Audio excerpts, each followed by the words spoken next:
technology may be advanced, the Mordian spirit will never be chanced. With faith in the Emperor, they fight as one, their bravery shining brighter than the sun.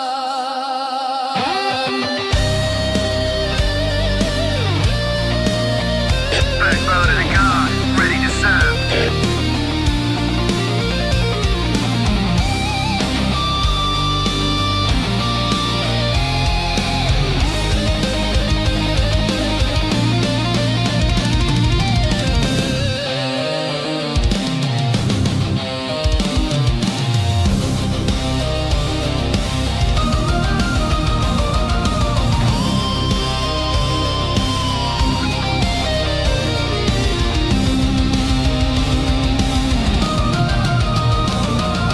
Mordian's honor, they raise their cry against the Toss Fury. They'll never die. With discipline and valor, they'll stand tall. The Mordian 50th, answering the Emperor's call. So let their story be told through the ages to come, of the Mordian 50th rifles and of the wars that they have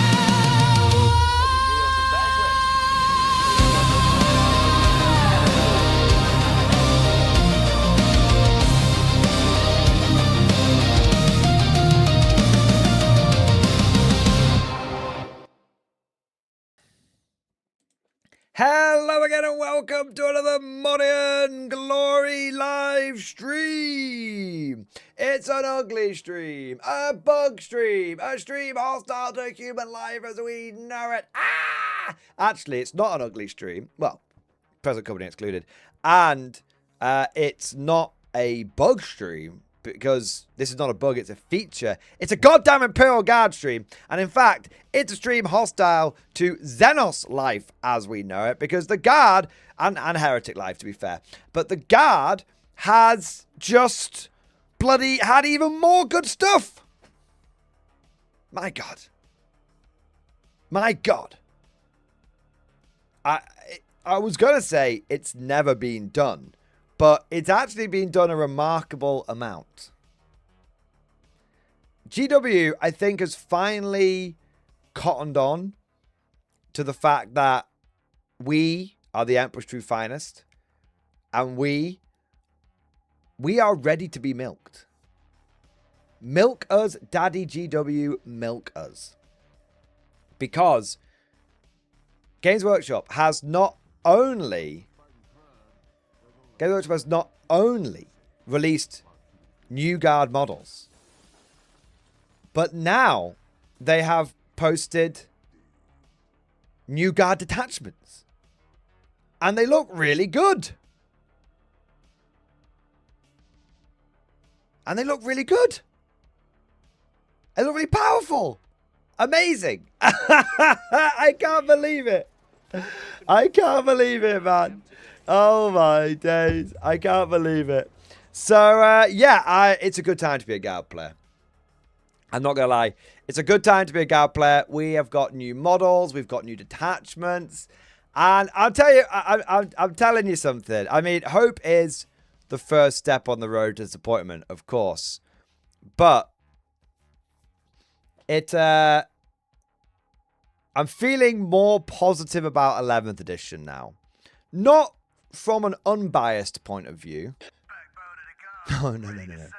From a very biased point of view, I'm looking at 11th edition more positively. Because seems like we'll be getting a few tools for handling the situation.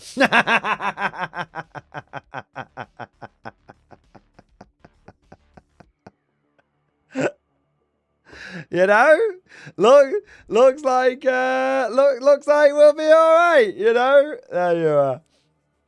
All right. So yeah, there we go. What we're going to be talking about today. We are going to be talking. I've got actually a number of topics I want to talk about, but of course, I should say it's a Mordy and Glory stream, guys. So anything goes. You want to talk about Warhammer 40k? I'm sure many of us do. You want to talk about Old World, Bolt Action, Conflict 47, all that kind of good stuff. Then we could talk about competitive play, 11th edition, Old Hammer, all that kind of stuff, narrative play. So there's also anything goes. We've got a few topics I want to talk about, but anything goes. In terms of topics I want to talk about, I obviously want to cover 2 new guard detachments that came out today. We don't have the full information yet, but I obviously want to touch upon them. Obviously it always takes us a little while to get to the topics. So if you don't end up being able to watch the full stream or anything, don't worry. I'll be carving those sections out of stream highlights to come out on, it'll be Tuesday and Thursday, more than likely. So you'll get, if you can't watch them in the stream, you'll get them later in the week and you'll get my opinions on them. I also want to, there's another topic I want to talk about, which is actually, it's a topic of Warhammer 11th edition terrain, but in a good way. Probably going to be less of a beefy stream day, more a positive one.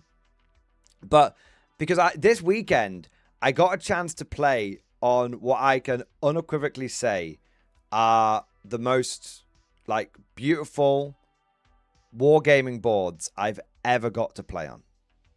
Like they were insane. And when I say ever got to play it, I mean I've been playing tournaments competitively for 15 years across multiple game systems. These were the most beautiful boards that I got to play on. And this wasn't even like a tiny event. There were, I think, there was probably about, I think there was like 10 or 15 tables. So it's not like it's not like a round robin or anything. It's like a nice normal sized RTT. And they're going to be doing like a 2-day like GT later as well. So yeah, I want to show that off because that was for Conflict 47, but I think that I think we could get close to it with Warhammer 40k with the new terrain rules, which I know, pure hopium, pure unadulterated copium. I know, but I do want to show them off, and I do think you guys. I think when you see these boards, you guys are gonna go, whoa. Like, you're going to go, I didn't even know that was possible for competitive play. I thought that was only something I got to see at, like, display days and open days and stuff. So, you guys, we've got a lot of exciting stuff to talk about today. Guard-related, 40k related in general, bit of conflict stuff, all that good shit. So, it's going to be a good stream day. I can feel it. I can feel the good vibes, man. I also, but that just about covers it. I do want to actually also do something here. I've decided that I need to get on this, but I have decided that I'm getting back on the Giga Chads because I just don't like that I am I feel unfit and unhealthy. So we're going to be Giga Chadding every hour. There we go. Giga Chadding every hour and we'll be doing it to some of the guard hype videos and stuff. So hopefully you guys will enjoy that as well. I need to, yeah, I'm getting a little loose. I want to tighten up. So that's what we're going to be doing. All right. So I've set a timer, and every hour we're going to be doing a cheeky Giga Chad, full blown Giga Chad as well. Not like one set, full blown. So there we are. So with all that said, let's get into the stream properly. And of course, that means we have to start with our traditions. Traditions are very important on the Mordy and Glory channel. Traditions are what separate us from the renegades, the heretics, the traitors, and what make us the Emperor's true finest, his Imperial Guard. So stand up and be counted. It's time for roll call, baby! Who is in the stream tonight? Who is ready to rock out with their cock out? We have got, what with that guard out, I should say. We have got Spriggs and Gaming Snooker and Cam and Sneering Brit and Mark Coyle and Cavasius and Crusader Gaming and Cool German Dude and Matt Graphics and Devil Hunter and Astard Vivek and Patrick H and Sam Wilson and Ozroth and Rizzleheimer and Zello and Nightmare 40k and Ryan Hancock and Morpheus and Tank Charmer. And I've lost my place already because you guys are absolutely... Oh, my God. I think... Oh, my God. The roll call. The roll call's out of control. Kalanic Cat, Daniel Simpson, Joe Aquila, Airborne, Grey Cat, Gaming Snooker, The Last Guards, and Mango Shabronsky, Ugug, Nightmare 40k, Private John, Air Marshal Roach, and Orcish Bard. Ben is here. Ben is Hee. Sonsu, Empress Aiden, Aldeas, Hexen Gaming, Starbucks Meg, Freeform Rue, Mechalayan, Eldon Lean, David Stanford, Morpheus, Lord Pulpy, Sir Newbie, Cole Astor, Tensler, Ranger Holt. We've got Squidfist and W and the Canorian and It's Me Rev and Commit Tax Fraud. Don't listen to him. We've got Galactic Republic Studios, Nexon the Poper T. Hey, Nexon, great time in the stream, man. We've got Ryan Tomlinson and we've got Heathen General and Lower Decks and Panlichu. And we've also got Crusader Gaming and Cargen and Mad Larkin, and The Last Guardsman, and Christian Glover, and Pro Idiot, and Empress Aiden, James Homer, Baron Gaza, Nova Nothing. We've got Gaza05, Jay Bond, we've got Nico, and we've got Eternal Rhombus, Wander of the Steps, Dante502, El Gravy. We've got Vince, and Razorclaw, and MTLJ Paint, and Raphael, and Addy, and Zark, and Raygun 9000, and Internet Rando, Chicken Detonator, Deus Clock. We've got Mad Larkin, and we have got shit. Fucking hell. I'm not giving up. Addy, JF Kroll, Cartledge UK, Freedox, Razor Moon Lord, Nick the Salamander, Forgotten Soldier, Mostly Harmless, Alexandre, and Justin Miller, and Death at 5970, Mr. GHK, Fox Knight, and Tropictivity, Devil Hunter, Sergeant Oddball, Firestorm, Crusader Gaming, MG Shoe, The Part Works Comic Reader, Kel, Isaiah's Experiment, Bentley, T-Buck, Andrew King, Aldeas, fucking hell, Razorclaw, Full Metal Owl, Yanis Patoris, Godlight Barrett, Banana Pudding, The Juggernaut, Yanis, Joe's, Goacore Band, L10, Nocturne Owl, Elijah, Michael Bohr, The Red Scout, Mr. Plamo Nerd.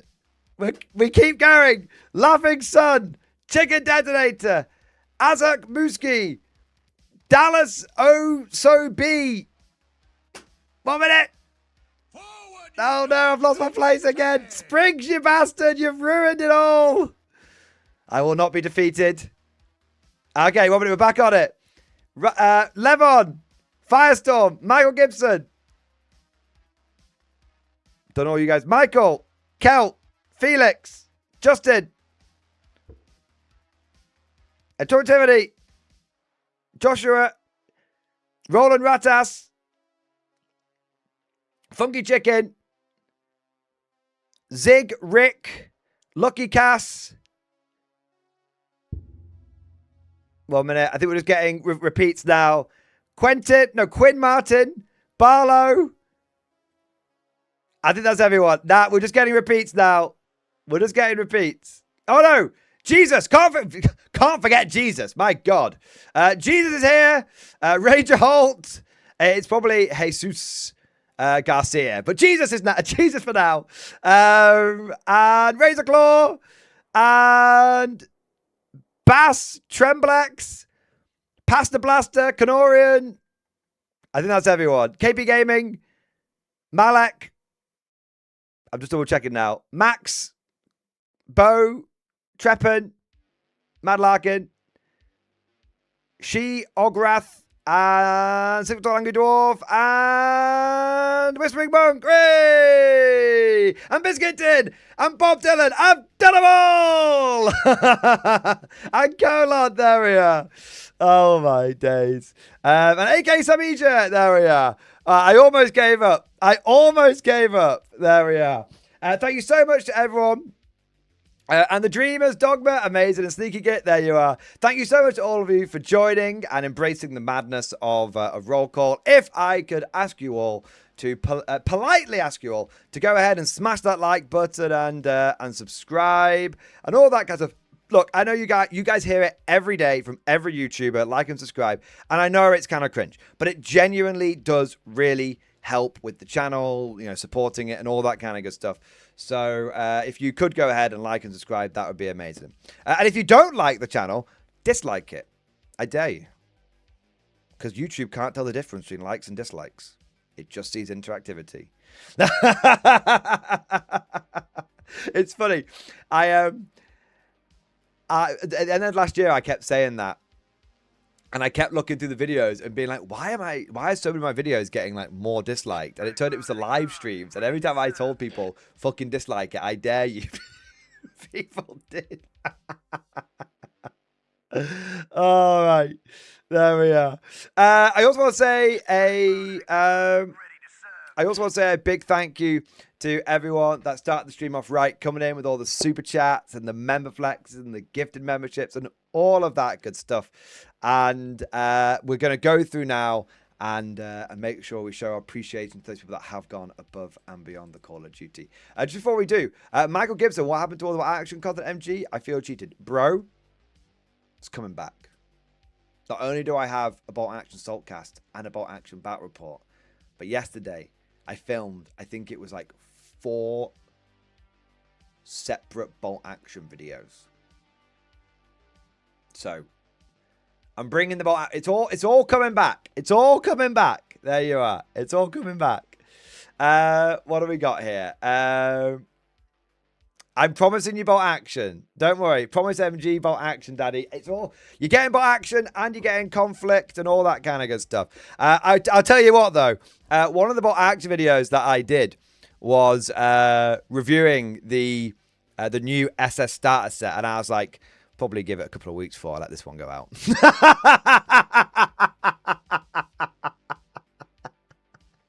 Look, it's a good box set, all right. I also reviewed a Soviet one, but no one will remember that one. There we go. All right, let's have a look here. So start off with the super chats. We've got Russell. The Grenadier one also looks good. I did the Grenadier one, the SS one, the Soviet Naval Brigade one, which is actually surprisingly good.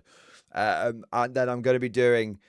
I didn't do the Italian one when it came out, and I didn't do the Japanese one when it came out, so I'm going to be doing those ones. And I'll probably go back and do some of the other ones as well. But yeah, there we are. The box set made it even better by being Evan's favorite. I swear to God, this Evan kid. I tell you what, this Evan kid, he's getting me in all sorts of trouble. Firstly, he posts a meme which sets Reddit ablaze. And secondly, the day after, he posts a fucking AI-generated meme. So then everyone has to go at me for that one. It's like, I swear to God, he's like a 5th column. He's a goddamn 5th column in the channel. There you are. Anyway, what do we got here? We've got Russell W. Thank you for the gifted membership, sir. Thank you for your support. Thank you for doing your part. We've also got the Whispering Monk. Hey! Whispering Monk, thank you for being our spiritual lead, guiding us through these tumultuous times, keeping our souls pure and our ears clean. Blah, blah, blah, blah. There we go. 4 years on, still making the same joke. I like to get my use out of it. There you are. I want to say a big thank you to Nostalgia Vivek. Thank you for the super chat, man. Thank you for 28 months. X-Force, baby. Custom data sheet for review in your DMs. Just slide into my DMs, you dirty dog. Is there a custom date? In this, there is a custom data sheet for the Glaive Super Heavy along with notes justifying the choices I've made. This is the revised version after getting feedback from the players. The idea that the Glaive even lacks a legend data sheet, so using the sheet of the other Marine Super Heavies and other large Volkite weapons, I made a custom data sheet that I'd like to use, I should admit, for general use at Tantalus. Before I commit to anything too hard, I thought it would make sense for you to give it a look over. Let's have a look. Just in case, I won't share screen, I'll just read it out. So, just in case it's like, I don't think there is, but in case you're like your email address, something gets showed off. I'm always careful with that kind of stuff when someone says like a Google Doc link and all that kind of stuff. So stat line movement 9, T13, 2 up save, 24 wounds, leech up 6, OC 8. I mean, that looks pretty super heavy Baneblade-ish to me. Glaive, Volkite, Carronade, 14 attacks with skill 3 plus, strength 12, AP 0, damage 3, dev wounds. 460 points. I mean, it's a lot of potential dev wounds. The glaives equip the following: glaive, Volkite, Carronade, 2 quad las cannons, twin heavy bolt, twin heavy bolt. The glaives, 2 quad las cannons can be replaced with 2 laser destroyers, 2 quad heavy bolts. The glaives heavy bolt may be replaced with twin heavy flame, and the glaives heavy bolt may be replaced with heavy flame and multi-melt storm bolt, a combi weapon. The glaive is like a havoc launcher. Abilities: core day demise D 2, damage 1 to 8 wounds remaining. Date sheet ability: each time this model makes a ranged attack with its glaive Volkite cannon that targets an infantry or monster unit, that attack is AP -2. So I am. What the fuck even is a glaive? Like War Hammer? Is it 40k? 40k glaive. Glaive tank. Is it the... Oh, is it this bastard thing? Is it this one? Oh. And it doesn't have a... It doesn't have a Legends data sheet. And it never... There isn't like a... Is there an old Legends data sheet for it? Like, if you dig into the Internet Archives or something. Because I'm always hesitant about custom data sheets. Because obviously, if you allow one, then you have a flood of people who want to do it. And it just kind of... I don't know. It can become a little messy. Yeah. It can become a little messy. So, yeah. I would rather you used it as a counts as model than a custom data sheet. So I don't really mind which one you do it for. I mean, I would say like a Bane, not a Bane blade, like a Bane sword. Or, what's the Chode one? Storm sword. I would just say it's a storm sword. Personally, I would just be like, this is a storm sword. I would rather that because it allows you to use the model, but it avoids opening up the Pandora's box of people wanting to bring custom data sheets, which I tend to be hesitant about because whilst I love community expression, at the same time, there has to be a line, otherwise things just descend into madness, chaos, I say. So yeah, I would prefer it. I'm not saying your data sheet is bad or anything like that. It's more of just trying to keep the event relatively organized. So I don't mind what you use it as. I don't mind what you use it as, but it's more of a, like I'd rather it was a counts as, especially as it's got a legitimate model. Does that make sense? So I hope I'm not disappointing you, Nostalgia Vivek, but I hope that also kind of makes life a little easier at the same time. Yeah. There you go. I don't even mind if you want to have it as a good compromise could be pick a Baneblade variant that you think's most appropriate. Give it Ballistic Skill 3 and round its points up to 500. Right? Just to because it doesn't really matter because points isn't that relevant. I wouldn't even really mind that. Do you know what I mean? Someone said the Falchion Legends data sheet is best. Yeah. So yeah, that's the way I would rather do it, Nostalgia Vivek. And that is the way that's the way I'm going to rule it now. As TO, that's the way I'm going to rule it now. Okay. I would prefer it was a counts as than a wholly custom data sheet. Because that way because it's such a big event, it avoids the opening of Pandora's box. It allows us to keep the event relatively relatively sane. All right? All right. There we go. Hope that's all right, man. But that's the way I'm going to go. That's where I'm going to fall down on it. All right. So cool model though. So I want you to bring the model if if you're interested in it. I don't want you to feel put off from bringing the model, but that's the way I think it would fit in best. Yeah. Fellblade's a 480 and a Falchion's 420. Whichever one you want to use it as. Fellblade, Falchion, whichever you think is best. I genuinely don't mind. Genuinely. All right. What have we got next? Got another super chat coming in here. We have got Peter Butchins. Thank you for 29 months, man. X-Force, baby! Get your Hellhammers ready, boys. XXL Eradicators. It pains me. But I think you might be right. Do you want to know do you want to know something? Do you want to know something, man?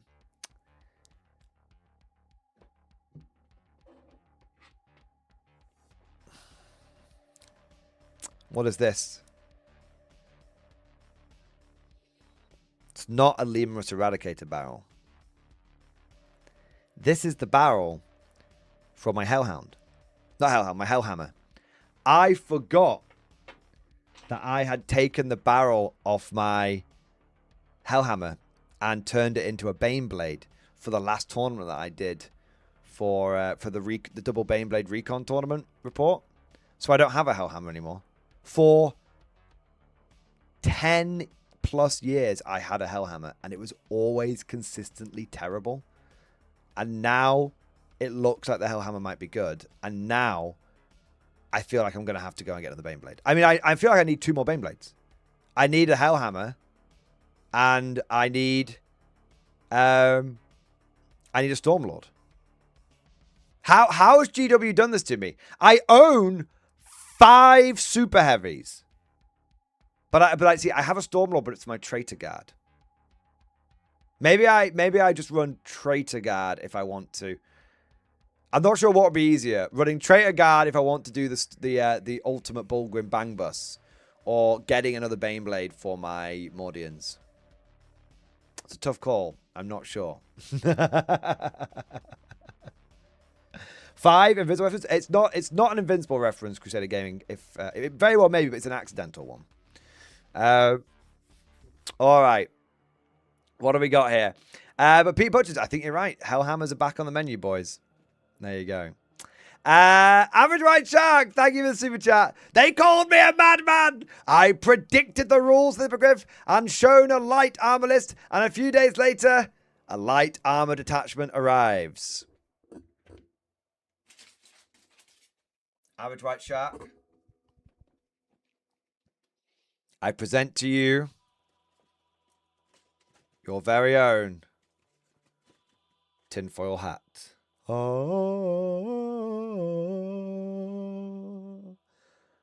oh. You are now one with the foil. You are now one with the black ships, the Psychers, the Seers. You may now wear a tinfoil hat and know that you earned that hat. You did. You know what? Credit where credit's due. I always say it. You did call the Hippogriff's rules. You did call a light armor detachment. I wasn't as convinced. I was like, maybe, maybe not. And you called it, man. Everyone fights. You called it. There you are. So there you go. What do we got next? The Chicken Detonator. Thank you, super chat. He's late. Did you get your box? Week 12. I didn't. I actually have excuses. I'm not going to bore you with them. But I will be getting it this week. I know I said that last week. I thought I was getting it on Friday, and I didn't end up streaming on Friday because I had to go to the tournament on Saturday. I thought the tournament was on a Sunday. That's it. That's the only reason. I have a tournament this week, but it's not till Sunday, so I will be getting the box. Don't worry. You can lambast me, but Chicken Detonator, I will be getting the box. It's all good. It's happening. It's in the brain. It's all good. Look, I know. Look, just. I don't have any excuses. I have reasons. To be fair, Mad Larkin, I did forget about it for a few weeks, and now I'm kicking myself. I'm absolutely kicking myself because when I should have gone and picked it up, I forgot about it, and now with all this 11th edition shit, it's popping off. Now it's like I don't have as much time to go and get it, and so it's really, I'm genuinely annoyed with myself. Yeah, it's been 8,000 years.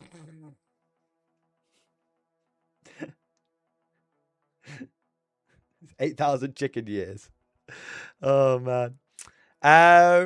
Mostly Harmless, thank you for the gifted membership, sir. Thank you for the support. Actually, I do apologize. Please, I do apologize. It has been way longer than it should have been. And it is due to basically just me fucking up on my end. Yeah. It's not that, it's like an hour away. Well, it's like an hour round. It's like an hour two. It's about a 2-hour round trip all in, roughly speaking. Yeah, so it's one of those where like I just need to go and do it. I just need to go and do it. And I'm going to. That's the thing. There's been a little bit of, well, basically what the thing is, there's been a lot of like reactionary content that I've been having to do.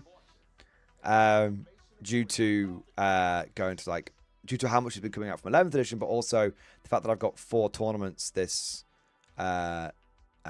month, because then I'm going away for 2 weeks at the beginning of May. So there's been a lot. So there's been a lot of like reactionary content that I've not been able to, like, normally I just get ahead by like 2 weeks and then I'd be good to go. But there's been a lot of like I said, there's been a lot of like, oh, I'll go and get it today. Oh, GW's released something. Oh, I'll go and get it today. Oh, GW's released something. Oh, I'll go and get it today. Oh, I need to go to the tournament. Do you know what I mean? Like, I haven't had 5 minutes spare. But I've been talking to Evan about this, and I am getting more organized. So I'm just we're basically already ahead for a lot of the content this week, even with expecting GW to be releasing stuff for 11th. And then we're going to basically fill those gaps in the schedule as second videos. Yeah. Yeah. There we go. Conflict guys, you just didn't Mikey and Tim become best mates. It's funny, guy. Yeah, here's the thing. I wasn't actually going to talk about that. I might talk about it. But like, I don't know if I care enough.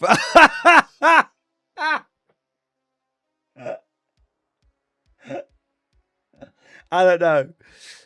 I don't know if I care enough. And I feel like we've turned a corner, chat. I feel like the age of beef has sort of ended. There's always some juicy beef to talk about, right? But I feel like the age of beef has ended and the age of hype has begun. And so, like, I think it would be but that just feels like starting YouTuber drama, and I don't know. Yeah, I don't know. Like, I'm just here for the good vibes now. So I don't know. I know. See, this is it. Everyone wants the beef now. The summary is another content creator, in passing, made some rather, I would say mocking remarks re the MG channel and the recent beef that has happened, and the funny thing is that they did it during a live stream, and I literally joined the live stream because I was like, because they were talking about a topic that I thought was quite interesting. I joined the live stream for a second whilst I was making the cat's dinner up, and as I joined, they basically made these remarks, and I was like, man, I chose. It's funny. I think this was literally, if I joined at any other time, if I joined like 30 seconds before or 30 seconds later, I wouldn't have heard what was being said. But I was like, I was like, man, I joined I joined at the worst possible time. Was it Val's comment? I don't think it's meant to be cat. It wasn't Val. Has Valrak said something? Oh, everyone's ragging on me now. To be fair, Valrak is just a beef lord extraordinaire. So yeah. Yeah. So it's one of those where like, so apparently everyone's commenting on me. Wow, I must be such a popular guy. Reminds me of what was it, Ace Ventura, when he gets spat in both eyes, and he's like, wow, that's the popular one. So yeah, so like the thing is, I saw it. Like I said, I joined. I was like, wow, this is like, I joined at the worst possible time.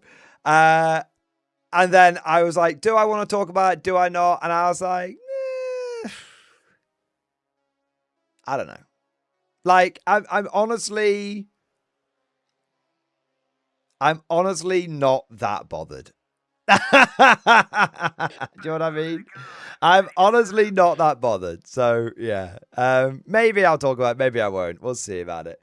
But we've got bigger fish. We've got some bigger fish to fry. Do you know what I mean? Like, we've got some bigger fish to fry. I'll talk about it if people want me to talk about it. But I'm not that bothered about it. All right, what do we got next? Mostly harmless. Thank you. Thank you for the gifted membership. Thank you for your support. Thank you for doing your part. Amazing, man. People in, I'm not going to talk about, people in chat are talking about, by the way, I've no issue if you guys want to talk about it in chat. If you guys want to, all that kind of stuff. I'm not going to mods don't worry about it. Like, people are allowed to talk about topics. I'm just not, I might talk about it later. Yeah.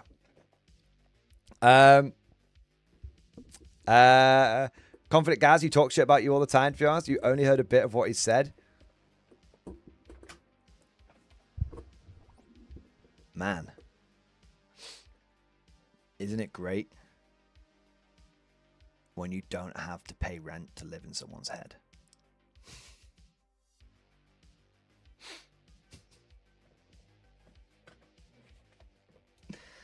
You know what? That almost confirms that I'm not going to talk about it.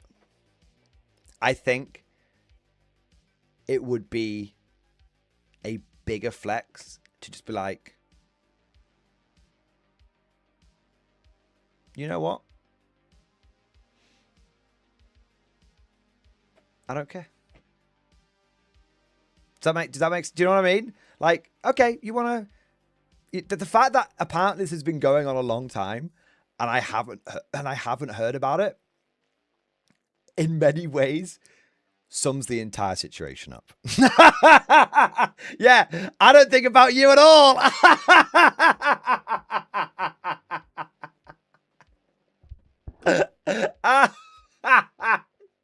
That's actually true as well. Yeah, you know what? Yeah. Oh man. There you go. Yeah, you know what? I'm not worried about it. I don't care. There you go. There you are. Exactly. You've already commented on the post and the mod. Exactly. I've said my piece. There you go. Yeah. There you go. All right.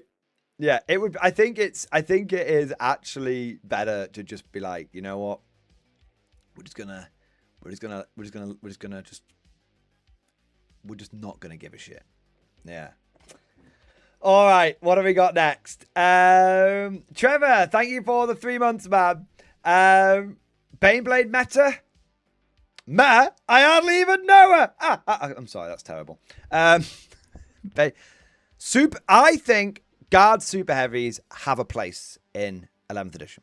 I think Guard Super Heavies have more of a place in 11th than they do in 10th. In 10th, they're very terrain dependent. In 11th, I think they're going to be much more usable because A, I think there's going to be more places to deploy them. And B, I think there's going to be more places to get them out of your deployment zone.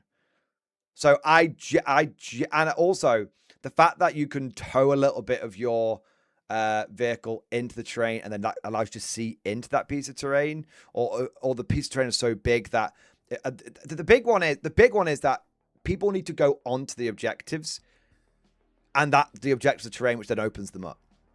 So you can have a Baneblade that can actually just cover an objective, and if anyone goes in there, you're just like, die. I think that not all Baneblades, but ones that ignore cover. Do you know what? I think it's time. I think the Hellhammer's got a chance, but do you want to know the big one? The Bane Sword. The Concussive Wave is very much back on the menu. I think, yeah, does the Storm? The Bane Sword ignores cover. Does the Storm Sword ignore cover? If the Storm Sword, is that the Chode? The Storm Sword's the Chode one, right? If the Chode one also ignores cover, then my God. It's all about long dicks and Chodes. That's what it's all about. Yeah. It's all about the long dicks and the Chodes. I think if you had a Bane Sword, or the Bane Sword's the Concussive Wave one. The other one's the Armor Obliteration. Yeah, so Bane Sword or Storm Sword, both of those I think will be very, very tasty. And the Hellhammer's probably in there as well. Yeah. I think so. Truth be told. I mean, bro, screening your Baneblade for like 18 Bullgrin. Yeah, it's like half your list, but fucking hell, none of it's going to die. None of it's going to die anytime soon, is it? Yeah. All right, what have we got here? Russell W, thank you for super chat. Guard points increase coming. Don't you put that shit on me, Ricky Bobby. Don't you put that even on me. No, you see, you don't get it. Russell W, you don't get it. Guys, what is the end of an edition all about? The end of one edition is about GW testing things for the next edition. We always get the last 6 months of edition are a predictor for what's going to happen for the beginning of the foundation of the next edition. At the end of 9th, they basically brought in 10th edition army building. What's been happening for the last 6 months? Well, 3 or 4 months, but will have happened for 6 months by the time 11th comes out. Guard domination. You thought that was just a coincidence? You think that's air you're breathing now? 11th edition will be the Guard edition. There's a reason why they gave us Grizzled Company. There's a reason why they're giving us all this Armageddon shit. The time of the Space Marines is over. The time of the Emperor's true finest has begun. Cyrillic Dude is absolutely right. We are going to dominate the meta with our 47% win rate. We're going to go up from 42 to 47. And they won't be able to handle it. They won't be able to handle it at all. Oh, I'm making some more. I haven't talked to Evan about this today. We're making more hype videos. Reject the meta, embrace the Guard is coming. We're making some conflict hype videos as well. It's gonna be. We're getting back on the guard hype. We're getting back on the MG hype edits. I've not done one in years. It's coming back. It's all coming back. Sneering Brit, thank you for renewing your channel membership. Thank you for the support. Thank you for doing your part. Amazing, man.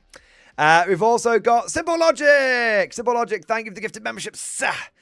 Thank you for supporting the channel, keeping us fresh stock with new conscripts. Mould, my boy! Mould, thank you so much for your support, sir. Thank you for gifted membership. And I don't raise my glass to you, Mould. But I will raise something else to you.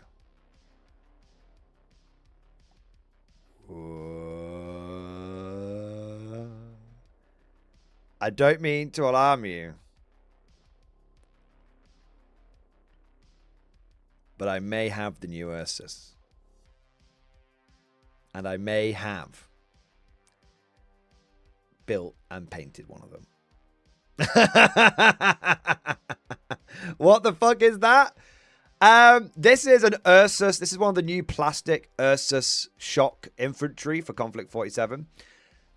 It's just occurred to me right now that these would make for fantastic Valhallan themed Bulgrin. Yeah. They come with big mauls as well. I just haven't painted the maul one yet. So yeah, and they're going to be a lot more. So they're going to be, if Bulgrin meta incoming, they're going to be, hey, why not get your Bulgrin at a significant discount over GW Bulgrin, and at the same time get into a new game. There you are. All right. What have we got next? Commit tax fraud. Don't listen to him. Thank you for the 5 gifted memberships, baby. Thank you for the support. Thank you for doing your part. 007, you magnificent bastard. We've got some people in chat that are saying that they like the idea of the Bulgrin, the Ursus Bulgrin. I'll show them off quickly. Look, it's my sworn duty to wash Warlord's balls at every opportunity, right? So basically, these are the Ursus Infantry Squad. £37. Obviously, you can get them from like Wayland Games for like 20% off if you're in the UK. If you're not in the UK, you can just get them direct from Warlord. Warlord doesn't do the whole GW thing of like, oh, you're in America, have 20% increase for no apparent reason. So, in fact, if you buy from America, if you buy from Warlord direct in America, they actually give you, because of the 10% tariffs, they actually give you 10% store credit. So if you keep ordering directly from Warlord, you never actually feel the effects of the tariff. Warlord are a really good company. But anyway, basically, for cheaper than buying 3 from Games Workshop, you could get 6 from six of these guys from Warlord. They're in plastic as well. They're a piece of piss to build. They are actually really, really easy to build. Yeah. You also do get the ones with mauls, although they're not as... Obviously, they're a little bit more expensive. You get 3 of those for £27. I mean, it's still £13 cheaper than GW, right? And they also have a little bundle here where you can get 12 of them. I mean, I don't know. If you were looking for 12 Bulgrin, rather than spending 160 quid, you could spend 85. Yeah. So... yeah, so there's a few options for you there. Now, they are on pre-order, and the pre-order won't be released until June. So if you're desperate for your Bulgrin now, these guys aren't going to be the option for you, full disclosure. But Warlord does quite long pre-orders. I don't know why. It must be so that they get enough time to get all the kits together and everything. But so the point is that obviously for some people they'll go, that's not quick enough, I need them now. That's fair enough. That's totally fair. I don't even blame you. But if you're someone that's like, well, I can get, it'll take me a little while to get everything else together anyway. By the time I've got the rest of my army prepped for 11th, these guys will be out. Boom. I mean, at the end of the day, they come out when 11th edition drops, basically, because they come out in June and 11th edition drops in June. So there you are. So yeah, worth mentioning the timescales and the logistics for you guys, so you have a little think about it. All right, what have we got next? L10, my boy! L10, thank you for super chat. Not thrilled about modern 40k trying to make units viable by stratagem rather than the data card. Totally agree. I totally agree, because it kind of then makes it feel like units are detachment locked. And I kind of thought we'd got away from all of this bollocks from like previous editions of like 40k. So yes, it's a big problem, and it's why I've said that in an ideal world for me, Games Workshop would have separate points for each detachment. But obviously with them like just there must be hundreds of detachments out there now, and then they're releasing 70 new and updated ones for 11th. That's probably not logistically feasible. But yes, the idea of making it viable by stratagem, I think it makes them a little... It's quite restrictive. Yeah. It's quite restrictive. Hey! Big shout out to an art in every labour, a.k.a. Garsman Varney, for dropping into the chat. For those of you who do not know, an art in every labour is a good friend of mine called Garsman Varney, and he has been supporting my channel forever.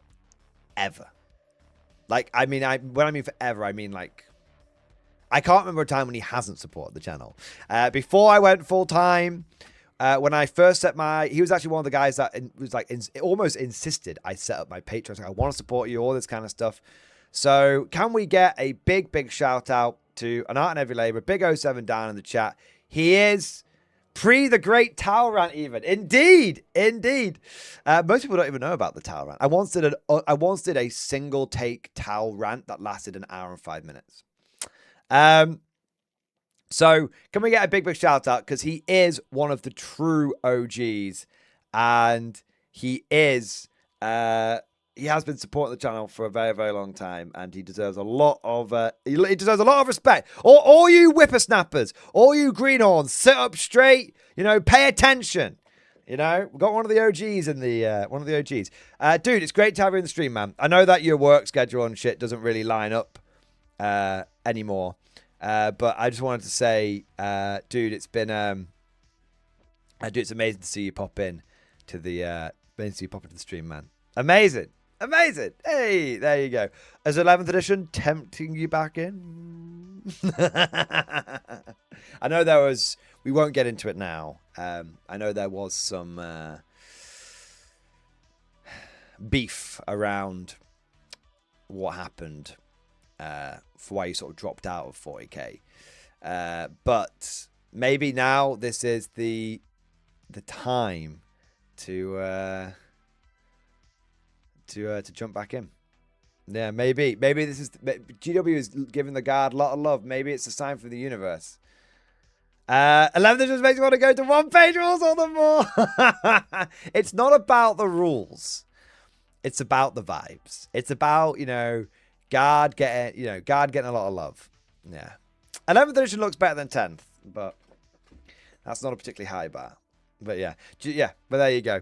It's funny, man. I won't get into, I need to get back to the super chats at the moment, but one thing I'd say is I remember we had a conversation years ago now, and you were like, I think that you were basically saying a lot of the stuff that I've been saying over the last year about, the direction. You were very clairvoyant, like the direction like GW's been going in, how the relationship with the community is going to change, how, the community does need to start taking like more ownership of the game and all this kind of stuff. And I think, at the time, I disagreed with you. I was like, nah, you're wrong. Nah. And now I see that there was great wisdom in your words. I don't know if you remember the conversation, but I remember it distinctly. I think we were talking about like Mukali riders and everything. And I remember it quite clearly, the conversation, and I find myself once every month or so sort of thinking back to it and thinking that no, you were right. Yeah. So there you go. Yeah. So it's like the episode of Stargate is like, you know, the very young do not always listen. Like I was like the young, I think we're about the same age, but where I was in my journey, I was the youngling in the situation. Now I see what you're on about. Yeah. There you go. So dude, I've got to get back to the super chats and stuff, man. But thank you for all your support over all the years. Thank you for dropping in. It's been an absolute blast to see you and everything. And hopefully you can stick around the stream for a bit. And hopefully we'll see you in some other ones as and when the schedules line up and stuff, man. Amazing. Dude, as always, bro. Thank you. Yeah. You were still so full of hope. GW chase that, people. Never fear. I was. I hope it's the first step on the road to disappointment. You should check if I can give you the very not hard sell. You should check out Conflict 47 if you haven't already. It's just like how you remember Warhammer used to be. But anyway. All right. What have we got here? Bash Tremblex, thank you for the 16 months. Ready for the 8-hour stream. Love new detachments. Baby, you know we're going 8 hours. If you ain't streaming 8 hours, are you even a real content creator? Oh, I've got to stream for like 2 hours and I get tired. Ooh. 8 or bust. 8 minimum. 6 is minimum. If it's not 6 hours, it's basically a YouTube short.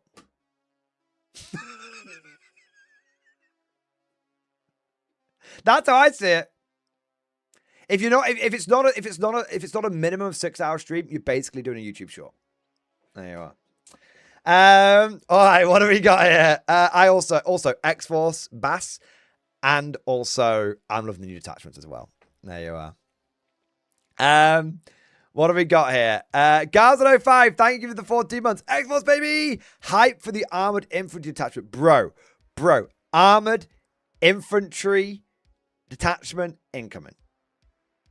I actually think the armored infantry detachment is going to be the bigger deal over the Steel Clash one. I think Steel Clash. Here's the thing. I know the Guard community, so even if armored infantry is better, I fully expect everyone to go over to Steel Clash and the win rate to plummet. Like Guard could be in the best position it's ever been in, and the win rate would still stick to 42% because the Guard community will go, yeah, I know Grizzled Company's better. I know Combined Arms is better. I know fucking Armored Infantry is better. But I'm going to take Steel Clash because Command Baneblade.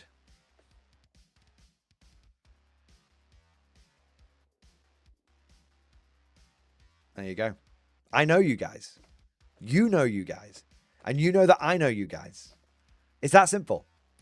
Why? Sometimes people say this I'm going to say this, right? Sometimes people say this in a disparaging way. They're like, oh, Guard players are so bad. Guard players are so bad. It's Guard is actually like the best faction in the game, but the reason why their win rate's still like 42% is because Guard players are so bad. It's like, you just don't fucking get it, do you?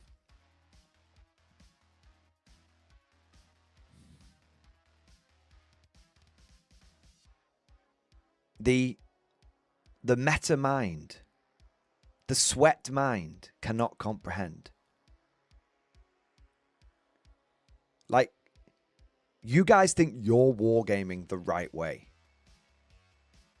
because you're taking like the best units inside the best detachments. All you're doing is being a sheep. All you're doing is suckling the fetid milk from the decrepit teat of GW. That's all you're doing. You just don't get it, do you? As Godlike Poet says, of course I don't get it. If they got it, they'd play Guard. The Guard community doesn't just, we'll jump. People go, oh, why did the whole Guard community jump on Grizzled Company? Were we all meta chasers? No. It's because Grizzled Company allowed every Guard player to finally have a detachment that encompassed basically every different playstyle, the 1,000 different playstyles that each Guard player wants to engage in. In If I want to go down a full cavalry route, Grizzled Company's the best at that. If I want to go down pure infantry, Grizzled Company's the best at that. If I want to go down pure Krieg, Grizzled Company's the best at that. If I want to go down tanks, Grizzled Company's the best at that. It was just an all-encompassing detachment that allowed Guard players to be Guard players. Because Guard players express themselves through their armies. We are true wargamers, brothers. We are true wargamers. Everyone else are meta chasers, and we are wargamers.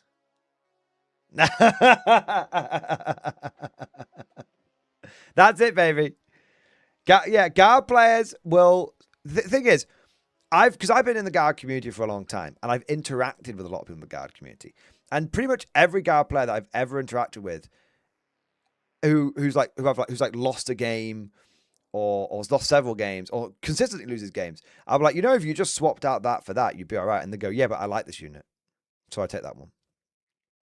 And every club, every local gaming club has got a Guard player who turns up with his favorite super heavy. Doesn't matter which one it is.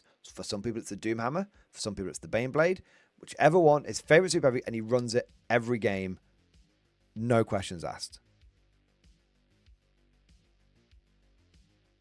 It's that simple. No questions asked. He always turns up with his super heavy. That's it. Yeah. That's it. Yeah. That's the Guard way, man. And as someone said, it's very rare to see two Guard lists at the same. Exactly. Exactly. It's very rare to see two Guard lists which are exactly the same at a tournament. There might be some which are fairly similar, but it's very rare to see two people. Whereas you can look down at some factions and it's the same shit, different day, every day. Yeah. There you are, man. There you are. What do we got next? Lucky Cast, thank you for Super Chat. Mordian, do you have any vehicles painted in the Steel Legion scheme? I want to paint my hippos and centaurs in that scheme. Technically, I do. It's just not a 40k vehicle. Where did I put it? I had it out. I had it out today. Ah, here it is. So, as part of the Stahl Legion army that I'm putting together for Conflict 47, I ended up painting a vehicle in the Steel Legion color scheme, and it came out really nicely, if I'd say so myself. Very happy with that. I will link you to the video which showed me how to paint that without using an airbrush, because I don't own an airbrush. It's very simple.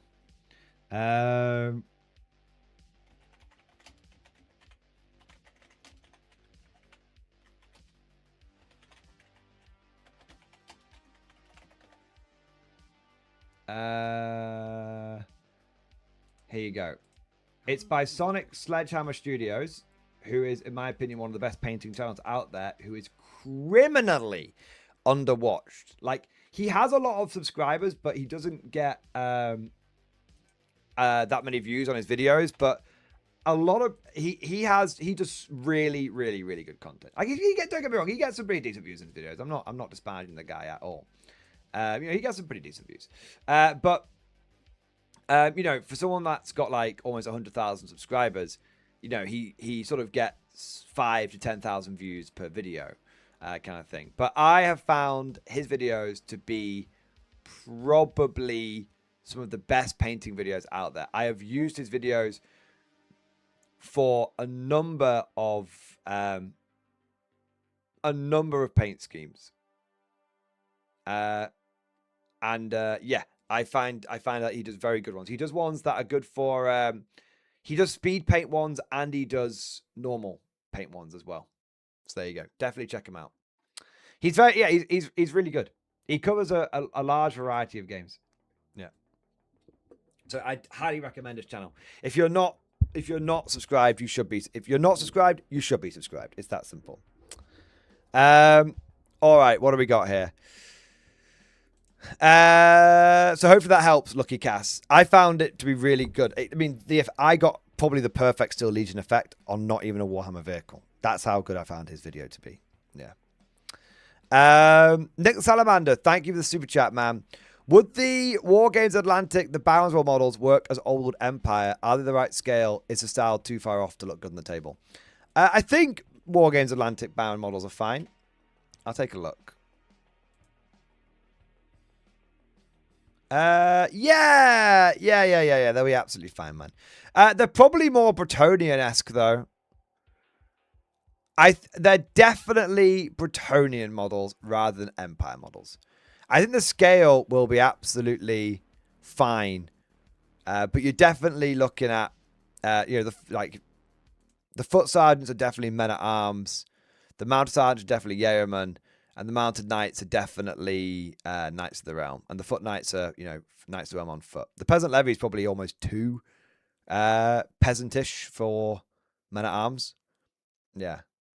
So yeah, I think yes for Old World, but no for Empire. Instead, I'd say they're for Bretonians. Yeah. There you go. All right. What have we got here? Spriggs, thank you for super chat. Speaking about action, shout out for the plastic heavy weapons. Don't worry. I'm covering them. I am covering them. I've already covered the starter armies. And I will be covering the new heavy weapons. I think it's a fantastic article that's been put out.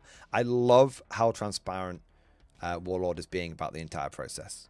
Yeah. And I also love that, hey, it came in plastic and it got cheaper. It's never been done. It's crazy, that. Absolutely. Yeah, it's literally unheard of in this industry. Enjoy Tyranny, thank you for super chat. Hobby update in stream discussion. Let's have a look, man.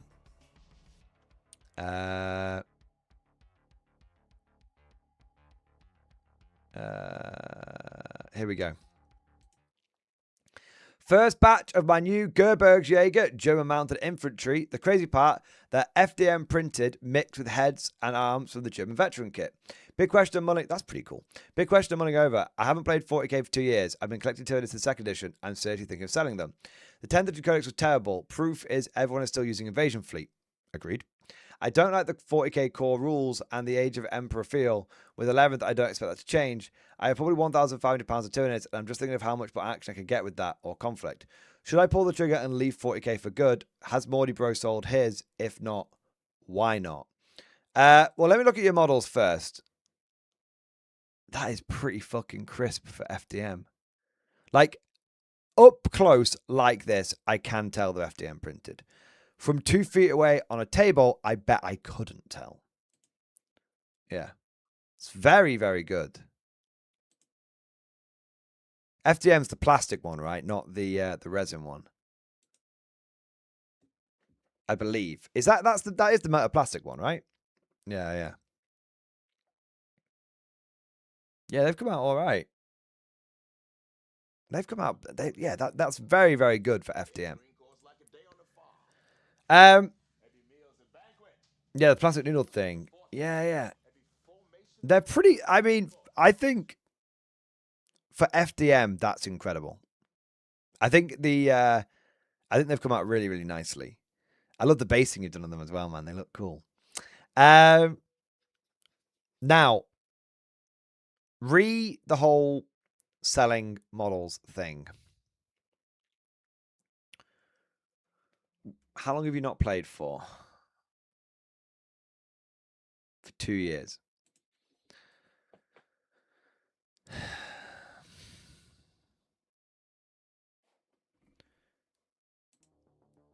I'm always hesitant to tell people to sell their armies. In fact, I've never told anyone to sell their army.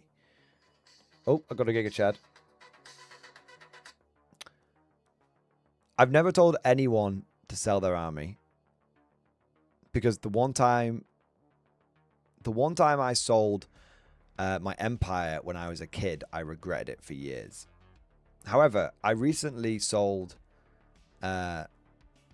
last year I basically sold a Chaos Space Marine army and that I'd had for 10 years and never used it. My advice would be you should wait until the Tyrannid Codex comes out. If you're going to sell, you should wait until the Tyrannid Codex comes out. You'll be able to get more money on the secondhand market for them. Now, as for Mordy Bro, he has not sold his 40k yet. But 2 reasons. One, he's a bit of a hoarder like me. And 2, the armies that he has, he's very emotionally attached to. Like me, he once sold his childhood Blood Angels and then regretted it and rebought them. So he wouldn't ever sell his Blood Angels. But I think he has... I think he might... I wouldn't be surprised if he sold... He gave me his Tau. So he has sold one of his armies. Well, sort of sold. He's basically he said you could have them until he wanted them back. He's never wanted them back. I wouldn't be surprised if Mordy Bro sold all of his armies off except his Blood Angels. And the funny thing is, in the 3 or 4 years since Mordy Bro stopped playing, every single one of his armies has become invalidated. He can't use his Blood Angels anymore. He doesn't have enough Primaris for them.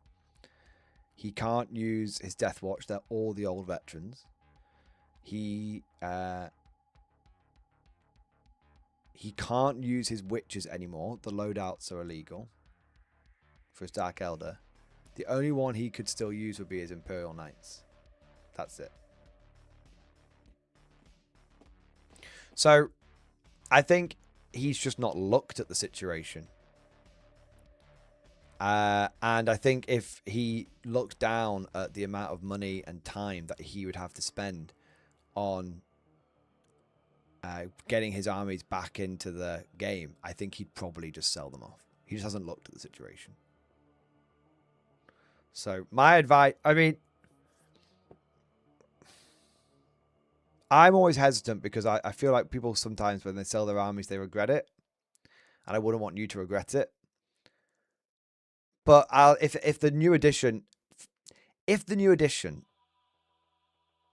you need the money, that's different. If you don't need the money, it's just like holding on to something for sentimental value. That's fine. But if I think it's been 2 years, there's been an entirely new edition, and a new codex, and you're still not interested at that point, it's probably fair to sell them. And the important thing to remember is that it's not like you can't get them back. You've got a 3D printer. I mean, you could literally, if it went horribly wrong, you could just print the army back. Yeah. So it's one of those. There's no point in holding on to something that you're never going to use. But there's no point in selling something if you don't need to sell it. Yeah. Yeah. It's a very divisive topic, and I can't really give you a great answer, to be honest. Right. Anyway.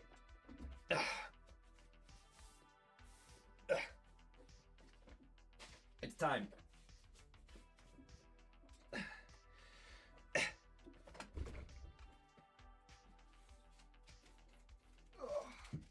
Oh man, I am out of shape.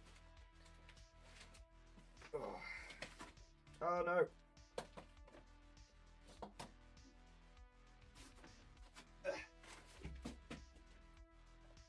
Right. I got these goddamn man titties. I need to sort them out.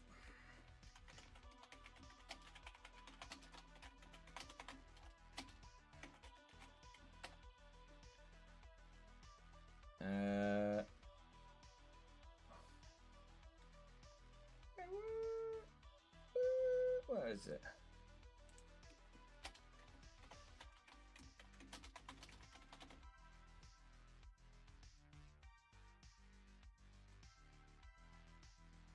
Lol. 1 minute.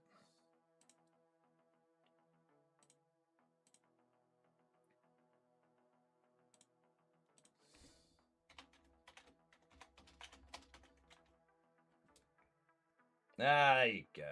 YouTube trying to hide my own video from me. It'll never work.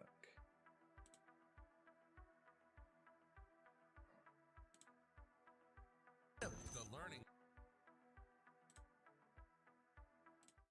There we go. curve of Warhammer and join the pros. Art of War is led by multiple world champions with decades of success. This night is cold in the Academy using my education I can't really background get for on teaching screen children. myself, but you guys don't really care. You want to see the video anyway. Your steps keep me awake. Don't cut me down, throw me out, leave me here to waste. I once was a man with dignity and grace. Now I'm slipping through the cracks of your cold embrace. So please, please, could you feel it? A little sympathy, I hope you can show me. If you want to go, then I'll be strong.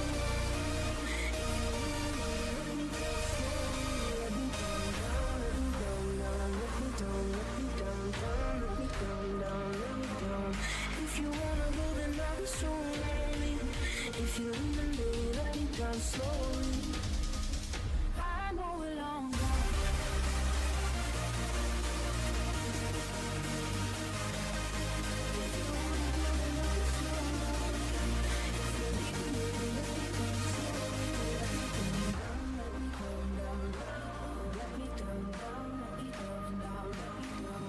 If you wanna go, then I'll be so lonely. If you're leaving, baby, let me down slowly. And I can't stop myself from falling. And I can't stop myself from falling. And I can't stop myself from falling. And I can't stop myself from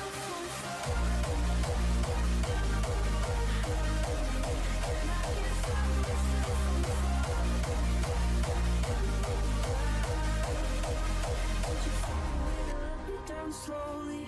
A little sympathy, I hope you can show me. If you wanna go, then I'll be so lonely. If you're leaving, baby, let me down slowly. Let me down.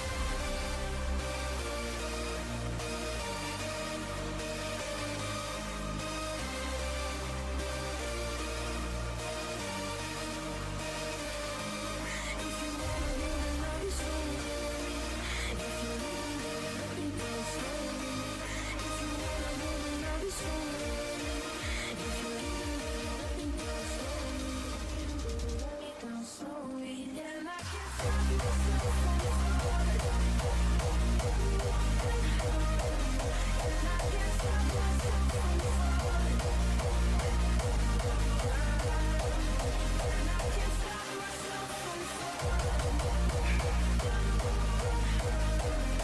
I can't stop myself from falling.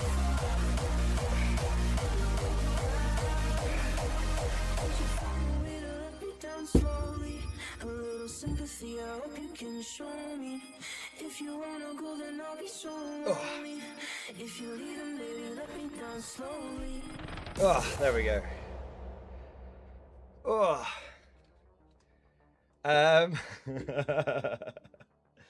All right, we're back on the Giga Chads. There we go. Is video still on the channel? It should be. I couldn't find it when I searched it, but... oh, no, wait. It's unlisted. I didn't unlist it. Weird. Maybe YouTube unlisted it. Anyway, we're going to correct that now. There you go. There you go. The fifth column! The fifth column! It's back in! It's, in fact, not only is it back, we're going to put it on the front page. As is its God-given right, right? I think it deserves to be on the front page. I do feel at the same time like I might need to... Don't care about that. Don't care about that. Don't care about that. Don't care about that. Okay, cool. I feel like at the same time... Where's the blood? Oh, home tab. There you go. Change.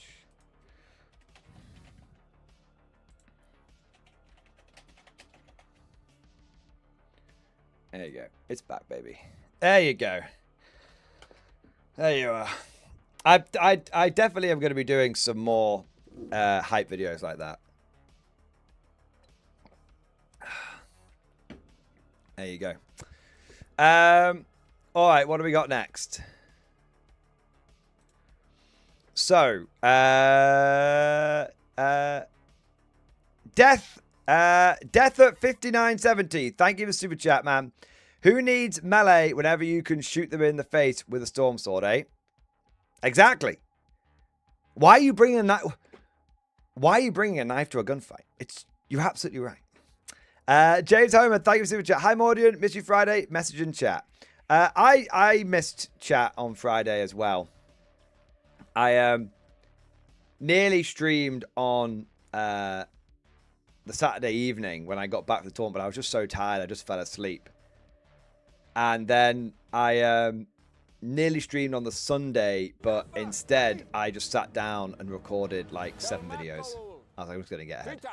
Because, you know, days off. I've been taking too many days off. I've been taking a day off every week. What the fuck is this? What the fuck is this weakness? We're back on the 1 day off a month, boys. There we go. We can sleep when we're dead. That's the way. All right. Message in stream discussion. I'm trying to find it.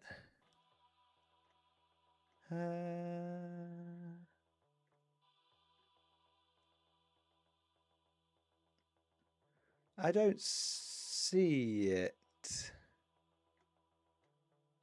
1 minute. Yes, I do. There we are. Hi, Mordian. Just won my second match Friday, putting me at a 66% win ratio. Nice. Hey, 2-1. It's not bad. I lost the week before to a guard army. I think you're on 3-0. Because if the guard wins, I don't really see that as a loss for you. I see that as a win for us as a community. I finally remember to take pictures and start the battle rounds now. We played corners with the mission that had 4 objectives in the middle, and our own turned off relic, I want to say. Oh, yeah. Round 1. For the first turn, I was stuck in a tightly packed car park while my enemy looked like he was not even there from my army's perspective. Look at that. Now, that's a proper tower army. That's the kind of tower army that'll put hairs on your chest. I like that. Nice. Did he even turn up to play, bro? What the fuck? Round 2. It's like like a shoal of fish, which is kind of, I guess, appropriate. Yeah. So cool. There's so many town vehicles. Round 4. Like, to be fair, he's doing a good job. He's doing a lot of damage, but he's not doing enough. He's not doing enough. Yeah. Nice. The back and forth turn turns out nobody scored primary until my opponent's 4th. Turn 4, he went first, but by his command phase of turn 5, he called it 34-25 to me. Amazing. My biggest advantage with this army is the mental pressure it puts on my opponent, forcing him to play cagey, which is a good thing, as I believe the biggest weakness of my army would be highly aggressive army, as I found out against the guard the week before, when he boxed me with 2 Dawn Commanders and Bulgarians and half his army shoved into my deployment zone, including beating my Fire Warriors in combat with his regular Cadians, as it should be. All in all, this is a good game. Yeah, no, you're absolutely right. If someone doesn't... Playing against an army like yours, and often the way that I like to play my Mech Guard as well, Mech Guard and Mech Tau, just Mech in general, is if someone gets all up in your face, it can actually, it can be a bit of a problem. But not always.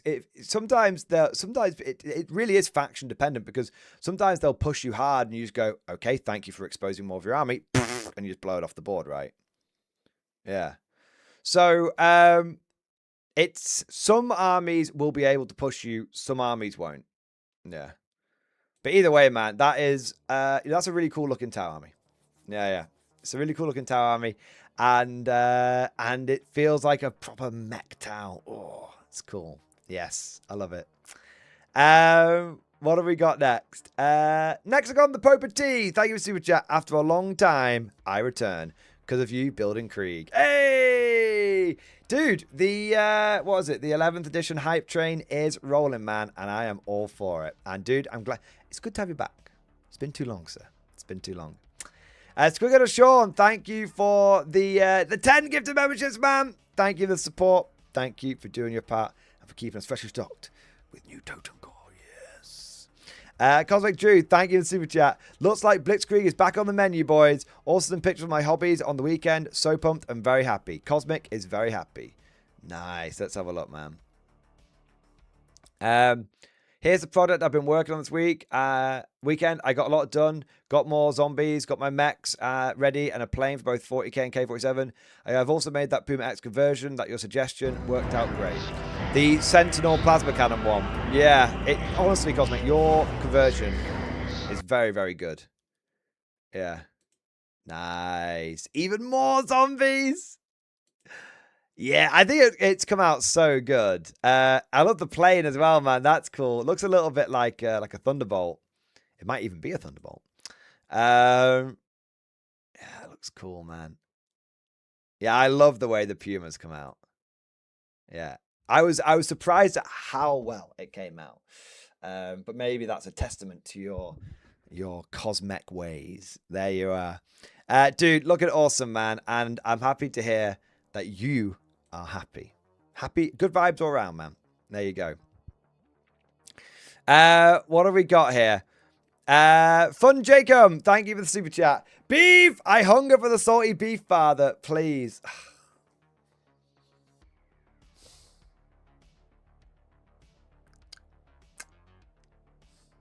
I don't know, man. No.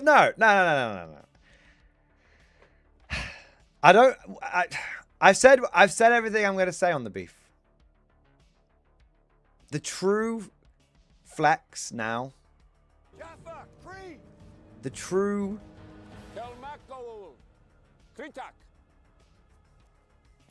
satisfaction. You heard me. I said cream. Comes from knowing that I live in someone's head rent free, and I literally sometimes forget they exist. That's it. That's it. Why? I'm not. I don't give. Yeah. I actually don't give a shit. And I wouldn't have even brought it up if someone in chat hadn't brought it up. And even then, I sort of vaguely avoided the topic. So yeah, there you go. Yeah, there you go. This beef, it's not even worth my time. There you are. There you are.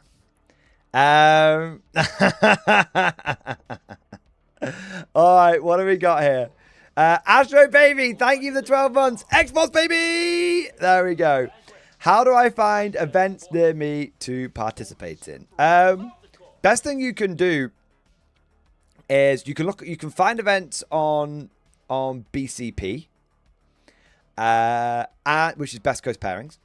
You can also, I'd also just Google like game stores near me, like tabletop game stores near me. And you pop into a few of them. Some you'll pop into and they won't even do Warhammer. They'll just do like trading card games and stuff.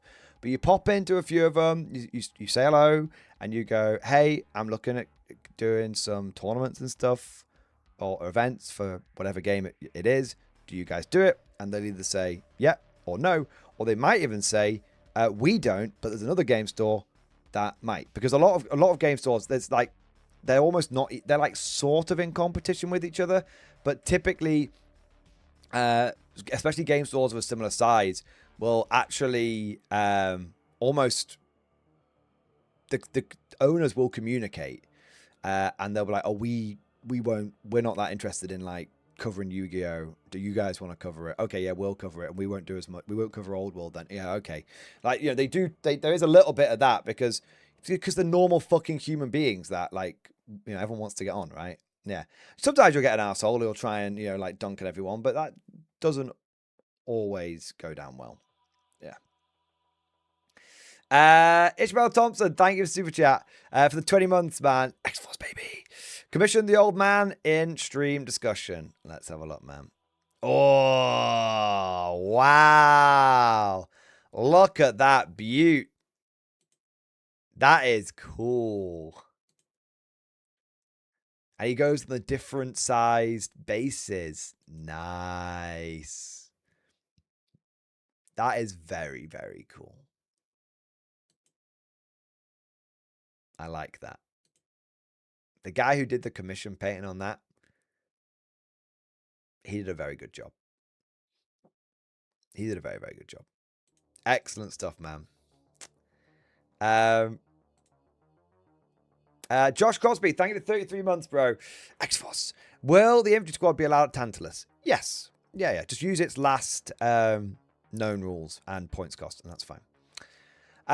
Sam Scrimps, thank you for the 11 months. I dated a Bane sword one time.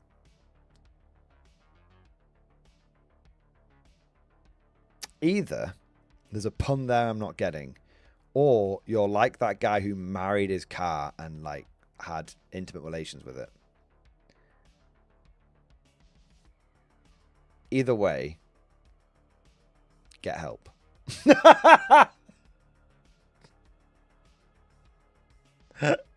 All right.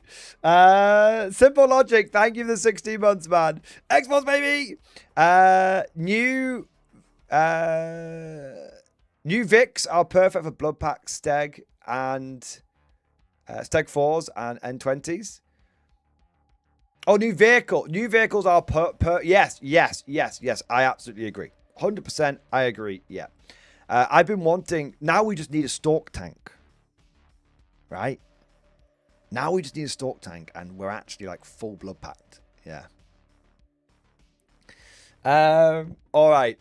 And we've got August. Thank you for the support, man. 46 months. Hey, I have 3,500 points of cavalry. They're getting used. Yes, I love it, man. I love it, dude. Thank you for continuing the support, bro. Amazing.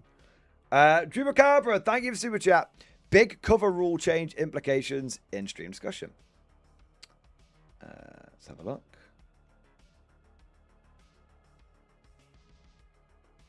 Where is it? Okay. The change of cover from a -1 AP to -1 ballistic skill may seem small, but it's actually a big deal of how dice roll bonuses stack. This will have a lot of downstream implications, pushing the meta towards hordes. Interesting. I've heard a few people say this. I don't know if it's going to go... I'm not sure it's going to go hordes yet, but I do think that we will see people to go for more DACA over go big or go home. Yeah. But anyway, I'll let you explain. First, I will explain the math behind stacking bonuses against your opponent's weakest dice rolls, whether it be to hit, wound, or save. Modifying an opponent's roll from a 2+ to a 3+ makes your unit 25% more durable. However, modifying your opponent's roll from a 5+ to a 6+ makes your unit 100% more durable. That makes sense. That is why 2+ save units with cover and AOC were so hard to damage. They bottleneck the damage at the save roll. So, if the 2+ armor save loses out, who gains? The units in which the hit roll is the hardest to make. That sounds like hordes to me. There's also supercharges factions that have mass stealth because they can compound the bonus from cover. Ballistic skill 3+ units will go from hitting on 3+ to 5+, which halves the amount of damage that unit will take. Every shooting army will need a decent ballistic skill 2+ unit to counter armies with easy access to stealth. I think that's a really interesting... Yes, I agree. I think armies... So here's the thing. I agree with your sentiment, but I've come to a different conclusion to you. My conclusion is that people will go and spam invulnerable saves even more. Because armor is now weaker, where even AP -1 matters, and it's relatively easy to get it to AP -2. So it's going to force people to end up just being like, well, I need to have my invulnerable saves. Right? So you're saying that it might go down the horde route. I'm not totally disagreeing with you. I'm saying I analyzed the same thing, and my conclusion was custodians are probably going to be a bigger problem because the 4+ invulnerable save is going to be such a stat check. But maybe not so much when you take into account the fact that fights first will change. AP and armor saves will be less important, and ballistic skill will be far more important. Cover not stacking with armor saves makes invulnerable saves better. Interesting, I should have kept reading, because it activates against lower AP weapons. AP1 is fine, AP2 is all you really need. And everything higher is kind of nice against the vehicle meta. AP above 2 is also weighted against 4+ vulnerable saves and 5+ saves. Dark Angel meta incoming. I think that's a fair assessment. This may seem grim for the Gab, but there is also opportunity. While we have a lot of 2+ save, we also have hordes, melee, and 4+ vulnerable saves. Bulg and Rough Riders now allow for a spear and shield strategy to scrap in melee. Kazkin and Silence of skills 2+ with take aim. So they can still mow down hordes in cover. And 20 infantry with a 4+ vulnerable save from a Psyker, cover, and stealth order would take about 151 las cannon shots to destroy. I mean, they're not going to shoot you with las cannons, but there you go. Tech Freeze gives vehicles a 4+ vulnerable save. It's time to adapt and overcome.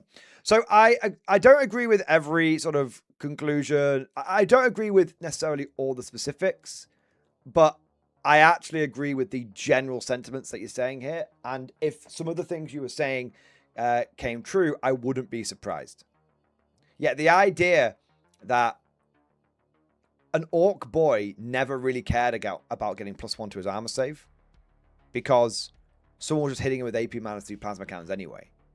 But he absolutely does care about -1 to hit because he wasn't getting an armor save anyway, and now he's getting harder to hit. Yeah. Yeah, I do think Green Tide could be a thing because you're going to have you can war for 5+, not Green Tide the detachment, I mean Green Tide the playstyle, but you can war for the army wide 5+, and then you've got a bunch of orcs running around at -1 to hit 5 and vulnerable save T5. It's not insignificant at all. John Shepard, thank you for the super chat. Well, I bought the 3rd edition 30k rules for 12 quid on eBay. Hey! Wait, the 3rd edition 30k rules. I thought you were joining us at Oldhammer. The fact that you got the rules for £12 is absolutely hilarious. I love that. August, my boy. Thank you for the super chat, man. They still owe us the Griffon Chimera rules. The double heavy bolter Chimera turret got put in Legends and never got to options brought to main. I agree. Hopefully, thing is, on the one hand, I don't want GW to update the Chimera kit because it's nice and easy to build as it is now. And if they updated it, they would make it harder to build. But on the other hand, I would be okay if GW updated the Chimera kit if we got, in addition to all the options we have now, an autocannon and double heavy bolter. That would be cool. But they'll never do the double heavy bolter because then it'd be like, why would you ever take the single heavy bolter over the double heavy bolter in an edition where everyone pays the same amount of points per model? No war gear points. Yeah. All right. Fox Knight, thank you for the super chat. 1 minute.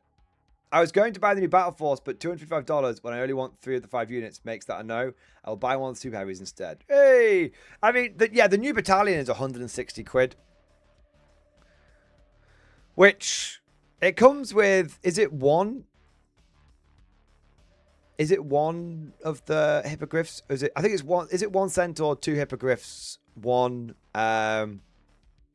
Rogel Dawn, and 10 Cadians, right? Yeah, I mean, it's expensive, but I think the main thing is it's just, I think it's the American prices, man. I think GW is trying to milk the Americans too much, I think. They need to stop the shadow tax that they're putting on the Yanks, for sure. Like, yeah, and I'm saying this as someone who's still not quite got over all that tea going in the harbour. Right, but I am someone who believes in what just seems generally fair. It doesn't seem fair that you guys are just getting a shadow tax. Yeah. I do think though. I think that the 10th edition, the 11th edition starter box is going to be $300. Minimum $275. Probably $295, probably $300. Yeah. Some new bots and a brief bat rep in stream discussion. Let's have a look. This is from Butt Mountain. Thank you for the super chat, man. Let's have a look.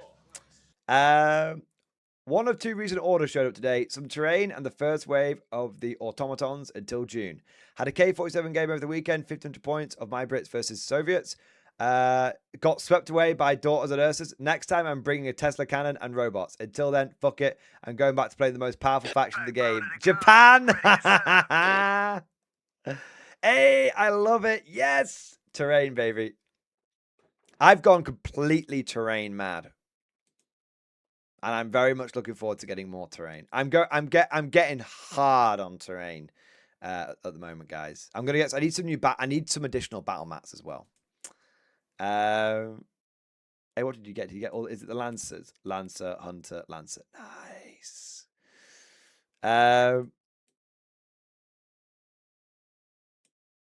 Yeah, Ursus are very good.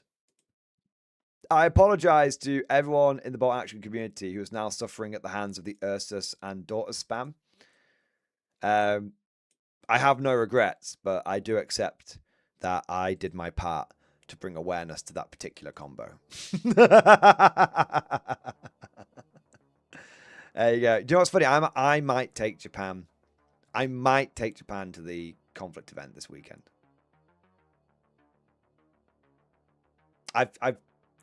It's either that. Well, I took the Imperial Guard Americans again this weekend. I don't know if you guys want me to keep going down that route or if you want me to play. I've not ever taken access to a tournament yet either. I do feel like maybe I should take Japan. But if I'm going to take Japan, I want to go full Banzai mode, and I don't have that just yet. Yeah. Ready to serve. All right. King Hazard, thank you for super chat. Just checking in on the cat. Hope it's on the mend. Dude, thank you for support. That's very kind of you. He is on the mend. He has become a cyborg kitty again. AKA, he had to get some staples in his bottom. Because what happened is the day before we were taking him back for the checkup at the vet, we took his cone off because he's got the cone of shame on, so he can clean. And we took it off, and he instantly we're like no, and he instantly went to his bum, and he basically it was all matted over the wound, and basically he pulled it open. But when we took him to the vet was like, he thought that actually it was probably a good thing because it was basically it was just the wound was open and it wasn't draining, so actually it ended up being a good thing. So his bum opened up again, but then the vet gave it a good clean and then he stapled it up. Yeah. Mr. Mordian, has he had his antibiotic this evening? No, he had it in the morning. Yeah, he has. They haven't had their evening feed. Yeah. So yeah, the cat is on the mend. Yeah, the cat is on the mend, and he is back at the vet's on Friday to have the staples out of his bum. But I've been keeping an eye on the wound, and it's basically closed up. Yeah, so he's doing all right. Now we just have to hope it doesn't happen again. His bum has exploded twice. We need to hope it doesn't keep happening. The good news is that he has had a big course of antibiotics, so all of his other ailments, because he's a very sickly cat, all of his other ailments have cleared up again, which is awesome. If there wasn't a risk of him just becoming, resistant to the antibiotics, I would just say he should be on them. He should be on them permanently. I would not care about paying for that. He gets such a quality of life boost when he goes on these antibiotics. For 3 months, he basically becomes a perfectly healthy cat. So I kind of wish I could just keep him on them. Yeah, I don't know if that's... I don't know. If you complete your course of antibiotics, do you get bacterial resistance? I don't think you do. Because the whole reason why antibiotic resistance comes up, as far as I'm aware, I'm not, it's a long time since I studied biology. The mitochondria is the powerhouse of the cell is pretty much what I remember. But my understanding is that if you don't complete the course of antibiotics, it leaves some bacteria left over, and then those ones are resistant. But I feel like if he was just on antibiotics, he just, he wouldn't. There'd be no bacteria left to get resistant. But it'll mess his gut bacteria up. Yeah, you're probably right, Russell W. Yeah, he probably... Yeah. Yeah, probably. Probably end up doing a lot of poos. But yeah, we'll have to see. No, antibiotics don't provide immune response like a vaccine. Correct. Whole course completion is key to antibiotic treatment. Yeah. Yeah, I don't want... Yeah, I mean, I don't want him to be on them all the time, but it's nice when he has been on his antibiotics because he just become fully healthy again. Yeah. But yeah, anyway. Starbucks Meg, thank you for the super chat, man. Thank you for 2 months. Not quite X-Force. Armored Infantry Detachment work for Talan? Yes. Very yes. Very, very yes. Azer's Experiment, thank you for super chat. With the new boxes coming out with Yarrick, the question is, do I get 1 or 2 battalion boxes?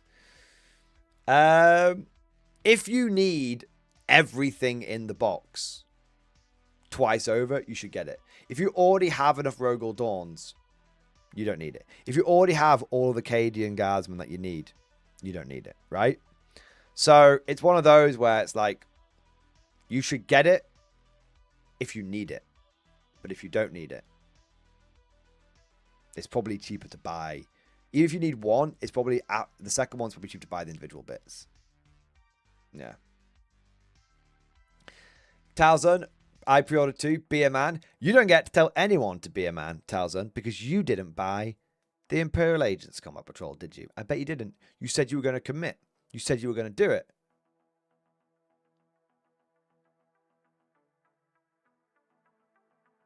Well, we're waiting. Dyson Glory, thank you for super chat, man. Any recommendations for an FDM printer? Unfortunately, not. I don't have an FDM printer. I don't know anything about them, but I'm sure there'll be some people in chat that will be able to point you in the right direction. Yeah, Bamboo Labs 1 is what people are saying in chat. So there you go. Anthony Williams, thank you for super chat. Damn good video. Which video? Just in general? In general? Thank you, man. Thank you for support, man. Bruce Oakman, thank you for super chat. I'm here. Just closed the pub. Late and not straight. What a great day to be in the Emperor's Glorious Imperial Guard. What a day indeed. What a day. What a lovely day. I love it, man. Oh, Bruce Oakman, that's awesome, dude. I didn't know you do you own a pub or do you work in a pub? Either or. You should DM me if I'm in the which pub it is. If it's relatively near, I'll pop in and get a pen. There you are. It might be too far away though. Joe Aquila, thank you for the super chat. Can GW give us the Taurus back? So we have the Taurus in Necromunda. And I think we've got Legends rules. But you are right. We should... The moment that Kevin Roundtree just stops being a massive bellend and siloing all of the different ranges, we should be able to get the Taurus back. Fingers crossed. Bruce Oakman, Scottish Borders, mate. I actually used to work in the Scottish Borders. In East Kilbride, which is yeah, I didn't work there, but I used to go there for work every so often. Yeah. I can't remember what it was. It's like a big ceremony. It was called like the March of the Borders or something. I remember there was a big ceremony one time. It was really cool. People all sort of marching around in like old-timey uniforms and stuff. Yeah. I can't remember what it was now. But yeah. There you go. Akashareka, thank you for the super chat. Have you seen the new Apocalypse rules? Will you use any of them at the new Thanos event? Any thoughts on 11th rules for the event? We're not going to use the Apocalypse rules. We are going to be using 11th edition rules. It will be the first event of 11th edition. There you go. In fact, big question. I could host a 11th edition GT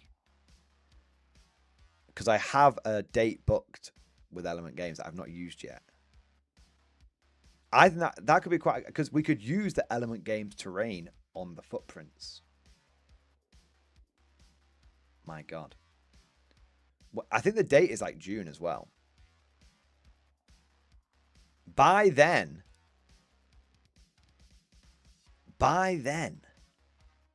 we should have all of the 11th edition rules, right? Because we know they're going to drop early. I think they're going to drop in May. And even if not, we can be like, we'll use all the rules that we have available. Why don't last the 10th? Because no one will turn up or give a shit. That's why. I've tried. No one cares about the last edition the moment the new edition's coming along. If I recall correctly, they said the rules will be out before the edition launches.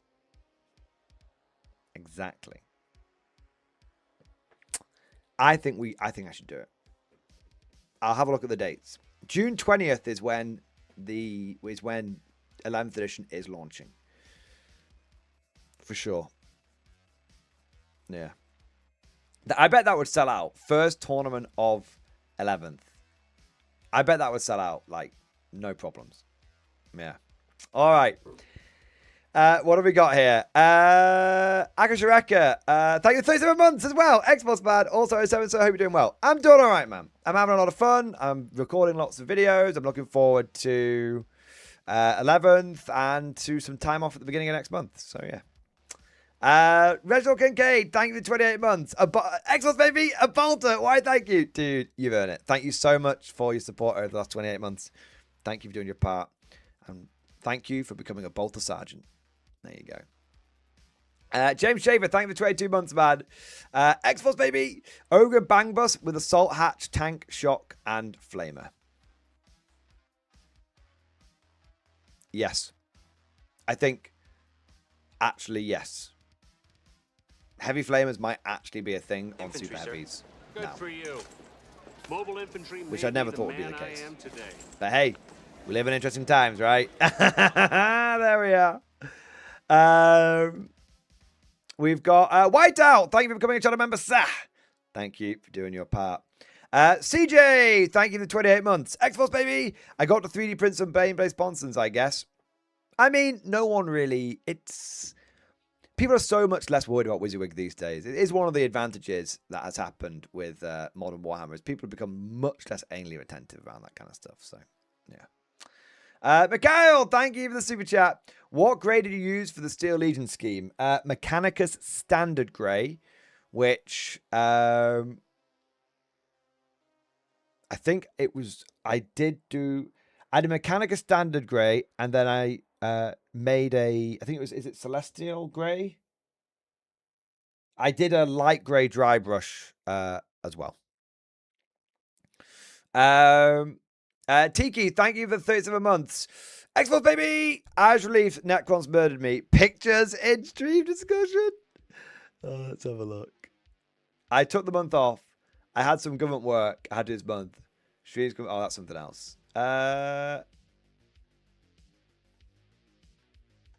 Is this it? It's just you doing some government work.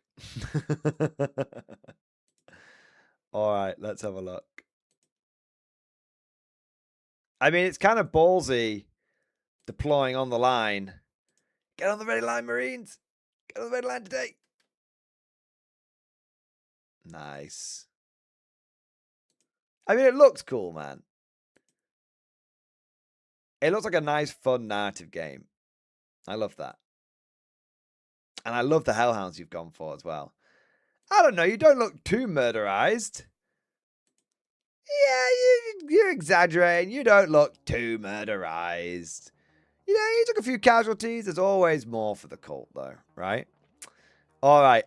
So, Tiki, thank you for 37 months. And thank you for the gift of membership as well. All right.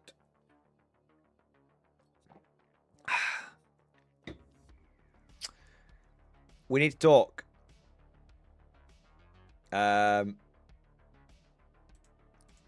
About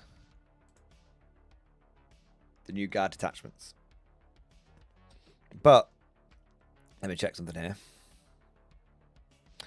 But I think it's going to take a moment I think it's going to take a hot minute. So what I am going to do is run downstairs, get a top up of the drink so I don't have to like stop halfway through. Get a snack, and then we'll dive into it. All right. So we'll get it. We're going to get into the new detachments in a few minutes. I need a quick piss, quick drink, quick snack. Say hello to Mr. Borden, who's got home from being away for the weekend. And then we're going to be all right. All right, so we're back in a moment.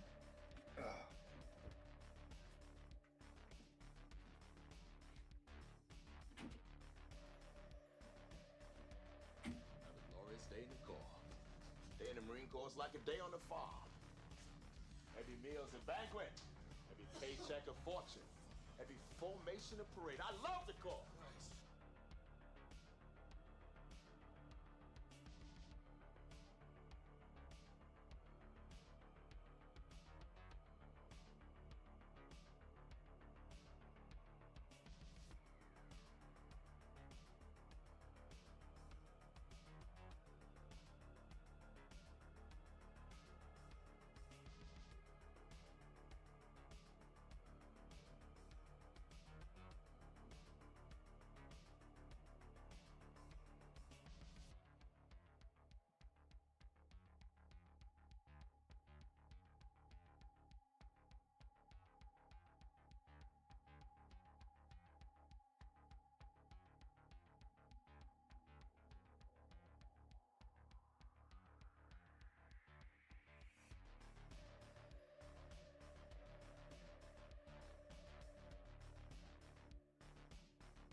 All right.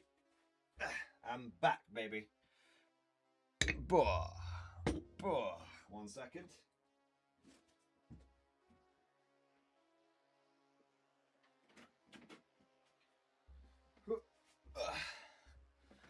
Okay. Oh, bloody hell. What have I knocked off? No, it's just a bit of paint.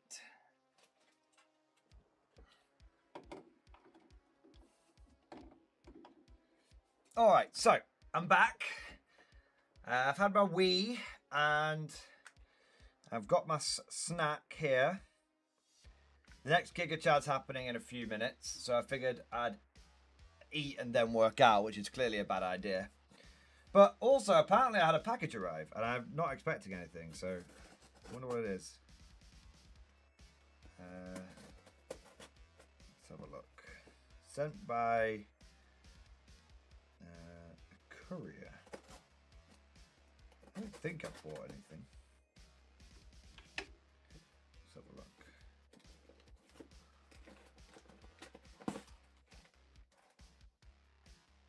Ah! Man, I was not expecting this. Oh my god. Oh. I was half expecting it to be a letter bomb.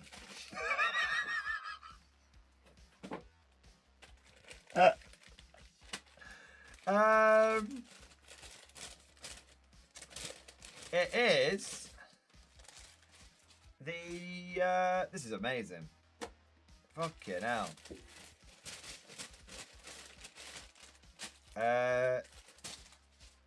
It is the new plastic weapon teams.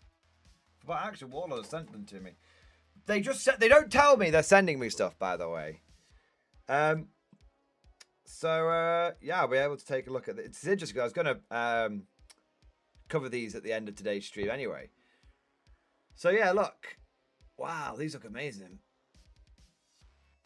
Looks so cool.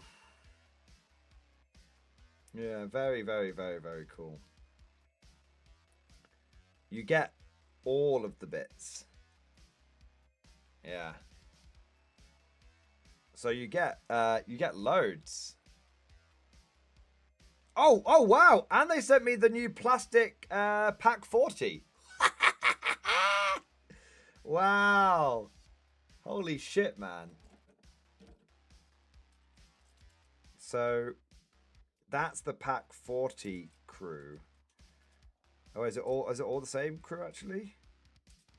It's all interchangeable crew sprues. Ah, very good. Wow, well we'll need to I'll need to get on those this week. Yeah, that'll be good. That's very, very cool. Yeah, nice. All right. Well, that's a very pleasant surprise. They said, because I wasn't expecting them. They've sent me 2 packages recently. So they sent me that. They've just sent me that one, and then they sent me the new plastic Ursus as well. So they are being very, very kind and treating me very well, which is excellent. All right, let's have a look. So, I'm going to eat my snack quickly, which is my Weetabix. I normally eat some like chocolate or something, but I've been letting myself go recently, and I'm going to try and sort it out. I like Weetabix, so there you go. Yeah. I've been eating a lot of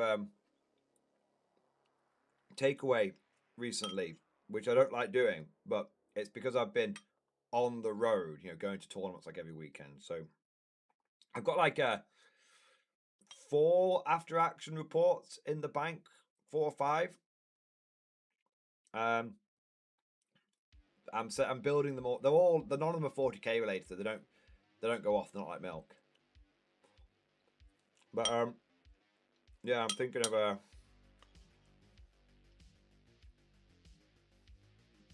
of basically when I go away, when I get married, I've got to use the right term, at the beginning of next month,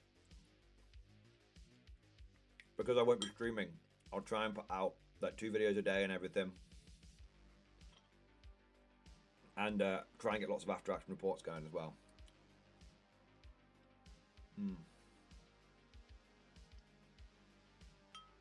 BRB chat gonna mug Mordium. Have you I know it's not 40k related, and we are going to get the new detachments, don't worry chat. But have you seen the new bolt action starter armies? I'm not even talking about the it's only gonna be a second. No, I'm not going too off topic here. But have you seen the Warlord Games has been stepping up? I really want to cover this. Warlord Games has been stepping up their game so much. And one of the things they've been getting really good at is the presentation of their products. Like, I don't know who they've hired as a graphic designer, but they've absolutely nailed it. So this is what the new starter armies look like. They look a lot more, frankly, they look a lot more professional. I know some people are going to be less happy with it because the old sort of artwork has gone away. And I do like a lot of sort of Osprey artwork, don't get me wrong. But I do think this looks better. I think you see that on a shelf and it is more eye-catching. Yeah. And so they've done this one and then this one. And I think both are very, very, very good. Yeah. They follow user presentation, which frankly just works better. Having the actual models on display. I think it's a sort of case by case basis. Like, I think for the starter set, you want the cool artwork to draw you in. But I think when someone's looking to, like, what models do I get? Having it front and center is a good thing. Yeah. All right. The Grenadier one is amazing. I honestly did not think anything could beat the old Grenadier starter army, but this one's actually better. It's very, very good.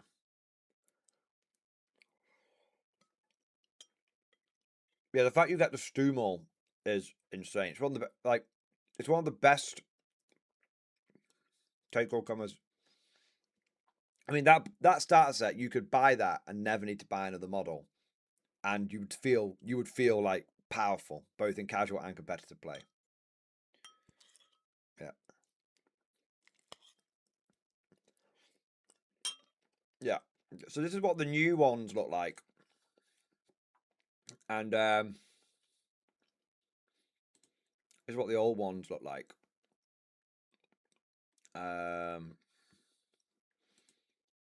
Like, it's all right.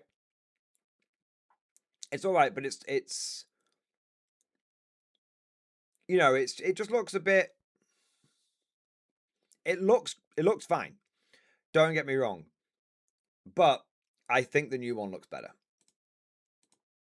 Like I said, it looks more professional. It kind of looks like you've strapped your big boy pants on. Yeah.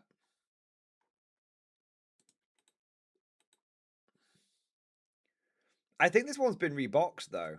Spriggs, can you confirm? Because I don't remember the Folsham Starter Army being called the Green Devils before, but maybe I just never saw the box art for it. Yeah. That one looks like it's been redone, but maybe not.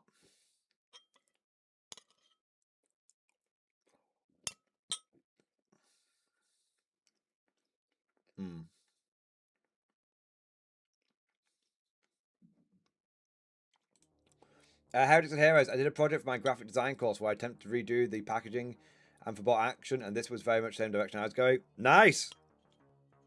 There you go. There you go.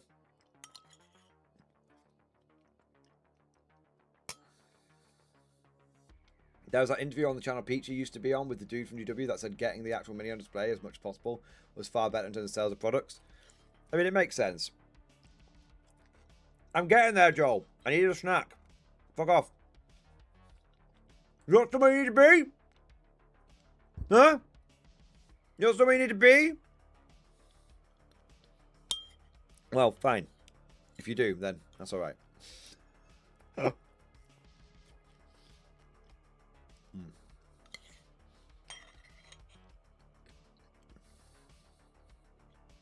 Right.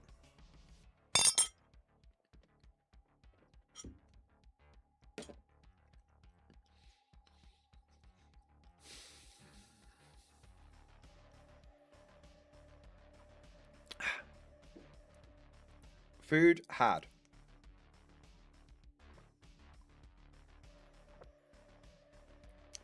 Giga Chad. Next.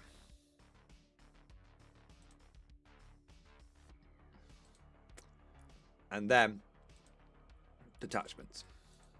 All right.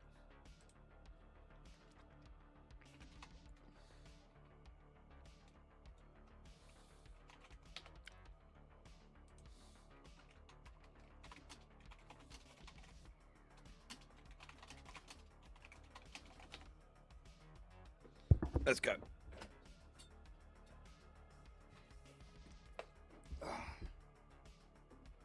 You want me to get big, don't you? Cyrillic dude. You want me to get big and strong so I can pick you up when we go to bed, right?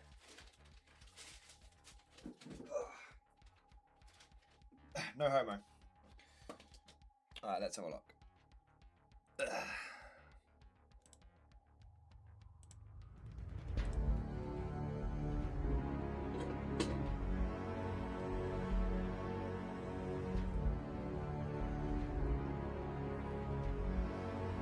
I'm good. You won't be able to see me very much on this one. I'm going to do some over the head stuff. You can see my big fat belly though.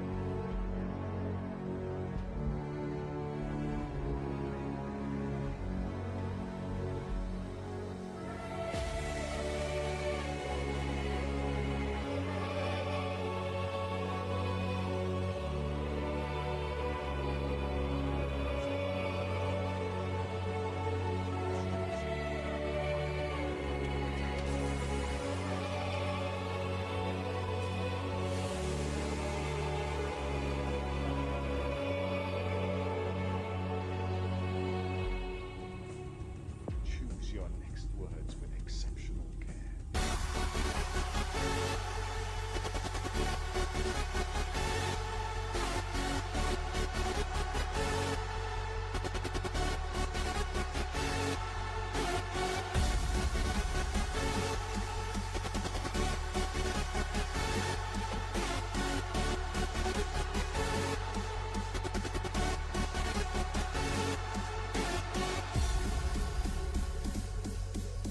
Not that I think anyone really cares, but try and get it on me a bit more.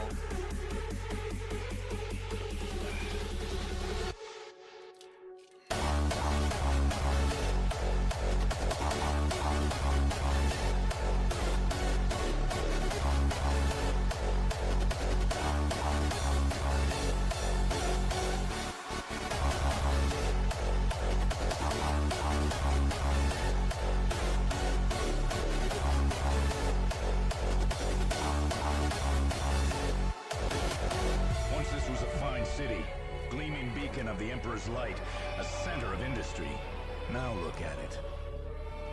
Commissar, I would like to see this city built up again. I would like to see towers and spires of gleaming white. I would like to see our men on parade routes, not tours of duty. I would like to see every city in this planet, every colony in this besotted, miserable system turn to the service and industry of the Imperium in the Emperor's name.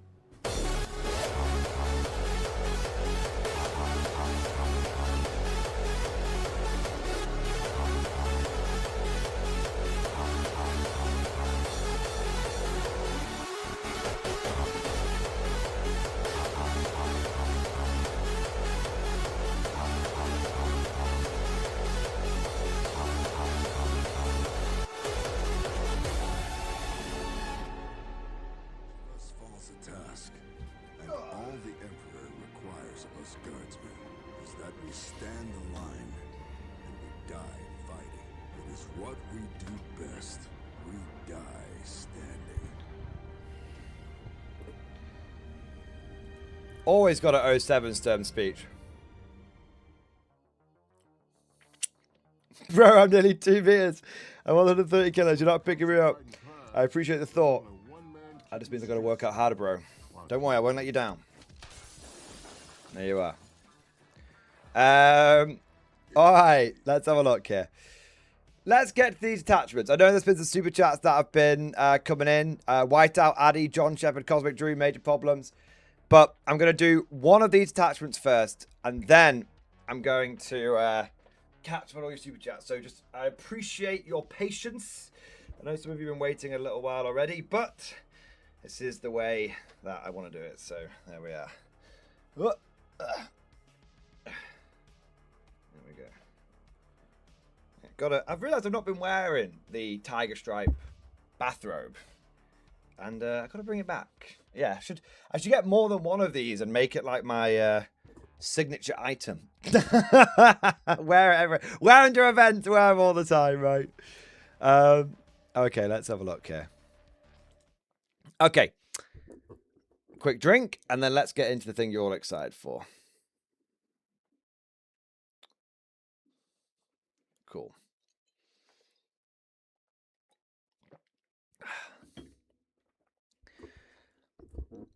Mordian smoking jacket, absolutely. Should get a 90, should get a 40 to Hugo Boss one. No. I will not. I will not. But I definitely get a I just get a normal smoking jacket. Yeah. Normal smoking jackets, you know, that's all that's needed, Madlock. We don't have to ruin it. It's all right. All right, what do we got here? Gentlemen, ladies, small furry creatures from Alpha Centauri, there has been even more good news for the Guard. I don't know if GW's finally clocked on to the fact that Guard players love being milked, but they are treating us good. Ever since 9th edition, they have been giving us a lot of stuff. We got our first range refresh with Cadia Stands, and then we've had loads of stuff with the Krieg box, and now we've had even more stuff coming out as well. So, I mean, we've had all the Yarrick stuff and everything, and that's just like an overview. We've had some of the best Christmas boxes as well, with the Double Dawn Christmas box from a couple of years ago, and the Krieg Artillery Platoon was actually a pretty good box. It wasn't, a lot of people said it wasn't because of like, it wasn't that good because the sort of pound to points ratio, or the discount, but it was all killer, no fillers, no bullshit character in there. So they've been doing us all right. I mean, yes, they've been fucking us on the Legends front and everything, but they've been, at least with one hand taken away, the one hand's been given. And one thing that they've given us this time is they've given us a sneak preview of 2 new detachments. So we're going to look at one of these right now, and then we'll look at one in a little later. If you're looking at this post stream as a stream highlight, I'll probably chop this one to cover one of the detachments, and I have a second stream highlight covering the other one as well. But we'll see how it goes. That's my intention. We'll see how it goes. So, unleash the Ash Minotaur motor pool with the new detachments from Armageddon. Armored vehicles from light scout cars to rumbling battle tanks are essential when fighting in the rad-blasted wastelands of Armageddon, but apparently not rebreathers. All right, everyone's been going on about this. Yes, the Centaur being open-topped is not a good choice for Armageddon, but there we go. Today, we're looking at 2 new detachments from the upcoming book Armageddon, The Return of Yarrick, which allow the Ash Minotaur to make extensive use of such war machines. The first, Armored Infantry, is all about piling ranks of guardsmen into nimble transports and thundering them up the battlefield, a tactic that has served the Imperium well on Armageddon and countless other theatres of war. That's what GW says it's about. It's actually, it's okay for armored infantry. It's actually quite good for tanks. We'll see, as we'll see in a moment. Squadron Commander expands the utility of your command squads by folding squadron units into their order structure, opening up the ability to power up ranks of Lehman Russ tanks without needing to fit a tank commander or Lord Soliantus himself into your army's roster. So they're starting to break down the delineation between infantry orders and vehicle orders, which is interesting. I mean, it kind of makes sense. See, what used to happen is that vehicles used to get different orders to infantry. So it kind of made sense that you had tank commanders only ordering tanks and infantry commanders only ordering infantry. But now everyone works from the same order list. So when you think about it, really, everyone should be, all the officers should be able to order all the units. Yeah. The detachment will also give squadron units smaller than a Lehman Russ a new order on my signal, which lets them dart around whenever the enemy gets too close, whether to avoid their reach or chase them down. So, it says command squads, but actually it's any officer, I believe. Add squadron to the list of units each officer unit from your army can issue orders to. Add the order below to those listed in the voice of command ability. So before we get to on my signal, I think we need to talk about the implications of squadron command. Chimeras just became really relevant. Like really properly relevant. Because of mobile command vehicle. You could have a Cadian Castellan, or you could have Creed inside a Chimera, and that Chimera can now order, using the mobile command vehicle rule, can now order 2 to 3 different units, 2 to 3 different vehicles. Mad Larkin, I hadn't even thought about it. Oh shit, commissars are officers too. Yes, that is true. So commissars would be able to do that order. That's which we'll come to on my signal in a moment. But yeah. So I think being able to have command chimeras is really, really cool. And I think it's been a massively underutilized part of the chimera for the last 3 years at least. Like, you know, chimeras have had the mobile command vehicle rule, but typically people just haven't been putting officers in them. Now, I think there's a good argument for doing so. I mean, if you're going to be taking some infantry inside a chimera, well then, rather than paying for a tank commander, why not just take a Cadian Castellan and put him inside the chimera with the infantry or Creed? And I think I really, really like this because of the implication of how much more points efficient you could make a list. Think about it. How much is a Rogel Dawn tank commander? 290 points at time of recording. How much is...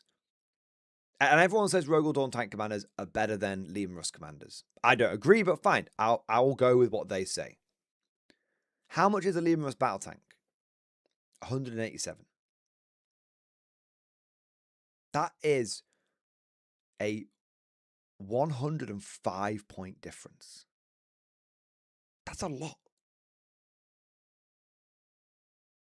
Now, instead of spending all that money on that Rogel Dawn commander, you can now spend 55 points. So it's actually a 235 point difference, a potentially a 235 point saving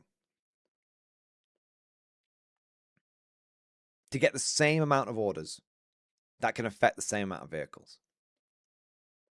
I mean, that's like a whole extra tank and change. If you're going down, especially if you're going down a Lehman Russ route, which I think a lot of people probably will, outside of like specific detachments. I think a lot of people will. I mean, it's huge. And then you've got like Creed, who could order 3. I mean, if you're going down the route of a Lehman Russ tank commander, versus a Lehman Russ. That's still a 50-point saving.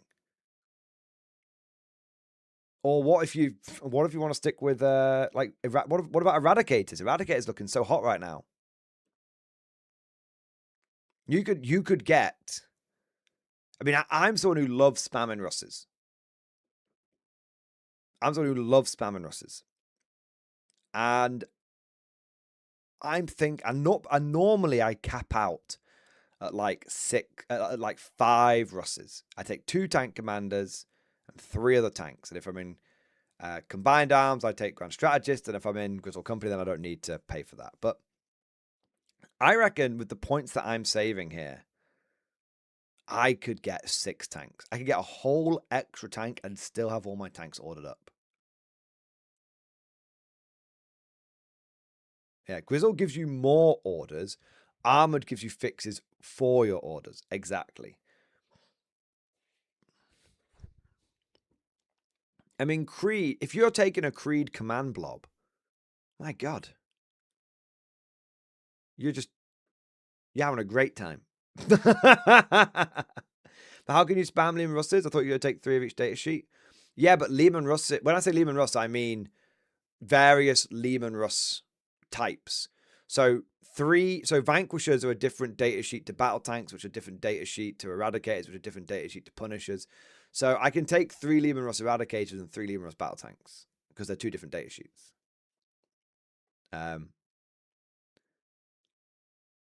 And maybe we can mix and match this one with other detachments. I think so. I don't think this detachment is going to, well, we haven't seen the whole thing, but I don't think this detachment is going to be like a 3-pointer. I reckon it's like a 2-pointer. Yeah. So I really, really like this because it's making me feel like I can get more bang for buck. Massively so. Yeah. Yeah, massively, massively so. My pleasure. Happy to help, Colonel Astor. So yeah, I think this is going to unlock some really good point-saving efficiencies inside your guard army, and will allow you to get up to like comfortably up to 6 Russes with orders. Yeah. Can you use the Master Vox in a Chimera? You can't, Scribbles, unfortunately. But you can obviously have the Master Vox outside of the Chimera, and if you've got like Creed and a bunch of bozos sitting on your home objective or screening out your backfield, and they're just like not doing much, you can sling plenty of orders forward. So yeah, and I think you could probably form some interesting armored platoons around this. There's a lot you can do with this. I really do like Squadron Command. And for me, it's all about the points it can save you is points that you can reinvest. And quick side note on that, there's been a lot of players who have been going down the Rogel Dawn route. And as someone who's explored Rogel Dawns quite a lot, and as someone who has tried going down more elite guard routes with Grizzle Company, it's amazing how quickly your points do get eaten up when you go down that route.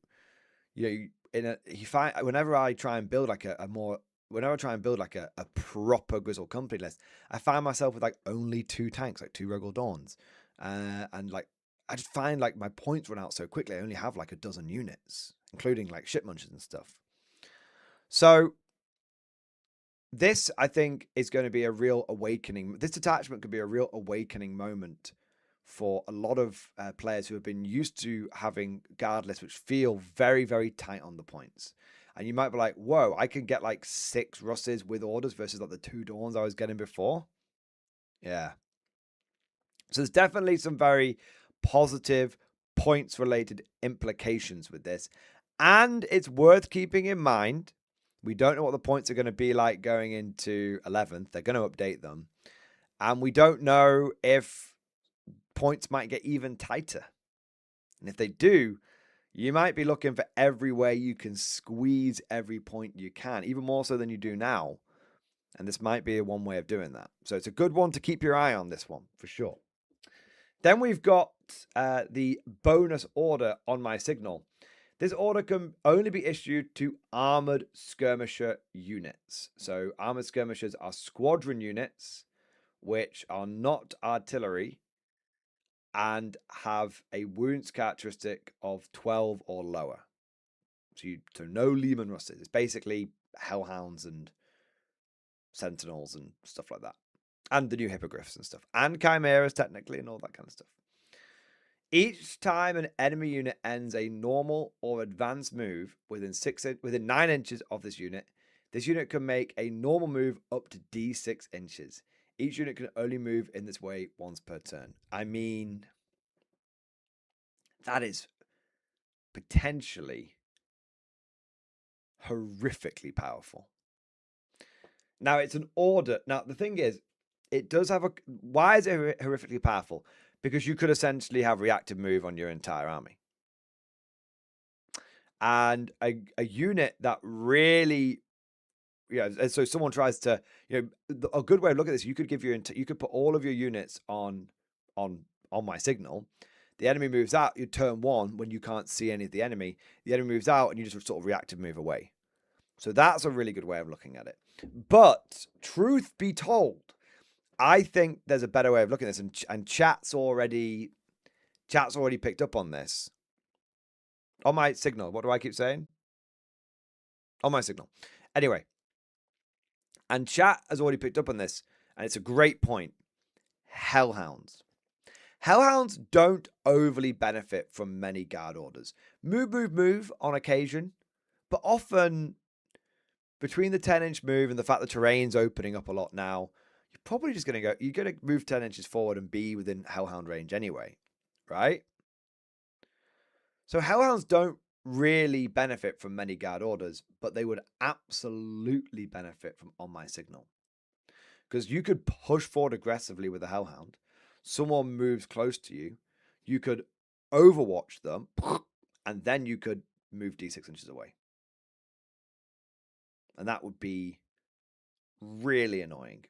That would be really, really, really annoying for them to deal with, right? Yeah, that'd be horrifically annoying. So, yes, you can use this widespread, but I suspect after turn 1, it's probably not something you're going to use widespread. But I think on Hellhounds specifically, it could be really good. So you could overwatch and move away, or you could block their movement with it. Yeah, you could. There's sort of two ways of approaching this. You can defensively reactive move or offensively reactive move. And the way you could use it offensively, because someone could like tow on one model onto an objective for like an action or something, or try and hold it to next turn, and you could reactive move onto that objective. And then that could deny them that. Yeah. There's a lot of different things you can do with it. So it's very, very good. After disembarking from their transport, guardsmen can level powerful barrages of lasgun fire that take the enemy quite by surprise, gaining a bonus to wound roll through the use of opening salvo stratagem. They're also adept at using overwhelming combined firepower to crack through the toughest of targets, and a careful use of combined fire stratagem will see even the lasguns on the back of the Chimera wounding Space Marines on a 3+. So these are 2 good stratagems. Damn good stratagems. So the first one, opening salvo. 1 Ashram unit from your army that disembarked for transport this turn and has not been set to shoot this phase. Until the end of the phase, each time on your unit makes an attack will add 1 to the wound roll. Oh. Amazingly powerful. Amazingly powerful. On so many different use cases.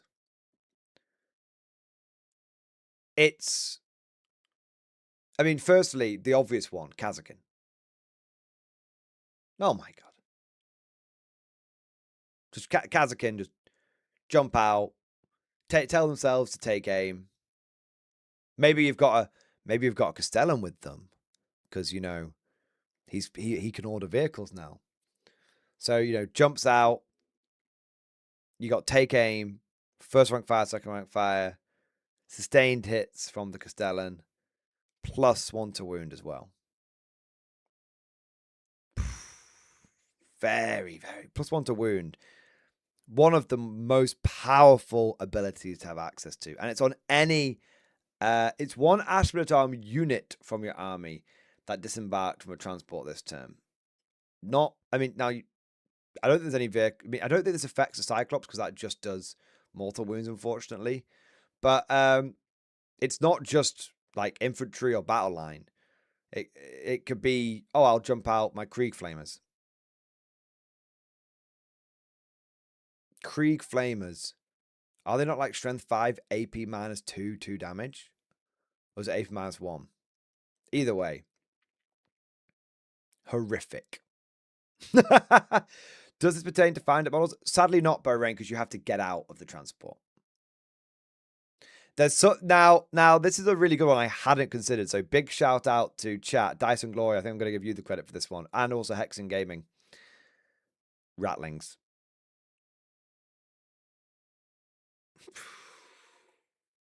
Rattlings can get out of the transport, shoot, and get back in. Ripper guns as well could jump, get out, shoot, get back in. Yeah, Krieg Flamers wounding on 2s at damage 2. Baby. Spicy. There's one thing that hasn't been talked about yet, though. And I think it's probably because it's too many eggs in one basket. It says transport. There is no qualifier for it being a non-Titanic transport. So you could do this with a full platoon jumping out of a Stormlord. I don't know if you'd want to. I don't know if it would be a good idea. You can still only affect one unit with it. But technically, that could be a 26-man Krieg squad. Technically. That would be possible. But it would be like I said, I think it'd be very, very expensive. Could be 15 Scions. Very spicy. It does include the Valkyrie Tactical Heckler. Absolutely. Yeah, double ordered Scions jumping out of a Stormlord. Remember, that Stormlord's Vulcan Megabolter has become way more viable because AP -1 now matters. I think I believe somewhat strongly that Stormlord meta incoming. Not like not full blown meta incoming, but Stormlords aren't shit anymore incoming. Yeah. So yeah, I think there's opening salvo. It's guys, it's +1 to wound. There's never a situation where that isn't good. Never. Really, really, really strong.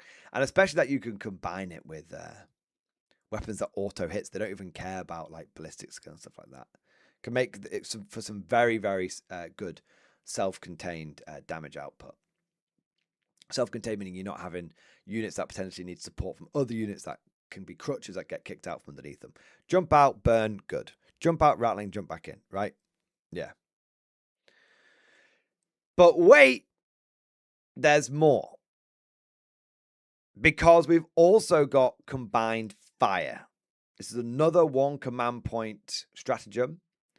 And this is in your shooting phase just after an armored skirmish unit from your army has shot.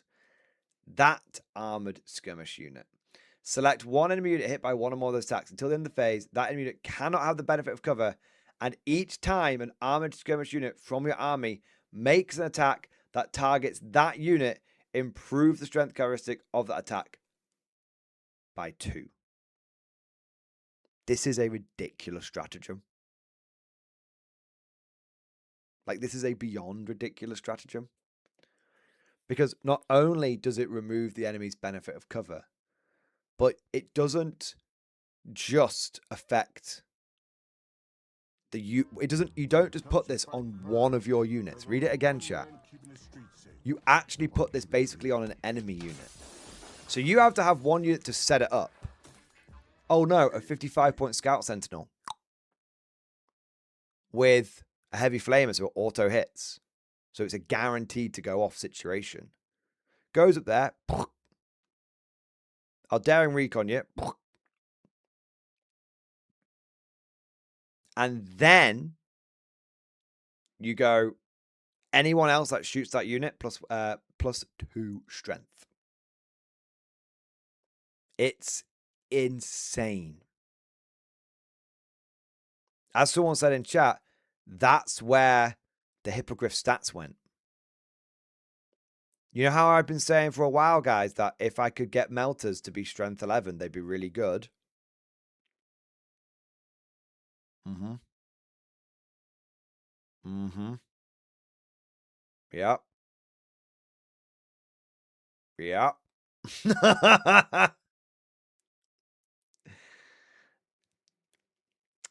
That's pretty powerful. Triple. Each Hippogriff will be putting out 3 strength 11 melter shots. Strength 14 mobile las cannons. Strength 10 light battle cannons. Even the bloody, what's it called? Chiron Gatling cannon. Strength 7. I mean, that's probably the weakest one, but still. Yeah. And you are right, Dyson Glory. It also turns off cover for the whole army, not just armored skirmishers. Exactly. That's a really, really good spot. I didn't see that. That's a really, really good spot. No, only armored skirmishers plus 2 strength. Everyone else gets the target without cover. Yeah, so everyone gets to ignore. It rips cover away for the whole of your army from the enemy, from that unit for the whole of your army. But then on top of that, armored skirmishers. So even if you got Lehman Russes in your force, they're going to thank you for this. Yeah, one command point ignore cover itself is going to be a good strat. I like this with Hellhounds. Strength 8 Inferno cannons make me happy. And Strength 7 Heavy Flamer makes me happy. Because suddenly, even Custodes don't want to get hit by the Flamers. Because you wound them on 3s and you kick them right down to a 4-up. You wound Marines on 2s. Woohoo, baby! And it is worth mentioning this would affect firing deck. Because the firing deck, it's the vehicle which is shooting the weapons, not the units inside. So this, with Centaurs, is bonkers. Beyond bonkers. Incredibly bonkers.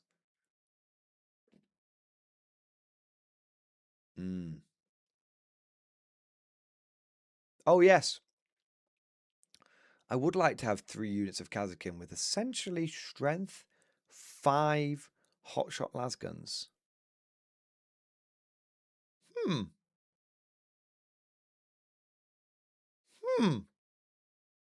it'd be quite helpful if I could have all my plasma weapons strength 10.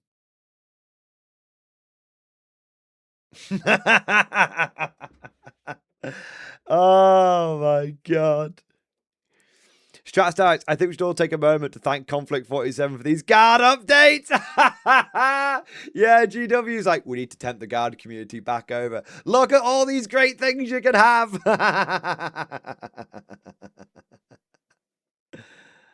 Yeah. Daka Centaur meta incoming? You goddamn right. You goddamn right. Strength 11 autocannons being spammed out of the back of Centaurs. It's a beautiful thing. A damn beautiful thing. You don't even have to be going with something soft with it. It's just a hit needed. Enemy, put down a knight you want gone. Hit it. Exactly. Yeah. It does work. That's a very good point. It works on Graves' bus. Not that it really helps Graves' bus all that much, but technically it works on it. Yeah. The eye jack off is back, baby! Exactly. The Imperial Guard, autocannon, offensive fighting force. It doesn't help Eradicators, unfortunately. Razor Claw because Eradicators are not armored skirmishers. They're too chunky. Again, Yarrick splash ordering then this. Yeah, man. Yeah. This is a really, really powerful ability, and it absolutely combos well with the Hippogriff. Really, really combos well. It doesn't help with Basilisks, unfortunately. Basilisks are not armored skirmishers. It specifically excludes artillery. Strength 10 plasma cannons is a very, very good shout on armored sentinels. Or scout sentinels, even. Or strength 11 autocannons on all those sentinels as well. Now, it is important to remember that you can only put this on one enemy unit. So it's not like every autocannon in your army is suddenly going to be big strength for the whole game. But it does mean that, you know, how I would probably build around this combined fire malarkey is I would think about it in terms of having, you know, you can nuke one unit a turn with it, but it's not going to make up for you bringing no anti-tank in your list. You're still going to need, you're still going to need proper anti-tank, because sometimes you might have to kill 2 units in one turn.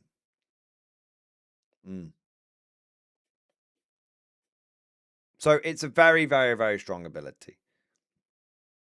And I have to say, combining all the things that Guard have been getting recently, Yarrick is really good. The Centaur's really good. Graves is okay. I think the Hippogriff gets a big buff from this.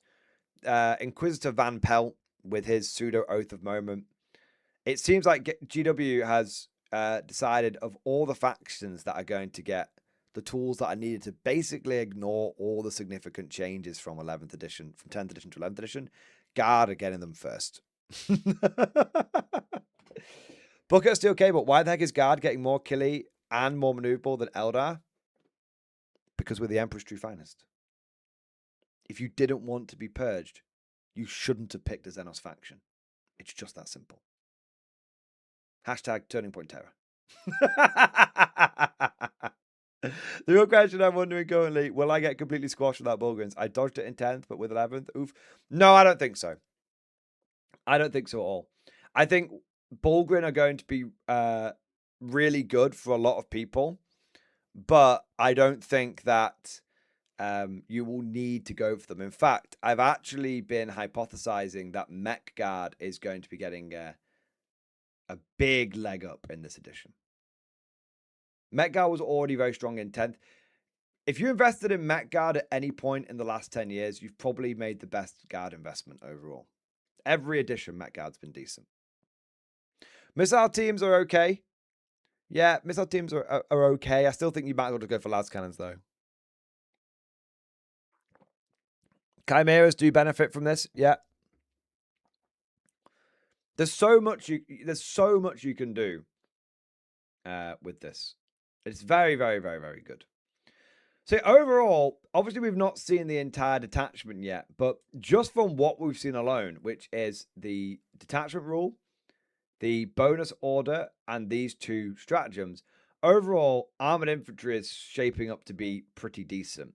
The only question, the 2 questions hanging over it are obviously enhancements, remaining stratagems, but also how many detachment points it's going to be. How many detachment points it's going to be. That could be a big one, because if this one can be combined with the other mechanized assault doctrine that we've got, that could be spicy. Because I think the old mech assault's going to be one detachment point. I don't know, but I would guess it's going to be 1. So if this one's 2, could you stack this and the old mech assault? If that's the case, you could get some real spicy combos. Technically speaking, if that's the case, you could end up with a Krieg squad with +3 to wound. Because the old mech assault gives you +1 to wound. You've got a stratagem here that gives you +1 to wound, and a Krieg squad below half strength also has +1 to wound.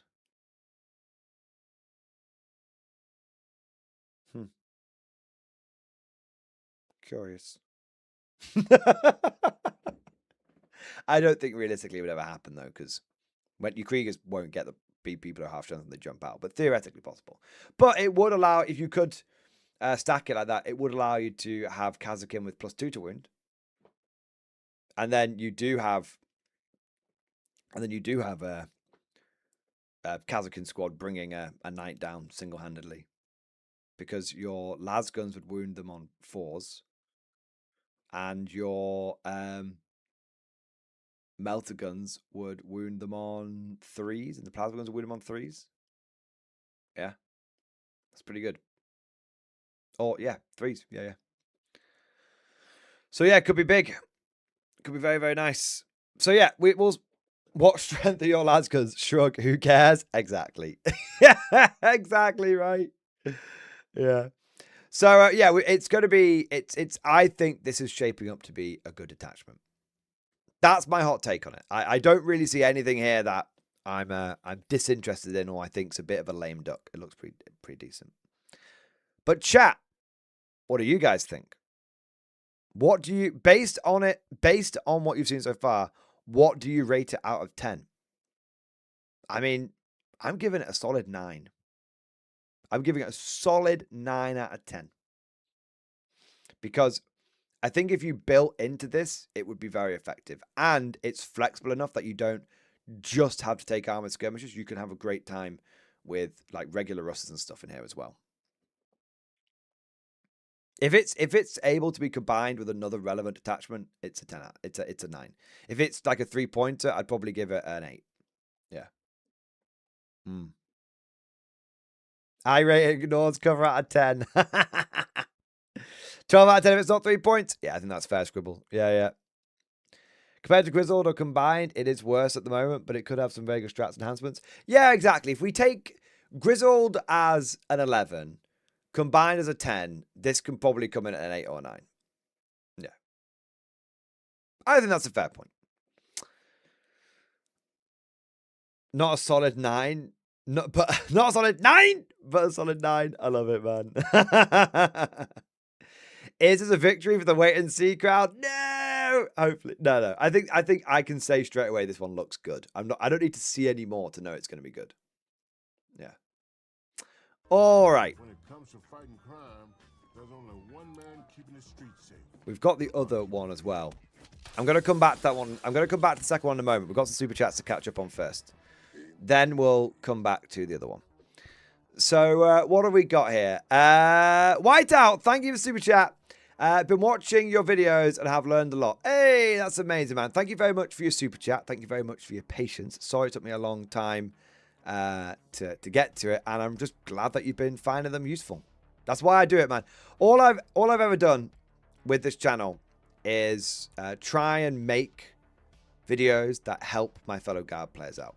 If you go back and look at like the first Warhammer video I did on this channel, I say, look, I see a lot of people out there who are struggling with Guards in 7th edition when it was the dark days. And there's a lot of bad advice out there as well. And all I want to do is try and help Guard players go down swinging. This is when the best you could hope for in like 7th was that you didn't even win a game, but you didn't just get completely rolled over. And sometimes you win a game here and there. And that's and I've been doing that for like I think 10 years. If it's not 10, it's 9 or 10 years. And I'm just glad that I've been able to help you. You and all I ever want to do is try and help my fellow Guard players. That's it. What do we got next? I want to say a big thank you to Addy. Thank you for the super chat, man. Hi, Mordian. Love your videos. Got a bat rep of my first major in stream discussion. Let's have a look then. Let's see what's going on. All right. Bat rep, Leipzig, major, game 5. First major and first time with a fully painted army. It was a game I'll tell my children about. That's awesome, man. Mileage, Grizzled, Ursula, 10-man command blob, 2 times Ethical Krieg, 1 Rattling squad, 2 Counter-Killing Chimeras, 2 Rogal Dawn tank commanders, 3 Vanquishers, 1 Scout Sentinel, 1 Hellhound. Blood Angel list, Rage Curse Onslaught, 2 Sanguinary Priests, plus 6 Blade Guard. Nice. I love that. The blood guard. 3 times chaplain plus 5 death can be jump backs. 3 times Sangard, 2 times gladiator lancers, 1 scout, 1 infiltrator. That's a spicy list, yeah. He put 1 lance in reserve. I started everything on the field. My thoughts, with my normal playstyle, I will lose 3 lines. And last game, so let's mix up the playbook and go full tilt. If I give him enough round 1, he will stay in the midfield and ideally commit everything so that I can shoot him to pieces. In my first turn of shooting, I execute 1 Sangard squad with the Kazkin after then whiffing a grenade. 4 photos that encapsulate the rest of the game. First, end of bottom of 1, move phase from Blood Angels. I kept a single rank from my home. Second, midway through movement top of turn 2. Third, end of my turn 2 after charge. My opponent has left 1 Sang Priest with 2 wounds, 1 Chaplain with 3 wounds, 1 Sangard in buttfuck nowhere, 2 Lancers, a single Scout, Infiltrator at home. Fourth is the end. 37 for me. My opponent's an absolute gent, and we had a good laugh about it. Turn 1, he questioned my sanity, and then I was sorry. It wasn't really about dice luck. I only rolled wildly on my Rogal Dawn Tankman saves. More of a story about law of averages. He saved shit, but hit extremely good. And some 5 Feel No Pains were extreme. 5 mortal wounds, grenades, and save 4. I had a chuckle writing that and remembering. Nice. I mean, sometimes you do need to go full send. Sometimes you do. Especially against like a pressure list like this. Like, there's only so much he's going to be able to, like, tie up. And as you said, if you could basically, like, sacrifice a lot of your army, but then that will allow you to be able to see him, that means you can then kill him. So you can push a lot of stuff out, expose him into the mid-board, and then basically just smash him. Yeah. Because at the end of the day, there's a lot of Marines here which have just got a 3-up save. And that's it, basically. Yeah. Very nice. Yeah. It was a ballsy maneuver, but it paid off. And it was a maneuver that was probably necessary due to the terrain that, you know, you're playing on, with how, you know, horrific. I mean, if you hadn't done that, he could have jumped from here to here. You still don't get to shoot him, and then he jumps out and munches on you. Yeah. So you kind of have to try and, you know, push round the angles to be able to do the damage that you need to do. Yeah, yeah. Tough game, but you handled it well, man. Excellent work. Damn good work, sir. We've got John Shepherd. Thank you for the super chat. Sorry. Yeah, that was Addy. John Shepherd. Pictures and a game I'm trying to do in stream discussion. Let's have a look.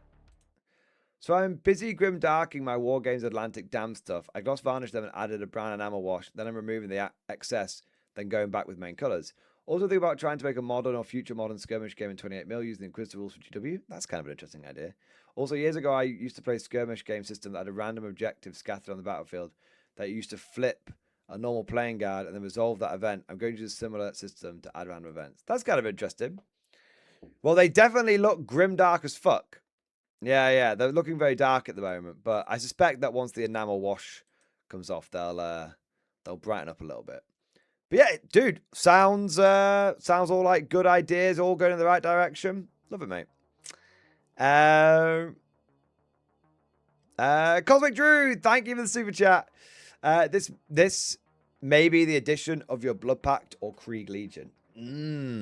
I feel like it could be the addition of the Blood Pact. I already have a Stormlord for him.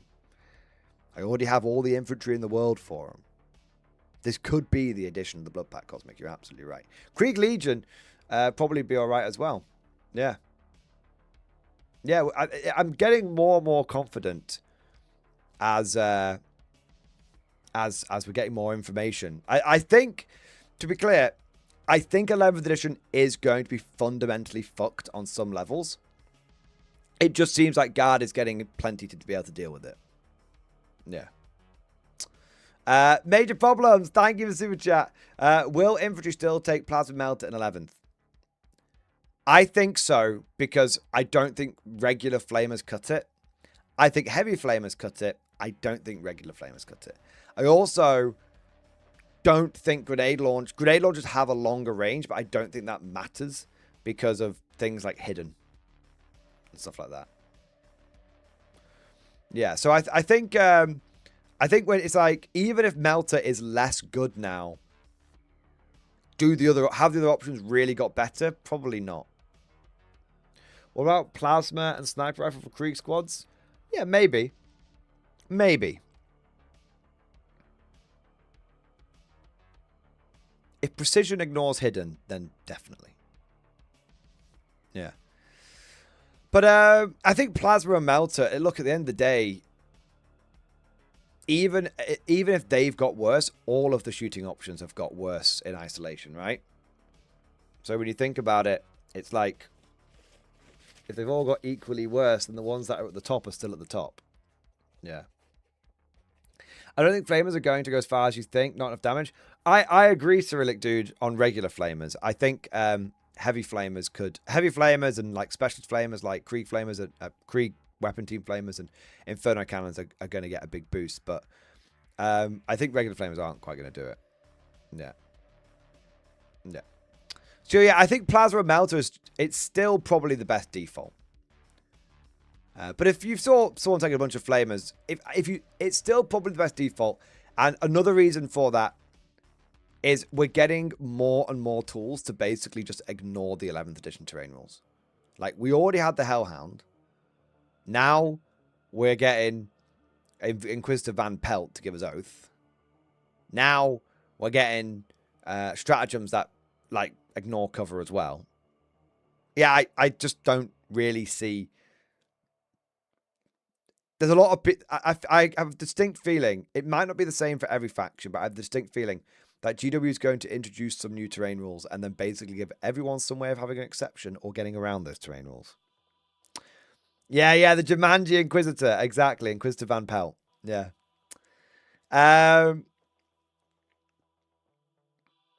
James Loader, thank you for the 34 months, man. X-Force, baby. Hobby update and bolt action in Discord chat. Let's have a look. All right, let me have a quick drink.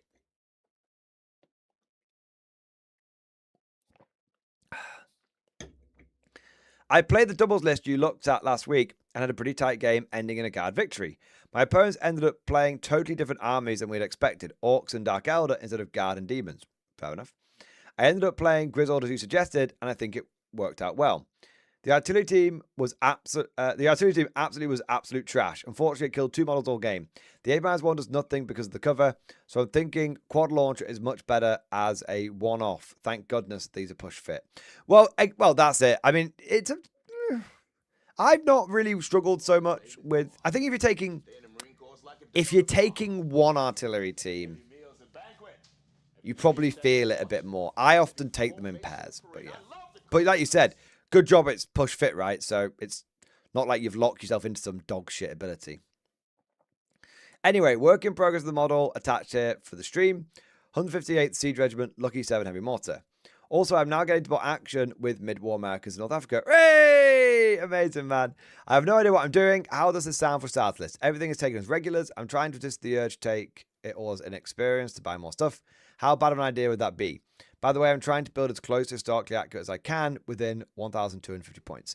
So you can go inexperienced, and as long as you've got like platoon commanders nearby, you can,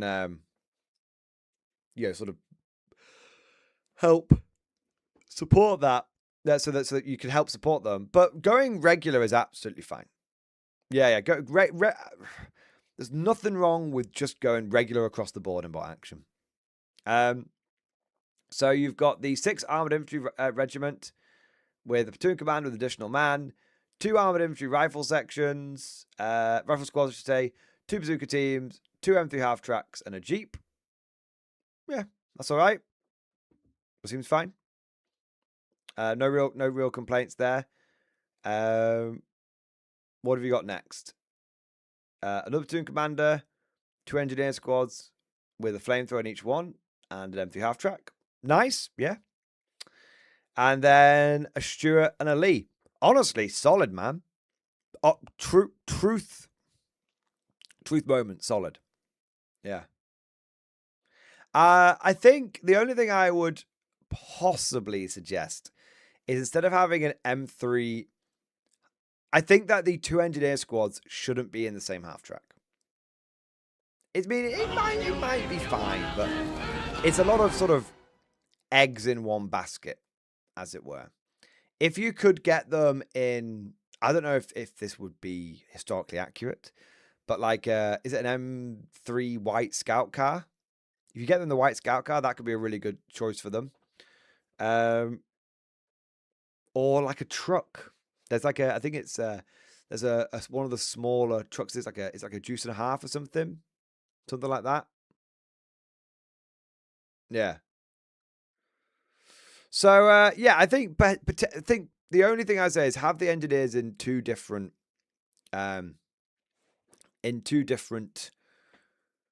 vehicles, because you're going to need that flexibility, and you're going to want to have you don't want two flamethrower teams in or squads in one half track is too juicy a target. Yeah. So that's my only feedback. Other than that, looking good. Considering you don't know what you're doing, you've come up with a very nice, robust list. I have just spotted one thing though. Not a bad thing. Infantry, sir. Good for you. You don't have Mobile infantry any made me the man I am HE, today. like mortars or anything like that. I don't know if that would go against historically what you're trying to achieve, but it might be worth considering trying to get a bit of indirect fire into your list. It could be anything. It could be, I think you can take 2 light mortars and a rifle platoon. So you could swap out one of the bazooka teams for, is it, let me just check. Is it 2 anti-tank? You might actually not be able to take both bazookas anyway, now that I think about it. Because I think a rifle platoon only lets you take one bazooka. 1 anti-tank choice. Yes. So you've put 2 bazookas. You've put 2 bazookas in the rifle platoon, but you can only take 1 because you can only take 0 to 1 anti-tank choices.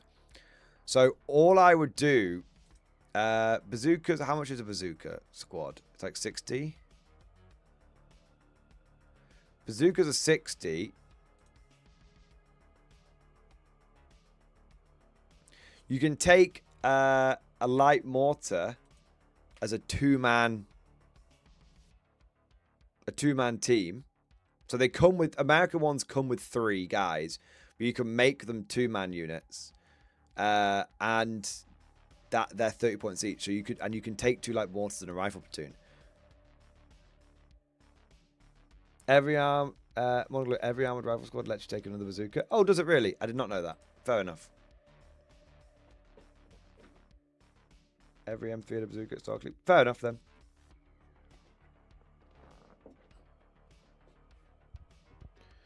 James Oda, Element Glory. The Lee has HE. It has a little bit. If you mean indirect, I can take a mortar team, but it would need another half track. Is that what? Is that just for your historical sort of satisfaction, shall we say? At that point, I need to cut the engineers.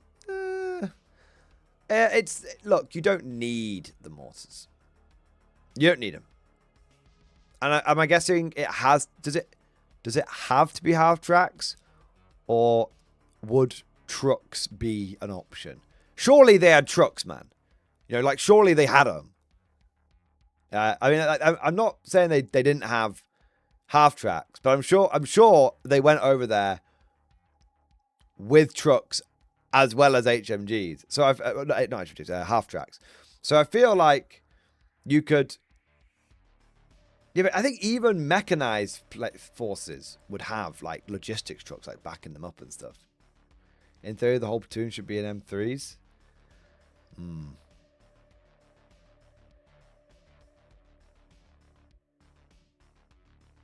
Well, it's not the end of the world, but I think you could benefit from a light mortar or 2. That's it, right? But if you can't quite squeeze it in, then I don't think, if you made 0 change to your list, I think you'd be totally okay. There you go. I spent an unreasonable amount of time researching the formation. No. There's no such thing. It's one of the best bits about getting into bolt action is beginning to like deep dive the different historical formations. And it's almost like I often sort of like tongue-in-cheek nickname it bolt action lore. You know, deep diving into the bolt action stuff and really immersing yourself in history. And one of the things I find sort of James Loader is I end up, because of how like deep history actually is, I end up finding that 40k lore seems really shallow in comparison. Because you're like 40k lore. Do you know what I mean? Like there's a lot more that's gone on in history than there is, yeah, and than there is in 40k. Yeah. There you go. All right, but no, it's a good list, James. And hey, considering like you said, you don't know what you're doing, you've come with a solid list there, mate. Yeah. Florida Eccentric, thank you for the super chat. Hobby update and Warlord praise in stream discussion. Let's have a look. Oh, I didn't show off your model, James. Man, that's a beautiful model. Hey, it may have been kind of trash, but it looks very nice. Cool. Excellent job, man. Especially, I should say, on the basing. Really, really, really fucking cool, bro. Excellent stuff. All right. The first picture is what FedEx and Customs did to my first order. The next 2 pictures is Warlord making it right and sending me out all my stuff. I sent them plenty of pictures so they could claim the insurance on it. Praise be to Warlord. The black shirts were a private buy from the store. Let's have a look. Oh, no. So what? Basically, I mean, what happened? Did they like open the box up and fuck with it or something? That's crazy. Or were all the parts like fucked up from them like mishandling the packaging or something? That's crazy, man. Hey, what? Wow. Look at all the terrain, bro. Yes. Yes. Amazing. That's so cool, dude. Nice. Dude, you got all of the terrain. That's actually epic, man. I need to get more terrain. I need even more. I don't have enough. I mean, I've got a ridiculous amount right now, but I don't have enough. More terrain. More. That's amazing, man. Nice. Love it. God, I've got a really itchy nose. I feel like there's like a bit of fluff from the microphone's going up my nose. Oh. There we go. No matter the fragile, because I believe you're Lich fan in general, yeah. Where are we up to? But good guy Warlord for sorting it out as well. Yeah. Fox Knight, thank you for super chat. I am so glad I chose to start with Met Guard. Yeah, baby. Met Guard has been a valid playstyle of Imperial Guard for what feels like at least the last 3 editions. And even quite a lot. I mean, basically, apart from 6th and 7th edition, when all Guard playstyles were a waste of time, Met Guard has been legit. Yeah. It's just the way, man. Gotta mech up. Hashtag mech up. Dyson Glory, thank you for super chat.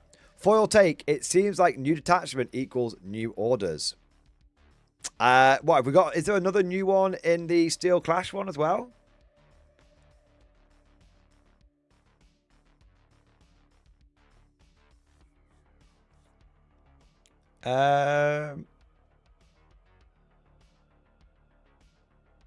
Maybe. I don't think there is in Steel Clash that we've seen. So Steel Hammer, I should say, that we've seen so far. But we did get new orders with Grizzled. We did get new orders with the mech one. So maybe there'll be an enhancement that gives us new orders in in steel hammer or stratagem or something, maybe. Yeah. Yeah, foil moment. I think that's a potentially valid foil moment. I think so. Justin Polos, thank you, 22 months. X-Force, we waited, we saw, and it was good.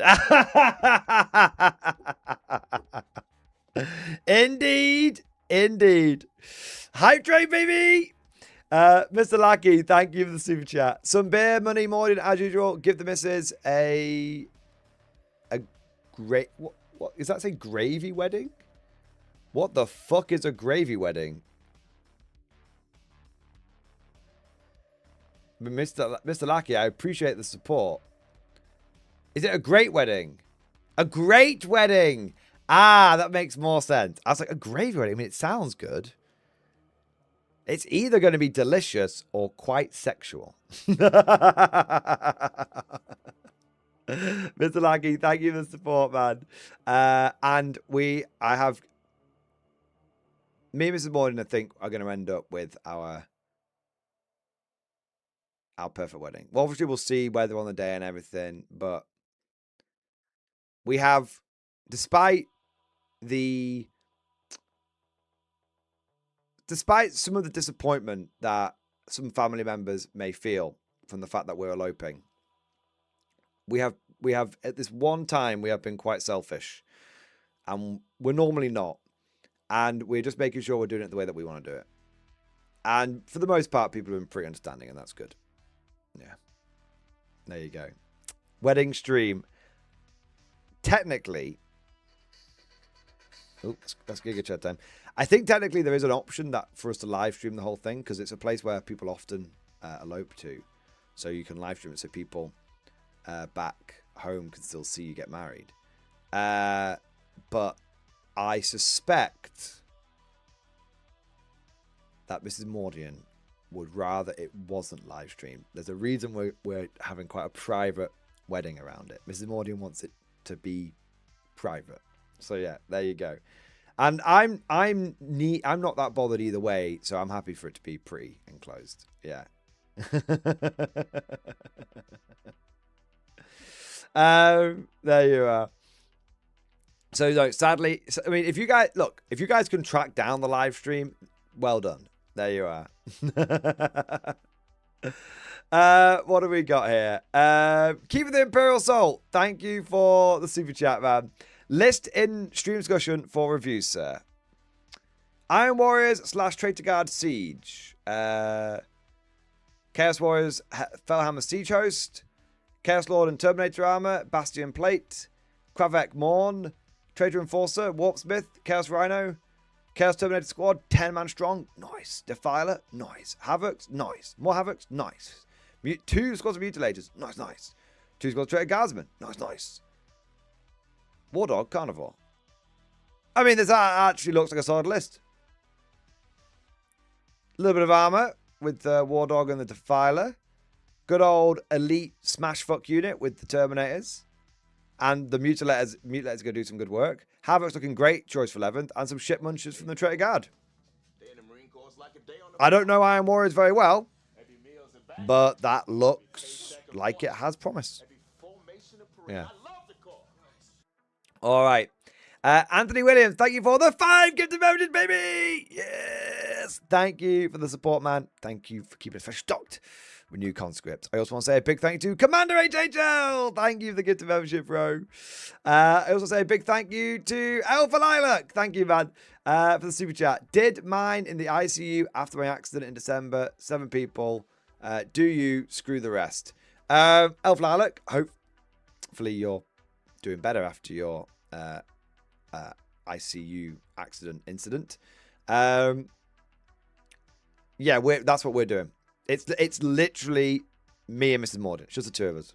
I think there's going to be, the witnesses are going to be other people that are also getting married there, which would be cool. And that's the way we want to do it. Yeah. That's the way we want to do it.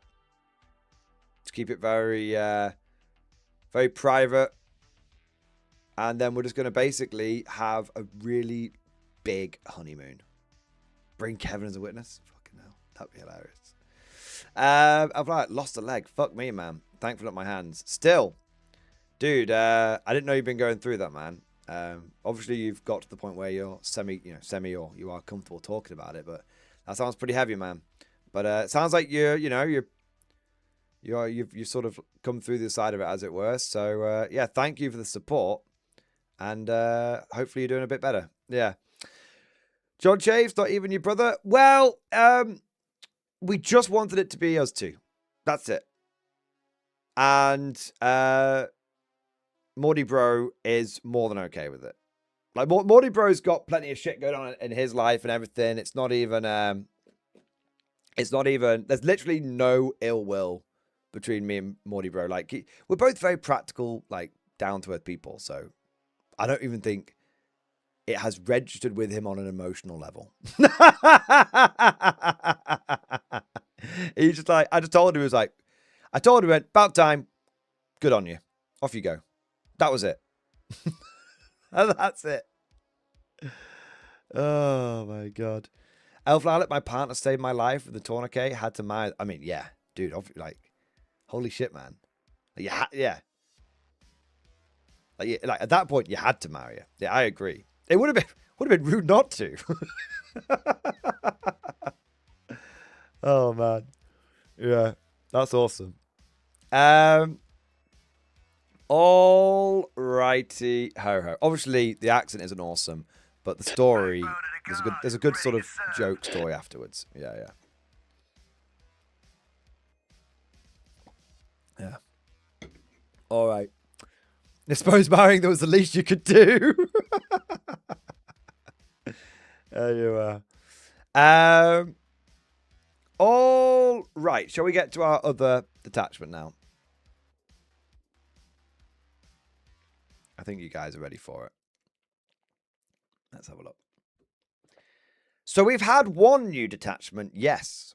But what about second new detachment? And if I were a betting man, I suspect that this is the detachment that more Guard players are excited about. Why? Because it involves big tanks. And if there's one thing that Guard players like, it is big tanks. Big tanks are the best, and I cannot lie. All you other Guard players can't deny. When your opponent walks into the place and they haven't got enough anti-tank in their list, you get sprung. So, Armored Infantry was the other new detachment. This one is called Steel Hammer. I keep calling it Steel Clash, but it's Steel Hammer. It's all about smashing the largest tanks you can muster right into your opponent's lines, especially Titanic vehicles like the mighty Baneblade. In fact, you can even have a Baneblade as your warlord. Command Baneblade incoming! If the Baneblade if you can't get a Command Baneblade that can do at least 2 orders, ideally 3, this attachment is going to be very disappointing. But hopefully we'll be able to. Fortress of Arrogance incoming. Normally getting too close to the enemy is a raw deal for your largest tanks, as many of their strongest weapons have the blast ability, and so can't shoot the heretics clustering around them. Not so with the Ceaseless Cannonade rule, which does away with that restriction and in addition, removes the hit penalty for shooting within engagement range. So Demolisher fans in shambles right now, because the whole reason to take a Demolisher is now basically like with this detachment. But I mean, that's the only. To be fair, Demolishers have been in the shitter for a while now with the whole D6+1 shots on the weapon. So yeah, but let's not focus on the negative. Let's focus on the positive. This affects Ashmatarm Titanic or Ashmatarm Squadron units. All Squadron units. From the humble Sentinel, technically from the humble Cyclops demolition vehicle, but that's not sticking around long enough to benefit from this. So realistically, from the humble Sentinel up to the mightiest Baneblade, every Guard vehicle basically benefits from this. It's pretty good. Each time an Astrobaton, Titanic, or Astrobaton squadron unit from your army is selected to shoot, models in that unit can target enemy units within engagement range of that unit, including with blast weapons, provided no other friendly units are also within engagement range of that enemy unit. When doing so, such models do not suffer the penalty to hit rolls for being within engagement range of one or more enemy units, excluding extra attacks made with indirect fire weapons. Excluding attacks made with indirect fire weapons. So yeah, you can't charge your basilisk into combat and then be like, shatter this guy! That would be hilarious. There's a whole lot of things that are gonna benefit from this. Firstly, I do think this brings the Rogel Dawn back into contention. So I did a video that came out today where I was like, I'm not as... Obviously, you guys know I've been Team Lehman Russ for a little while. But I did a video today saying I'm not as sure that the Rogel Dawn is going to be the go-to it once was, as it was in 10th edition, in 11th edition. I think that I still stand by that statement, but I think that this detachment is going to be very good for Rogel Dawn fans. Because one of the big ways that people have been wanting to use the Rogel Dawn, slap a 4+ invulnerable save on it, blast it forward, blast the enemy in the face, charge in, tank shock them, tie them up. That's the way people have been wanting to do it. And then if you get countercharged, you're pretty bloody jawball. You'll probably be all right. So I do think that this is a shot in the arm for the Rogel Dawn team. And I have no, you guys know me. I don't mind saying if new information is presented and it changes my opinion on something. Sometimes people in all walks of life, but especially I find like gaming communities, they get very entrenched and they're like, I will not change my opinion regardless of the facts that are presented. And for me, I've always maintained that I prefer the Russ over the Rogel Dawn because of my playstyle, but I've always acknowledged the power that the Rogel Dawn can bring, especially when you think about the 10th edition American meta and how more open those boards and stuff were. And I think this, originally I wasn't sure the Rogel Dawn was going to be as good for everyone in 11th edition, Americans, Europeans, wherever. Now I think that in this detachment, the Rogel Dawn is definitely getting a bit of a boost. So that's good. That's good. I like the Dawn. We don't want the Dawn to be bad. I own 3 built Dawns, 4 technically if you include my Macarius now, which I proxy as a Dawn. But I have 4 Dawn and Dawn-like models built, and I've got another 3 that are unbuilt right now. So I like Dawns. Some people think I'm anti-Dawn. I'm not in any way, shape, or form. I really enjoy using them. So I am happy for this. But then you've got, we will get to the Titanics, of course, in a moment. But then you've got the smaller vehicles that will gladly benefit from this. Things like your Lehman Russes.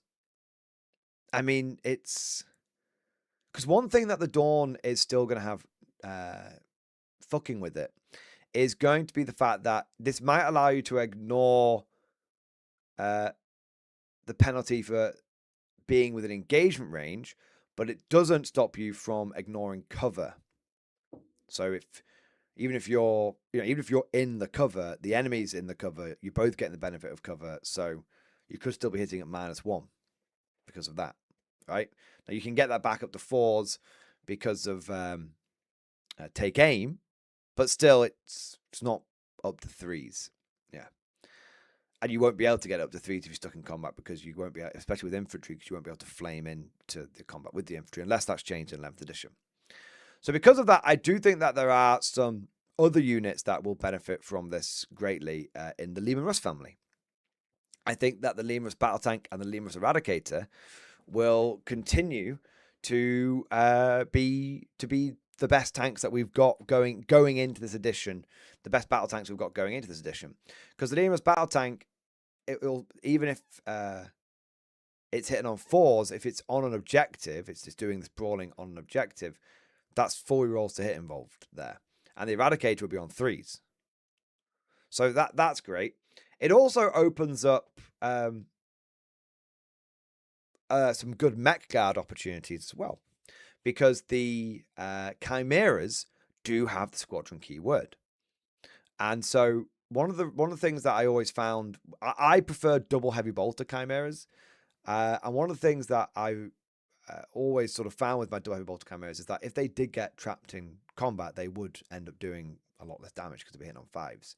Now they'll still be hitting on 4s, and potentially, they'll still be hitting on 4s, which is good. You might still end up going down the double flamer route because of the wider implications of a 11th edition and terrain and stuff like that. But it's it's worth mentioning. And then you've got the new centaurs now, and this will help them with their firing deck and everything.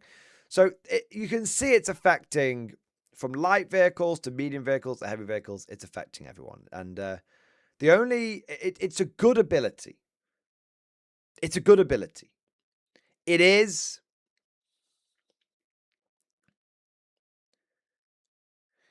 a bit of a double-edged sword, though.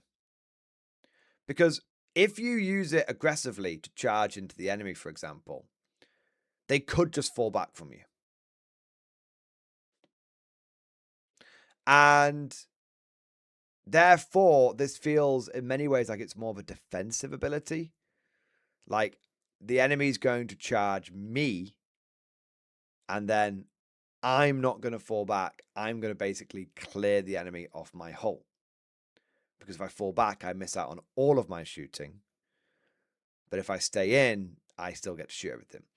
That is quite risky because there could be the case where if someone charges you and does a lot of damage to you, staying in combat, even if it means you get to shoot, could mean you just die. And then you die in your turn. And that could have big implications for things like consolidating, piling in, overrun. So it's, if they fall back, they might have to give up cover. Yeah, so it's, I think you have to, yes, on paper, on paper, it sounds like you go, and all that kind of stuff. But I think the reality is this is a more defensive ability. You sort of pressuring the enemy, pushing onto objectives, Rogel Dawn's the 4th invulnerable save, all that kind of stuff. Maybe Super Heavy's a 4th invulnerable save. And you're pushing onto those objectives, taking the punch, and then digging in and going, okay, I need to clear off my hull now. That's how it feels. And that has, like I said, risks and implications. Because if you don't clear them off the hull, then you could end up losing a lot of stuff in your turn. It does, it's got to be treated more big brain than it sounds. Exactly, cool German dude. This is, I think this one is way more situational than armored infantry. Realistically, I think the likely scenario with this is that, with this particular detachment rule, is it's to stop people from tagging you as shit munchers. Really, that's it. The enemy tries to put like some bullshit high OC unit, but low damage output unit, some like battle line bollocks. Charge one or several of your tanks with it, and hope that basically they will be able to, even if they take casualties, they'll be able to survive to tie you up and potentially stop you from scoring that next turn. And you just basically go, that's not going to work. Yeah. So it's a relatively, I feel, and this is the first impressions video, I could be wrong, but it's a relatively niche detachment rule, but it does have some other good things going for it, specifically some of the enhancements and stratagems that it showed off. So you can do all sorts with your new Titanic Warlord, but one of our favorites by far is the Assault Hatches enhancement that lets his embarking infantry charge even if their ride has made a move. Just imagine General Stormlord, I love that, crashing headfirst through the enemy defensive line, only for 2 full-size squads of Bullgryns to come out swinging at their soft underbelly. Pure cinema. I have to say, GW, whoever wrote this article, it's quite good. It's sometimes GW writes articles that feel a little immature, but I think leaning into a little bit of sort of relevant meme culture there is quite good. So not overdoing it. It's just, just a little bit. Then once your tank is charged into its prey, use the Engine of Wrath stratagem to grind entire units of unfortunate souls into paste. Why have chainsaws and combat knives when you have raw mass and a massive engine?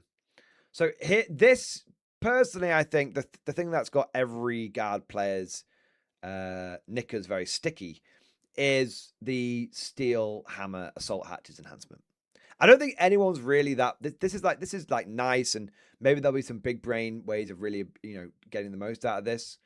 But this one, I think, is what's getting everyone excited because people want because when we were really, in the first couple of years of like 10th edition, when we were really getting into the guard tactics, when I was doing this full time and everything, I don't think a week would go by without someone saying to me, Mordian, what do you think about Bulgrin inside a Stormlord? And every week I would go, yeah, it's viable, but it's very expensive. And the Stormlord doesn't actually make you that much faster because you can't move and then get out and assault. All of those people that had dreams of Bulgrin inside a Stormlord, you are now vindicated. You were right all along. Your vision has been brought to life. What was once only a dream is now a frightening reality. Yeah.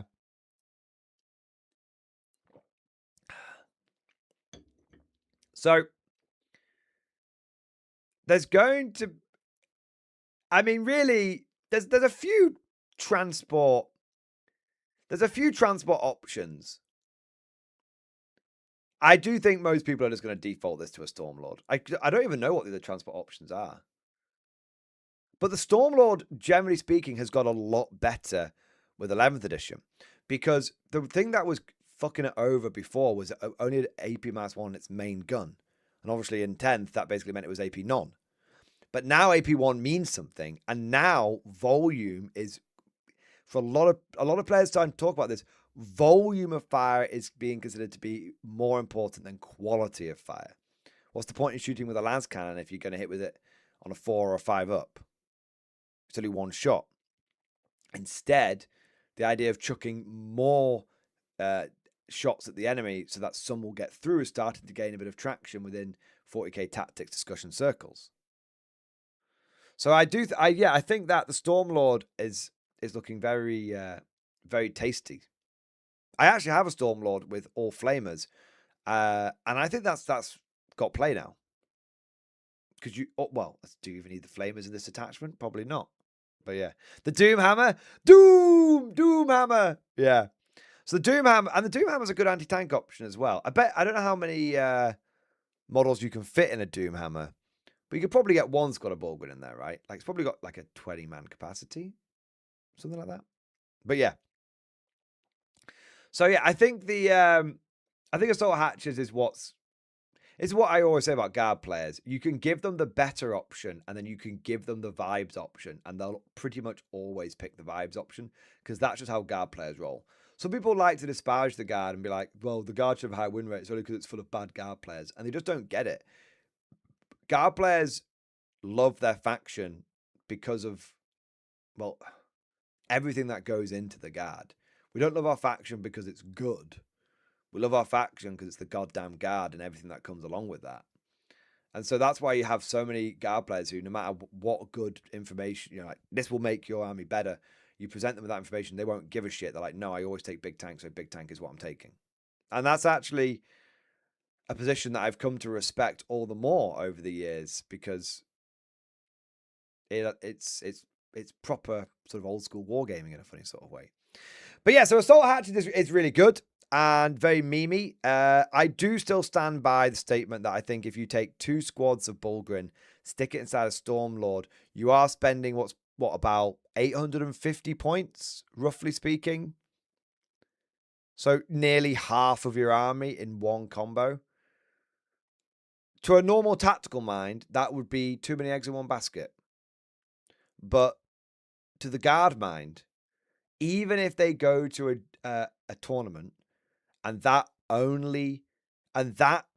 silly meme tactic only goes off once, even in a GT, one time the Bulgrin Bang Bus just goes absolutely ape and smashes everything, it'll be worth it. The other games where it didn't work, they won't remember them. They'll just remember the time it did work. And that's good times. Yeah. I feel Guard players are slightly less chaotic Orc players. You play for the love of the game, not for success. Exactly. Orc players and Guard... There's a reason why Orc players and Guard players get on so well. Cut from the same cloth. 100%. And then you've got Engine of Wrath. 1 command point. Use it in the fight phase. 1 Ashman Titanic unit from your army that has not been selected this phase. Select 1 enemy unit with engagement range of your unit until the end of the phase. Add 6 to the attacks characteristics of melee weapons equipped by models in your unit. Improve the armor penetration characteristics of the weapons by 2. And each time model in your unit fights, it can only target that enemy unit. I mean, so you can't pick one and then grind another. I mean, that's that is going to be 12. Is that 12 attacks on a Baneblade? I'm just going to check the stats on that one. I don't think it's super helpful, but it's a bit of fun. Oh, no, 14. Oh, bloody hell, 1 minute. Where's that gone? Sorry, I can't compute it today. There you go. So you'd have... Oh, no. 12 attacks, strength 8, AP... No. Wait, what's the stratagem do again? Absolute fail. Yeah, no, it just gives you more attacks. It doesn't give you better strength attacks. So 12, strength 8, AP -2, damage 1 attacks. I think it should give you +1 damage as well, minimum. I think it should be... +6 attacks, +2 strength, AP, and damage. Yes, I think it should be damage 3. I think it's a fucking Baneblade. A fucking alien. I think it's a fucking Baneblade, and when it rams into you, you should feel it. You should feel it. Because think about it. If you're doing that, you're going to if you're doing that, you want to get the most out of it. You need to be giving this thing fixed bayonets over take aim. So you're giving up a lot of firepower for this meme to make the meme a dream. Yeah. Yeah, the Catan toe stuffer. Yeah, exactly. Exactly. So looking through this, basically, this is a decent anti-chaff sort of defensive ability. Outside of that, it's kind of risky if you're trying to stay in combat with units that can actually do damage to you. The main thing is you can give all of your Titanic units the character keyword if you so want.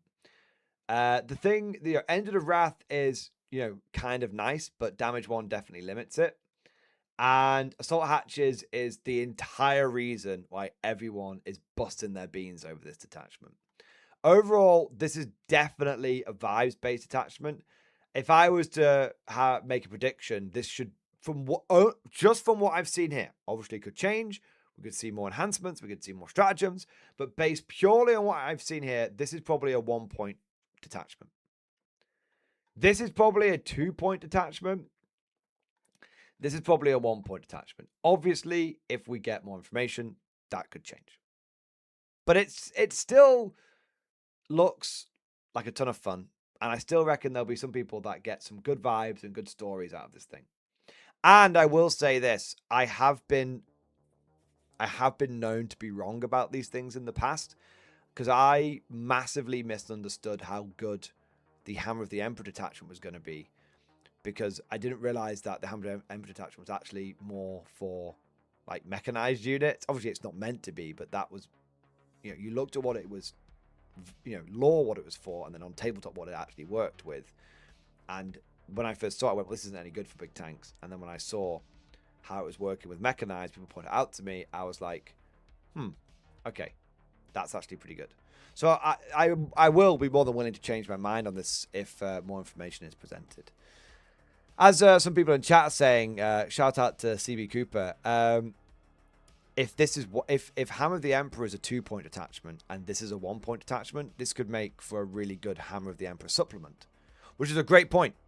Yeah, really, really good point. Could actually make Hammer of the Emperor more of a heavy tank one than a heavy tank detachment than what it is right now, which is basically a mechanized detachment. Good point. Overall, it looks like a good, fun, vibes-based detachment. Not every detachment needs to be OP and all that kind of stuff. Some of them can just be for good vibes, for good games amongst friends. There you are. All right. So, we've covered all of that stuff now. Let me just get rid of that. Have a look here. Yeah, we're all good. Okay, so. It doesn't give Hammer the killing power it's missing, though. Justin follows. It might do with some of the information we've not seen, but at this time, I do agree with you. But if Hammer is a 2-point attachment, there's probably nothing that's... You probably won't be able to combine it with any killing power. I think all the good killy ones are going to be 3 points. So it's basically just a big update for Hammer. Yeah. All right. Let's have a look here. All right, got a couple of super chats, and then there's a little topic that I want to talk about. Terrain. What was everyone's least favorite topic, now becoming everyone's favorite topic. Iqbal, my boy, thank you for 34 months. X-Force, baby! With this super heavy detachment, my time has come. Yes, actually, Iqbal, I remember. I was going to make some generic sort of funny comment, but actually, I remember when we were doing the first Morning Glory painting competitions, and I think you painted like 8 super heavies in like one go. It was a lot. It was a lot. I remember you doing all of those vehicles. It was like 30 or 40 vehicles or something crazy. It was 3, but then I remember okay, I thought it was 8. So it was 3, but then didn't you have like a desk of like 20 or something, 20 plus vehicles? I remember it distinctly. I could go back and find the picture, but I remember it. You went, it was like, yeah, you did. I remembered, man. By the way, your name came up the other day, Iqbal. I can't remember where it was, but someone, I was, watching some YouTube stuff whilst doing some admin. And someone said, they were like, oh, big thank you to my editor, Iqbal, for this. So you'll probably know, I can't remember what the channel was off the top of my head now, but I recognized it and I was like, hey, that's cool. So yeah. So yeah, I don't know which channel it was, man. If you want to let us know down in chat, or if maybe it wasn't you, maybe it was somebody else. But I recognized it and I was like, that's kind of cool. Revan's Handicrafts. That's it. Yeah. I have to say the video was very well edited. I thought it looked very good. I'm not just saying that. I genuinely... Well, put it this way. I didn't notice that the video looked badly edited. And sometimes a very well-edited video is one that you don't notice it's just well-edited. Does that make sense? Yeah. Is it script editor? Okay, fair enough. You should next time just like change... No, don't do that. Change every word to like dicks. All right. What do we got next? White Out, thank you for super chat. Means we can run 6 Bane Blades.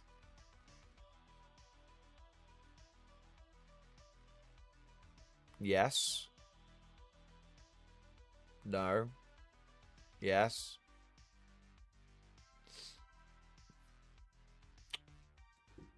One minute.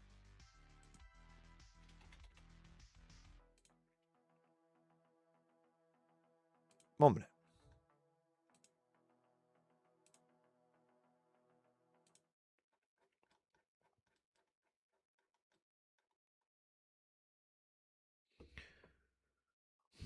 What's the cheapest Baneblade variant? I think it's the Shadow Sword, right? 410 points.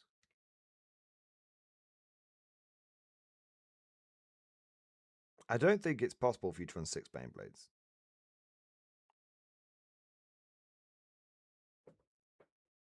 What's the next cheapest variant? After the Shadow Sword. I feel like it's the Doom Hammer. Can't be done, man. It can't be done. In a 2,000 point army, if you took 2 Doom Hammers and 3 Shadow Swords, it would come out to 2,060 points. The cheapest for 6 Baneblades is 2,475. But you can get 4 Baneblades, all of which are characters. You probably don't want to make them all characters though, because you're giving up a lot of assassinate points. One of them is a character. And then maybe you just get like a bunch of like shit munchers to run around and do objectives. Yeah. Obviously, Whiteout might be playing at a different points level to 2,000 though. Yeah. There you are. Alexandre Guccia, thank you for Super Chat, man. If Baneblades become characters, do they have the same ability as a knight to do actions and shoot and go through the wall and roll d6 for battle shock? No. No, I mean, that there might be something in the detachment which allows that we've not seen yet. But they would not inherently just get that ability. That's something that is specific to Imperial Knights. So at this time, based on the information we have, my answer is no. But there may be more stuff we've not seen yet. There you go. Bruce Oakman, thank you for Super Chat. Dawn of War 4 AdMech trailer dropped too. Woo! Alright, well, let's take a look. Every paycheck a fortune. Every formation a parade. I love the cause. If you are looking to find out... Look, stop playing, you bastard. I want to listen to it.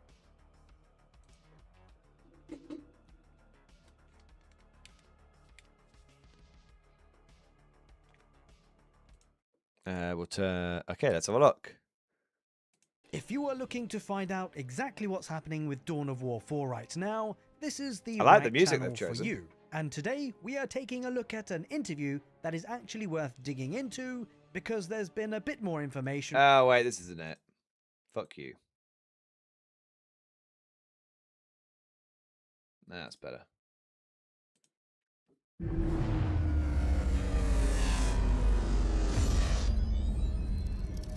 Xenos entities detected. Advise maximum vigilance protocol. They are inert. Threat is minimal. We proceed. All that is Xenos is beyond the omniscience light. There is knowledge to be harvested here. All knowledge is sacred. All must be known by the machine. This is sacred truth.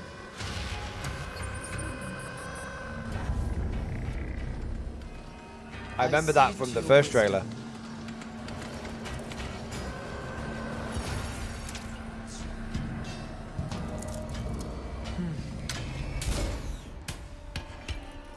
Why though?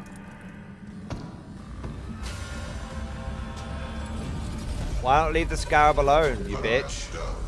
Without a means of ingress, protection, or containment.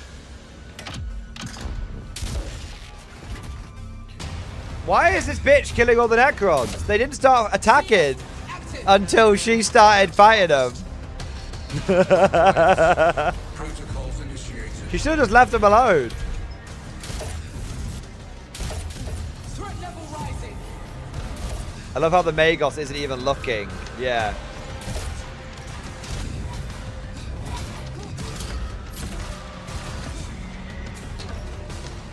Uh-oh.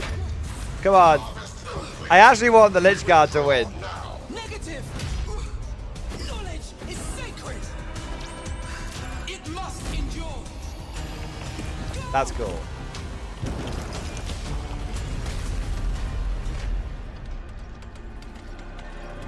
You damaged the Sacred Temple, though.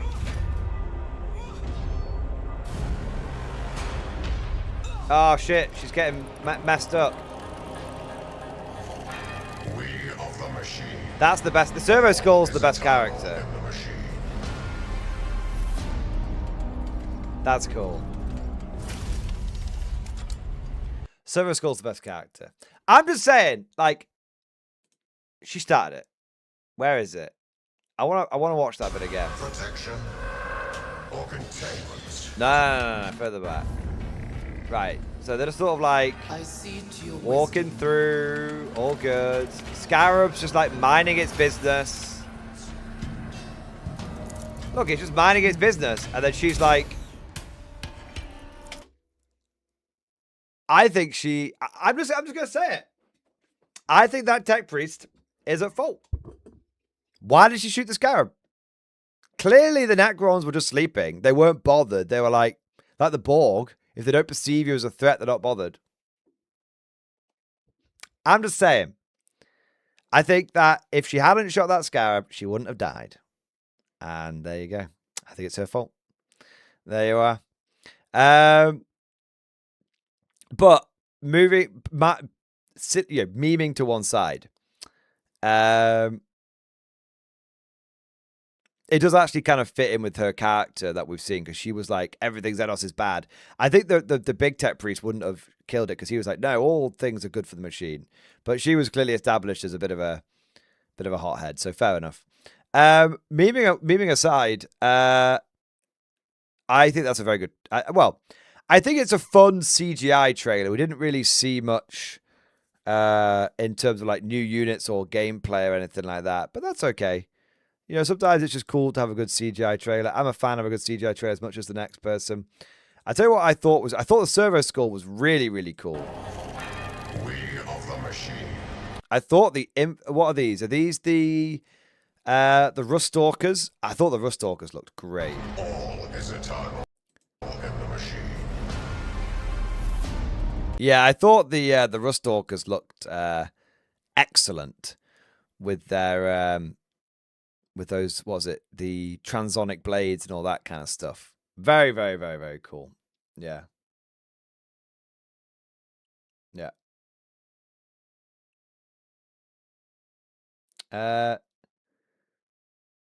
Xenos existence is an insult to humanity. She's a hero. I agree. You know, like, as a guard player, I agree.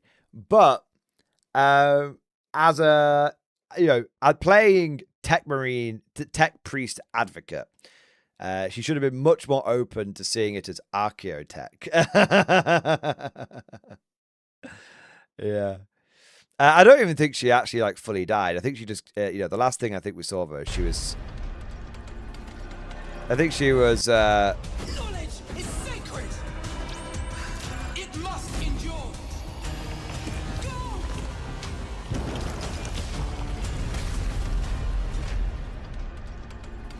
He sort of like scuttles off, and the Servo Skull keeps watching her fighting. I mean, we saw her get stabbed, but We of the machine. All is eternal in the machine. I reckon she lived. I think she'll be a key character in the campaign. Yeah.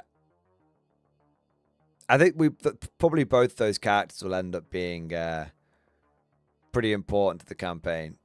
Yeah.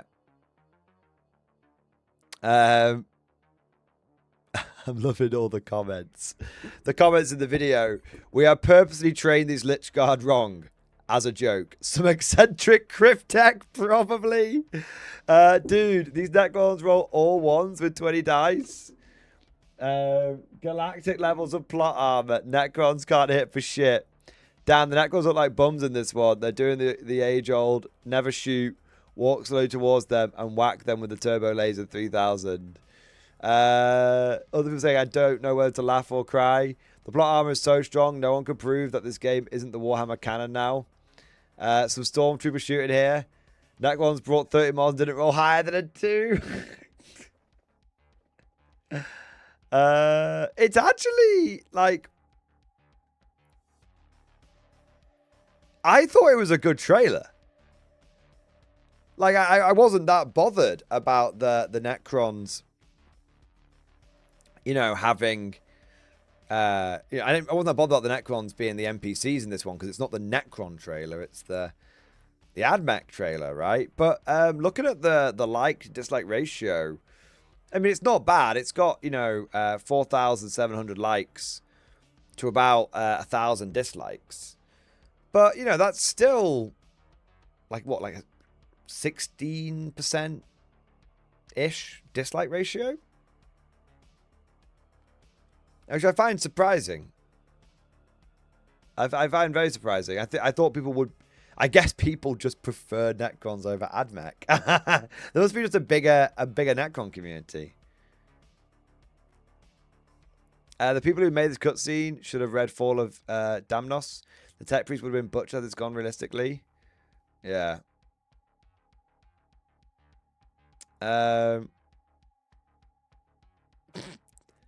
Unrealistic. Adeptus Mechanicus members of that level would only converse in binaric.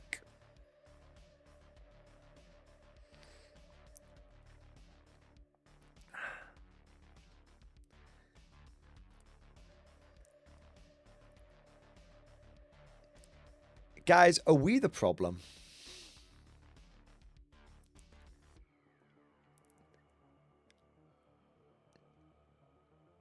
Surely it's understood that it wouldn't make for a particularly good trailer if all of the text was in binary, and the subtitles were just 011001111. No, it's GW for breaking my immersion. I think, you know what? I think there is something going on in the 40k community right now.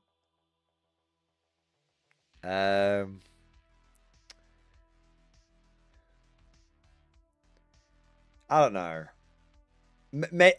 I don't want to get... I don't want to think about it too much. And I could definitely see myself as being a bit biased here in terms of my sort of thoughts on this, especially considering some of the, Cards and Tables, especially considering some of the drama that encompassed this channel last week. But it does feel like, I don't know, man. It does feel like there's been a bit of a like mental shift in the 40k community. Like, and it's not just like people are saying, oh, they're like shitting on GW and stuff. But it's not that. It's like the community is shitting on each other a lot as well.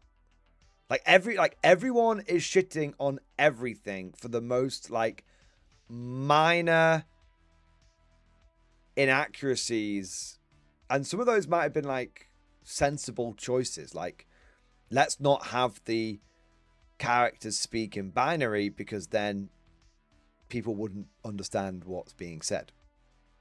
I suppose they could have spoken in binary and then had subtitles which said the right words and everything. You know, maybe or something. Just the internet being the internet. Yeah, maybe it's an internet thing. The internet seems a lot more brutal these days. And I've been on the internet a long time. I'm not naive. Not naive. Not sheltered or anything like that.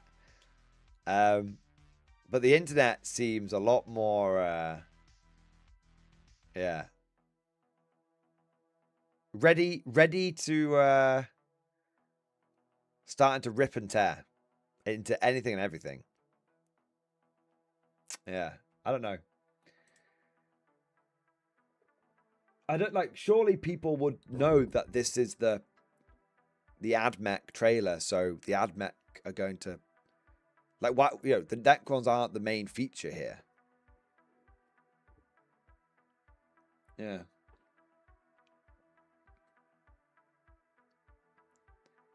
It's I don't know.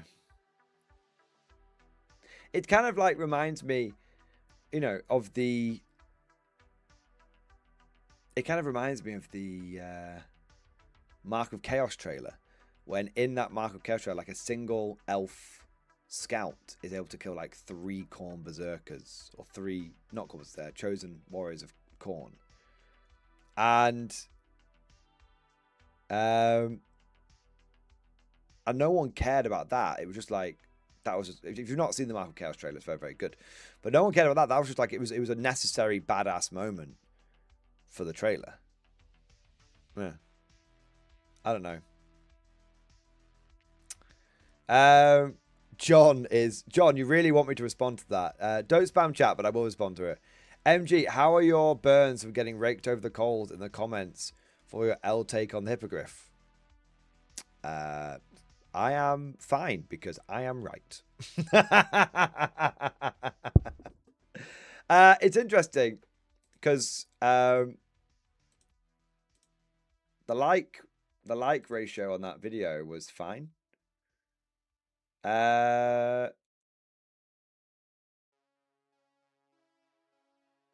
So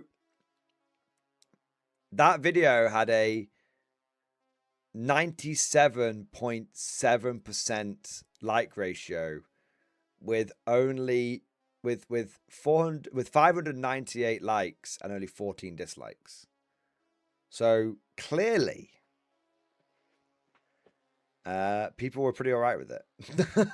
The thing is, I knew people were going to be very defensive around the Hippogriff, because it obviously, but you know, people loved the look of it. Do you know what I mean? Like, people were like, when they first saw it, they were like, "Oh my god, this is amazing!" You know, people were way more harsh on the Centaur than they were on the Hippogriff. They thought the Hippogriff looked great, and everyone's like, "Armored car, amazing." So it's just the fact that people want it to be good, and they don't want to hear that it might be bad. It might be lackluster. That's it. So that's why. So I was, but that's why I said, like, it's just a first impressions video. Time may change my opinion of this and all that kind of stuff. But no, like it's yeah, I think most people were just being defensive over it because they were they didn't want the new shiny toy that they're really excited about to not be very good. I have done a Hippogriff tactics video today. I recorded it and I stacked it up against the Sentinel and the Armored Sentinel. And after sleeping on it for a bit and doing that video, I am feeling more positive towards the Hippogriff now than I was when I first saw its rules.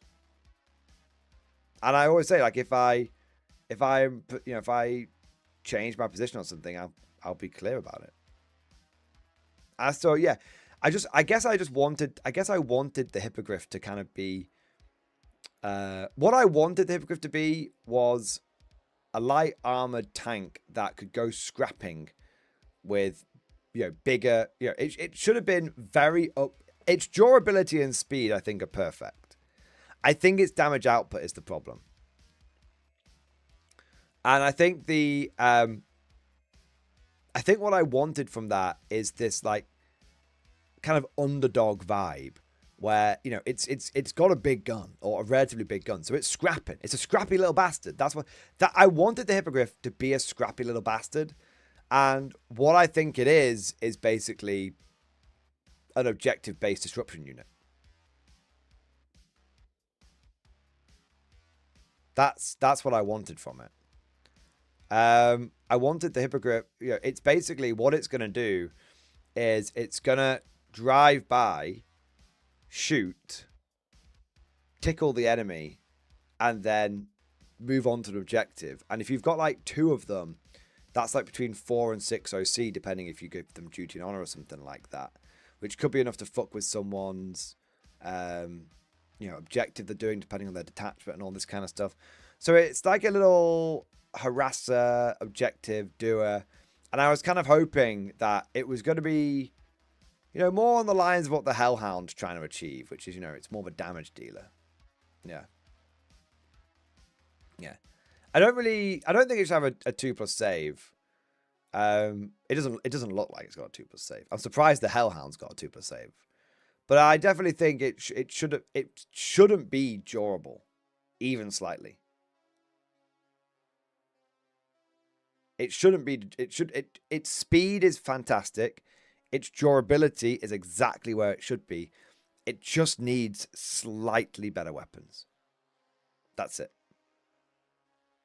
It needs a proper battle. It needs more reliable shots. How I would fix it, needs more reliable shots than the battle cannon. D6+3. I don't even care if you keep it at strength 8. It needs D6+3 shots in the battle cannon. It needs an extra shot on the las cannon. Or it should be strength 14. It's either it shouldn't be. It should either be 2 strength 12 shots or 1 strength 14 shot, but not 1 strength 12 shot. And then the melter cannon, I think, should do more damage as well. And the Chiron battle cannon, Chiron Gatling cannon, just needs to be completely reworked. Yeah.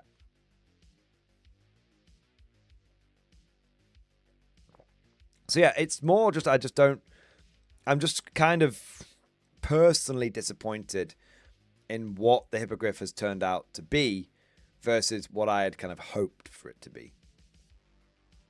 There you go. All right. What have we got here? All right.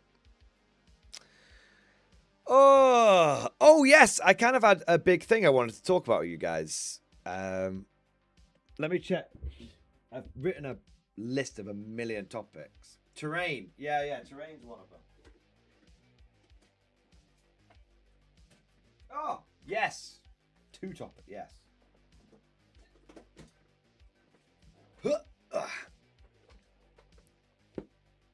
All of us, but me personally, I've been waiting. God, it's worth the wait. You're not going to believe these are tournament boards. I kid you not. That's how good they are. I just want to make sure that I've covered the topics that I wanted to talk about today.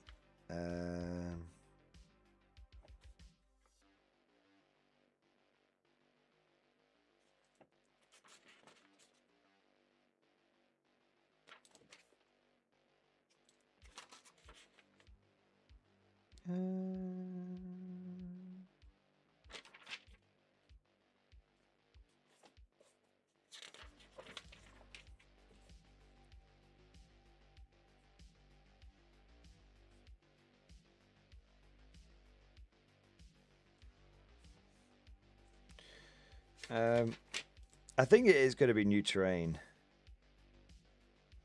Or beautiful terrain and the plastic weapon teams as well. I was checking if I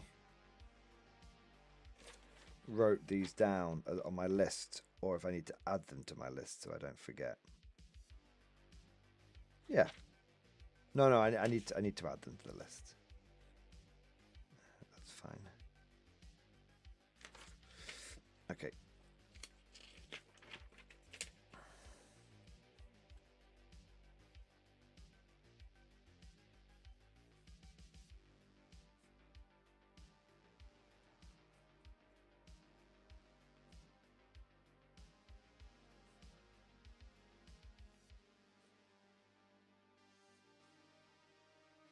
Cool. We're all good. Terrain first. We're doing terrain right now. Well, I'm going to have a wee. Right. 30 seconds to a minute. We're going to have a wee. And then we're going to get into the terrain. I'm going to load the terrain picture up now. Pictures up now. So you guys can see the terrain and get excited for it. Where are you? He says. Oh yeah, there you go.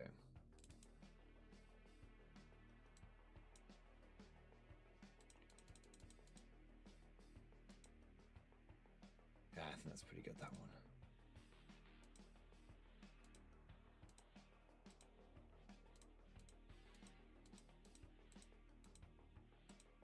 Just checking. I took lots of pictures at this event.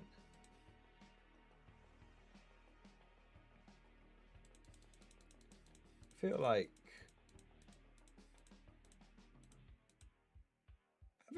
we'll go for this one. I'm going to leave this up whilst I'm going for a quick wee. There you go. We're back in a second.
Oh no.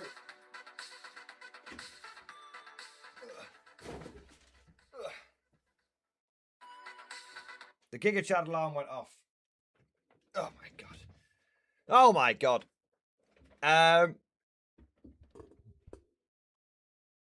That's gone off.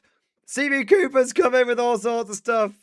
Oh my days. Right, I will get to the terrain in a second. I know you guys are, is it Canorian? You're desperate for me to talk about it. But when someone drops 50 memberships, I've got to acknowledge that first. So CB Cooper, thank you for the 50 gifted memberships, baby. Yeah, buddy. Yeah, buddy. Yeah, buddy. Woo! Oh my god. Oh my days. Dude, CB Cooper coming in here, smashing the entire area, killing anything with more than 2 legs. Oh my god. CB Cooper, thank you so much for going above and beyond the Call of Duty. Thank you for your support. Thank you for keeping us freshly stocked with new conscripts, supporting the channel and supporting the community at the same time. Absolute Giga Chad maneuver. Oh my god. Oh my. You know what? You know what? In honor of CB Cooper, we have to do the Giga Chad anyway, right?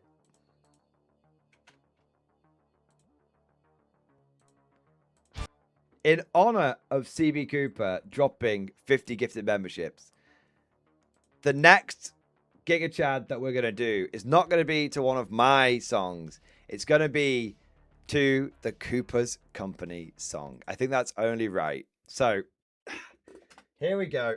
It's time, CB Cooper. I want to say a huge thank you from the bottom of my heart. I want to say a huge thank you from the tip of my toes to the end of my big rubbery nose. I want to say a huge fucking thank you for being an absolute Giga Chad and for going above and beyond the Call of Duty. Let me get my headset on so I can listen to this in all of its glory. Let me get my weights so I can lift with all of my puny human muscles, and let's fucking go. CB Cooper, this one's for you, buddy.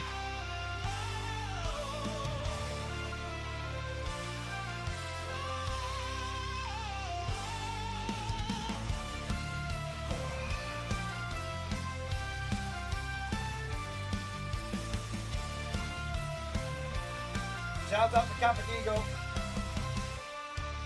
My position was lost, we couldn't breach the wall, but a man named Cooper came to rally us all. Game over, man, Cosmic said to the sky. Russell W said glory to the first to die. Lockett said no tricks or shilling peptides. Mark of Talon declared rock and roll, he cried. Oh, Cooper's company, they march as one.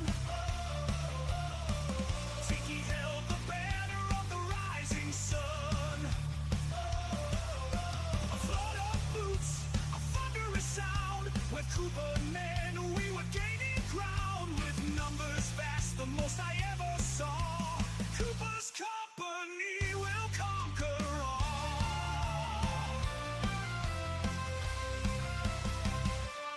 Squid Fist manned the guns and lit up the sky. Lower decks lost in space, but we never asked why. But the Gene Stealer was the last to fall. John Shepard couldn't believe what he saw. As they charged, we heard the enemy call. They're coming out of the goddamn walls. Oh, Cooper's company, they charge as one. Trooper 20 wanted to get on those guns. We came so close and yet so far away. When Cooper led, the day was saved. With numbers so fast they could never fall. Cooper's company will conquer all.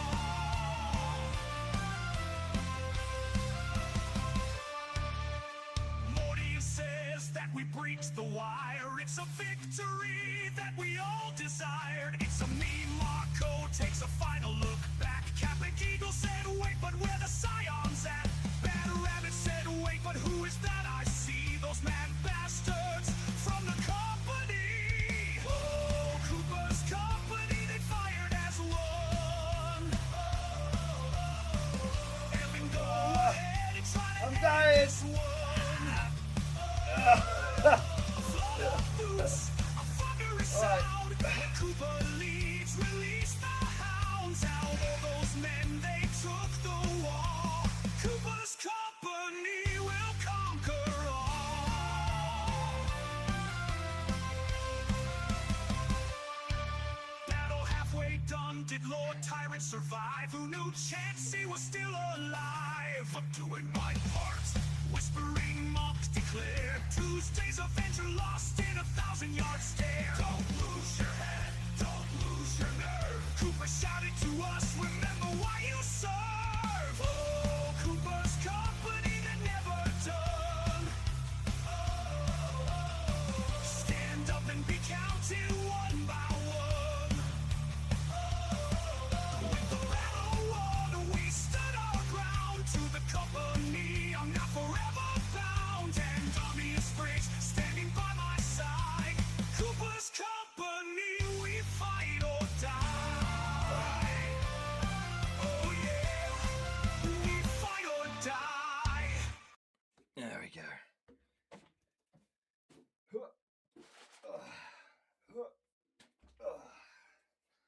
There we go. Oh my god. My fucking god. All right.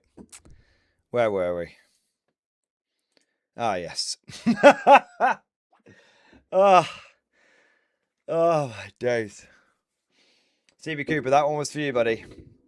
Thank you for 50 memberships. Thank you for your support. Thank you for doing your part.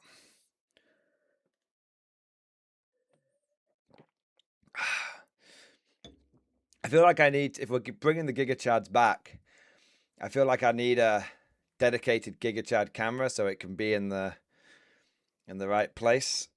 There we are. Oh my days! Right, give me a second to catch my breath back. My God. Desert Wenzel, thank you. 26 months, man. X-Force.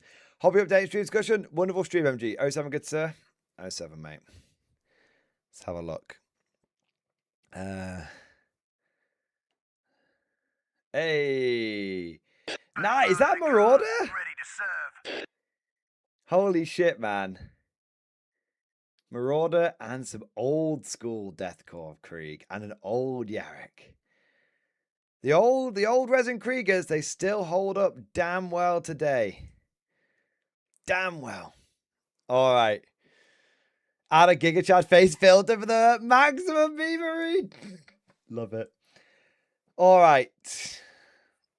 If I give you 50 gift subs, can I yell at you whilst you work out like I would my soldiers who got in trouble? I mean, you can yell at me in chat. Does that count? You do that for free if you want.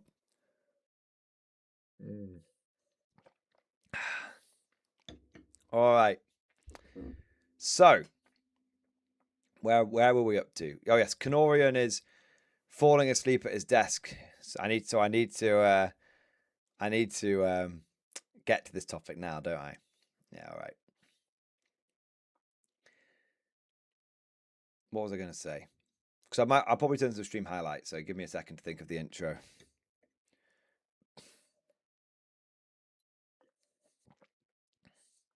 I've cracked open another healthy Dr. Pepper to keep you going. That's the way. That is the way. Yeah, get that sugar into you. That's the way to do it, man. So with the launch-ish of 11th edition, like it's not quite here yet, but we've had a lot of information come out here. In fact, GW started giving us more information about the Armageddon bug than 11th edition, but fair enough. But with the impending launch, shall we say, of 11th edition and the information that we've received so far, there has been a big conversation around the topic of terrain and Warhammer 40k.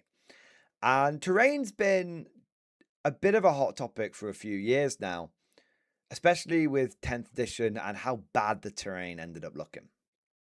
I think 10 started off with great promise, but because of the lethality of the edition, I don't really blame the players all that much. The lethality, GW did introduce more complex terrain, but at the end of the day, if it doesn't block line of sight, it basically meant that it was a waste of time in terms of terrain for 10th edition. So, as a result, the boards look like shit in 10th. And one of the things that's got me really excited for 11th edition is the board's starting to look good again. Because essentially, you get these terrain areas, these footprints, and you can just kind of put whatever you want on them. There's still an element of, is it terrain you can move over? Is it terrain you can't move over? But it's a lot more flexible. And I know that the competitive community will probably end up coalescing around some sort of like equals pequals boards. But for me, I'm looking at these sort of terrain layouts, and I'm okay with these standardized terrain layouts. But I'm thinking about trying to make the boards look a lot better. A lot better. And so I've been playing around with that idea. I've been working on some terrain and whatnot. I've actually got a couple of terrain videos that will be coming out at some point. Been looking at some of the Micro Art Studio stuff and some of the battle system stuff. Very good stuff overall. And then I went to a tournament this weekend. And it was a Conflict 47 tournament. And the terrain at this event, I think it is no exaggeration for me to say, after playing war games competitively for 15 years, 15 years, this was the best terrain I've ever played on at a tournament. And I hesitate to call this event a tournament. It was definitely more of an event than a tournament. But every single board was immaculate. And I think after playing on the 10th edition boards for so long, it was almost like an even starker contrast. So the event, I wanted to do a big shout out here. The event was called D-Day 2, D-Day Harder.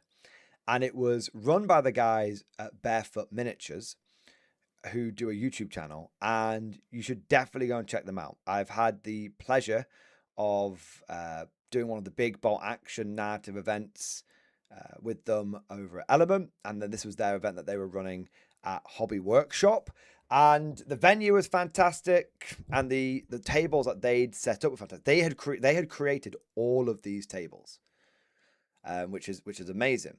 And I just wanted to go through, some examples here of the terrain that they've got. So this is actually one of my games. But let me give you an example of some of the other terrain that they've got here. So look at that for a board. Now that's an urban board. It's not L-shaped ruins. That's what fighting over a corrupted city should look like. It's really, really, really well done. They've done all of the posters and stuff. There's some beautiful armies there as well. Here's another board. You've got this is like an Axis base of some kind, with lots. That's tucked away in a forest, so you've got like all the trees and everything around it, which is awesome. I mean, look at that. Imagine going to a tournament and getting to fight over a trench network, a freshly dug trench network. So cool. And they've even done like the details like down here for the edges. All of this was just done by the tournament organizers. You've got the posters and everything on the side. Bovril, I hear they want more Bovril. My place is at the front. Another, this board, this is actually quite a close-in picture, but you can see you've got a river down here, and at the back of this house, there's like cabbages and stuff. Like, it's really cool. Again, some great. Look at this Wolfenstein army for these are the guys Shrek Wolfen. Really, really cool. Just another fairly, might say fairly generic, but still absolutely beautiful with all those hedges and everything. You've got fields. You've got a ruined church. You've got, this is a full-blown, multi-part, fully painted, ruined church with different levels that you can go in. That serves as a, central focal point of the board. But then look at the road. The road, this isn't the edge of the board. This road is part of it. The walls alongside it are part of it. Like, it's just, really cool. Got some more. That's a really cool conversion for the Locust mech. Again, it might seem fairly straightforward, but look, a ruined town. And then this is the riverboard, but from a different perspective and stuff like that. So I noticed this one as well. The allotments. There you go. So yeah, there's all sorts of. Oh yeah, I forgot this. Look at that one. An entrenched Axis, like it's like the Storm Giant, but just the bit that controls the skies and all that. Really, really cool. And then you've got this. This is one of the beach landing boards. So because it was D-Day, there was actually multiple beach landing boards, and this actually, if you look here, all of these landing craft were part of the terrain. These are some of the fortifications that were being fought over. This was actually the map. So these red and green circles represent Axis and Allied victories, which is really cool. And this is actually the board that I got to fight over on my first game, with the big trench network in the middle, and all sorts of defenses that the Brits had to like storm up the beaches and everything. Yeah, it was just really cool. It was just really, really cool. And so I think the point I'm really trying to hammer home here is this was terrain that was put on by an event, and it made not terrain that was played in someone's like personal battle bunker or down at like the local club or anything like that. These guys aren't local to this venue. Like, they do events here, but they're actually more local towards like Element Games and stuff. So they aren't particularly local here. This was just the venue that they ended up going with. And I think this, a couple of things here. I think we should be having better terrain on our boards. I want not exactly this for 40k, because this wouldn't necessarily work for 40k. This works because of the fantastic terrain rules of Conflict 47. And it also works because of the sort of attitude of the community and how it's very much a vibes-based game first and all that kind of stuff. But I really think that this is exceptionally good terrain. But it's kind of opened my eyes in many ways to like, why are we accepting like worse terrain in like 40k? It has never been easier to get good terrain on a board.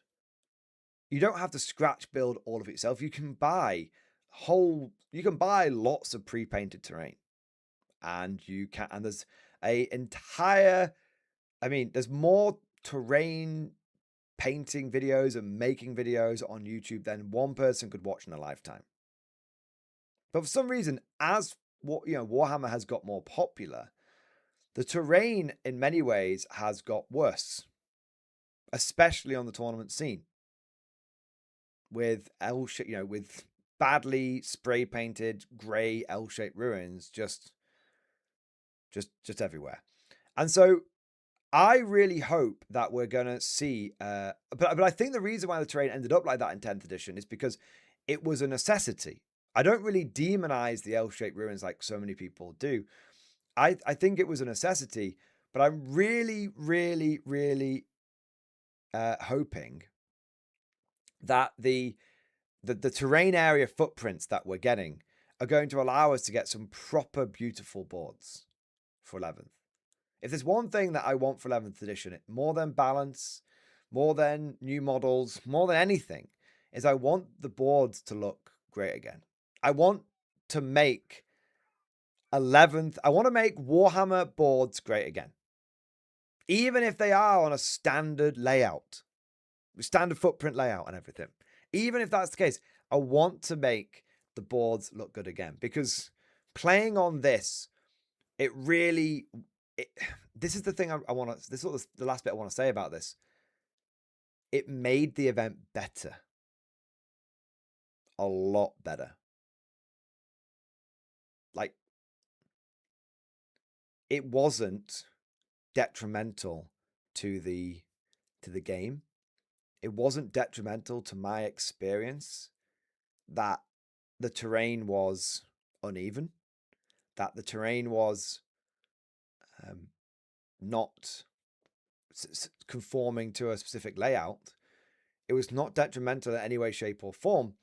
It actually enhanced the experience. It made the games much more immersive, and it made the games much more enjoyable. Like, I got to hold a trench line in my first game.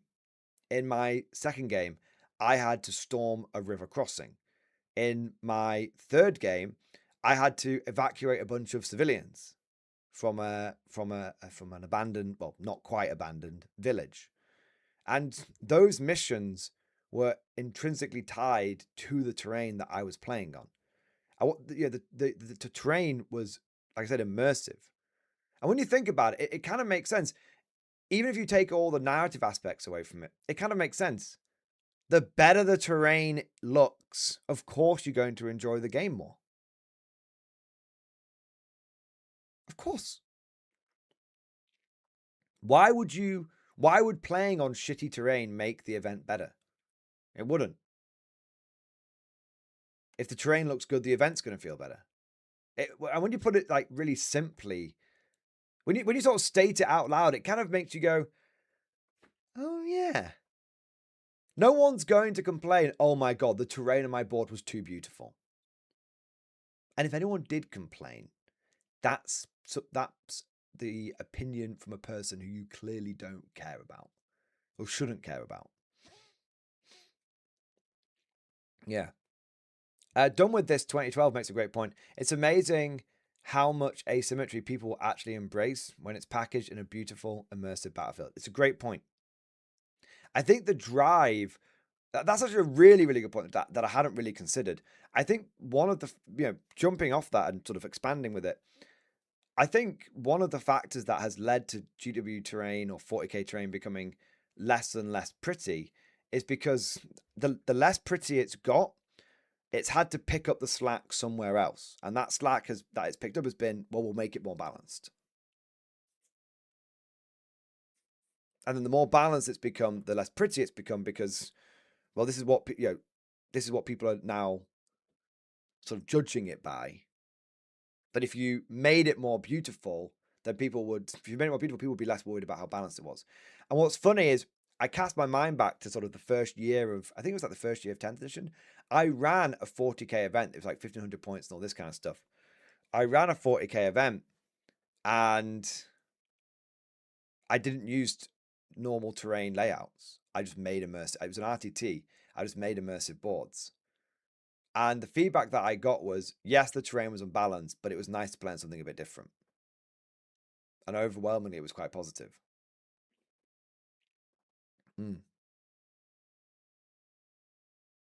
So yeah, overall, this is not a negative video in any way, shape, or form. I don't want anyone thinking this is me beefing on 40k or not. This is actually a hype video. The hype being, I am really excited and really hopeful that we can start having some more beautiful looking boards for Warhammer 40k. And I think seeing what is going on out there with some of the other game systems, I think it shouldn't be seen as like a threat or any sort of jealousy or, well, that won't work in 40k or anything like that. I think it should be seen as inspirational. Like, this is inspiring. And when this is for a game, Conflict 47, which, I love Conflict, but, it's still, it's doing really well and it has exploded and it's getting more and more popular, which is awesome. But it's still, I think there's no secret that it's a fraction of the size of Warhammer 40k. So if we can do this in a small game like Conflict, then surely we can do it in, with the might of the entire Warhammer community, with the hype, with the power of the entire Warhammer community, we should be able to get something that's even half as good as this on our boards, whether it's ones back home or ones at events. Yeah, got a few bits that are popping off in chat that I want to pick up because I think it's relevant to the conversation. The Canorian, good looking terrain helps you see the dice rolls and moments as cool events rather than just as chess pieces on a game table. I think that's so true. You don't just roll a bunch of dice and remove a bunch of models. Your guardsmen bravely level their guns, firing a volley that must have been guided by the Emperor himself. The guardsmen, normally when faced with traitorous arties, panic would set in and guardsmen would fire wildly, desperately.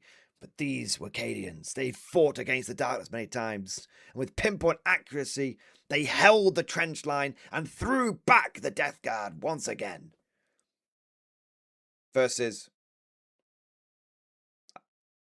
Wacadians managed to kill 3 Death Guard. That's statistically above average. Normally they'd only kill 1. It's very different. Yeah. Iqbal, seeing balls like this reminds me when I ran a charity RTT and one of the event organizers donated 6 of their diorama boards for the event. This edition gives me hope we can recreate that norm. Yeah, exactly. Exactly, man. And this is what I was talking about, how, seeing this kind of terrain, and I think, I think probably the most exceptional board for me personally, the favorite board that I saw was the River one. Yeah, that was my favorite one, I have to say. Yeah, this is why I'm saying, like, we should see a board like this and go, wow, I want that for 40k. Like, that's cool. It's not a, haha, look, we've got it in Conflict. Fuck you, 40k players. No, I'm not saying that. In no way, shape, or form am I saying that. I'm saying this was a blast to play on. Do you know what would be, like, do you know what would be really, really cool? If I could play on something like this in 40k and it function within the game. Yeah, the Canorian, but instead of a river, it's an endless chasm to the bottom of the hive. Yeah, exactly. Now, and again, the river board is particularly good. And I know that for a lot of people, they'd say that wouldn't be possible for 40k within the current terrain rules. And I get that. And like I said, I'm saying this is inspirational. It shouldn't be seen as an exact like 1-for-1 template that we would want in necessarily in 11th edition 40k, because you still want the game to like function, right? I get that. You still want the game to like function, especially if objectives are tied to terrain, everything like that. But I'm saying like this level of detail, not this exact layout, but this level of detail, like being able to have footprints that aren't just a perspex mat with a couple of bits of grey MDFs, grey spray painted MDFs tucked on the corners, right? Yeah, like that's what I'm saying.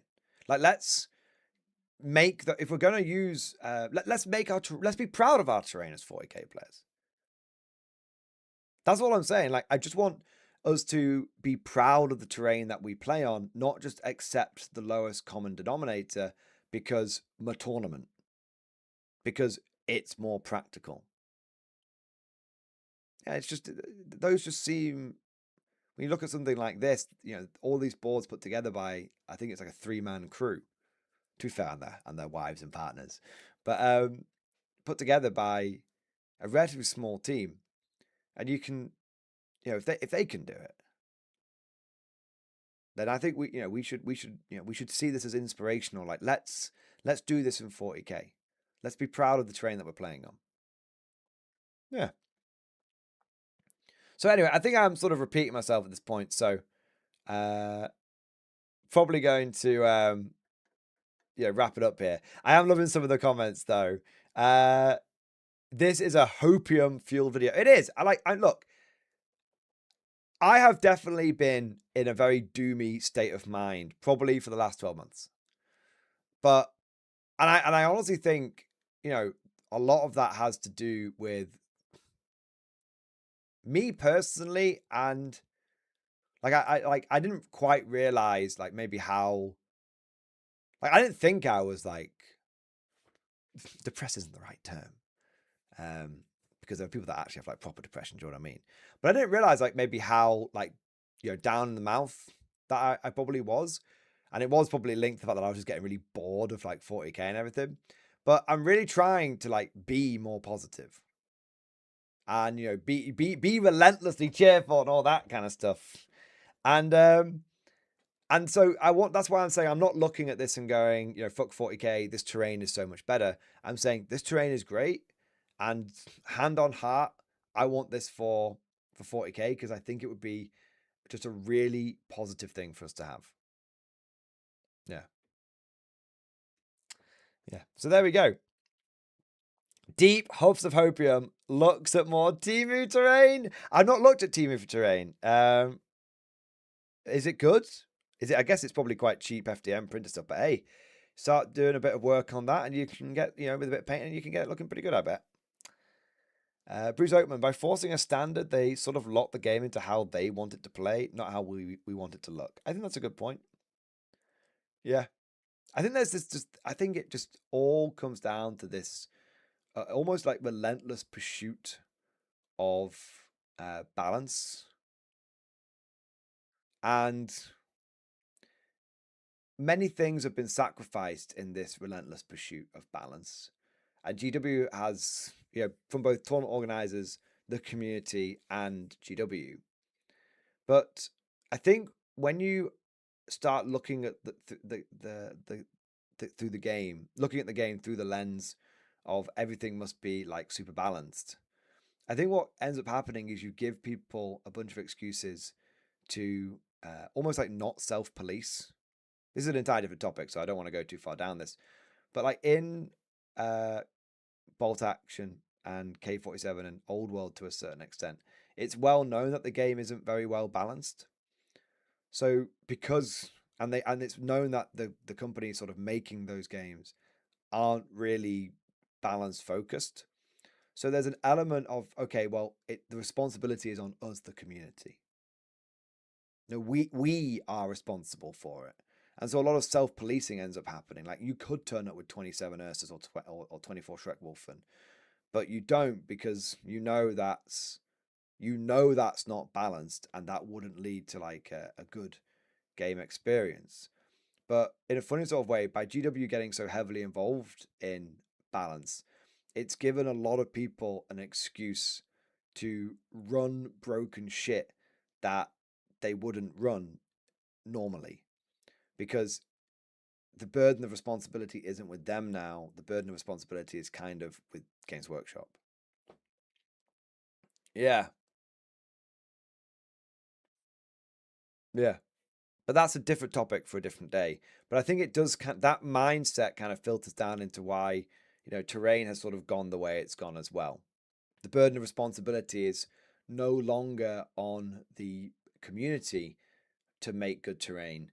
The burden of responsibility is on the terrain rules functioning for gameplay purposes. And that goes over to tournament organizers and to GW themselves. Yeah.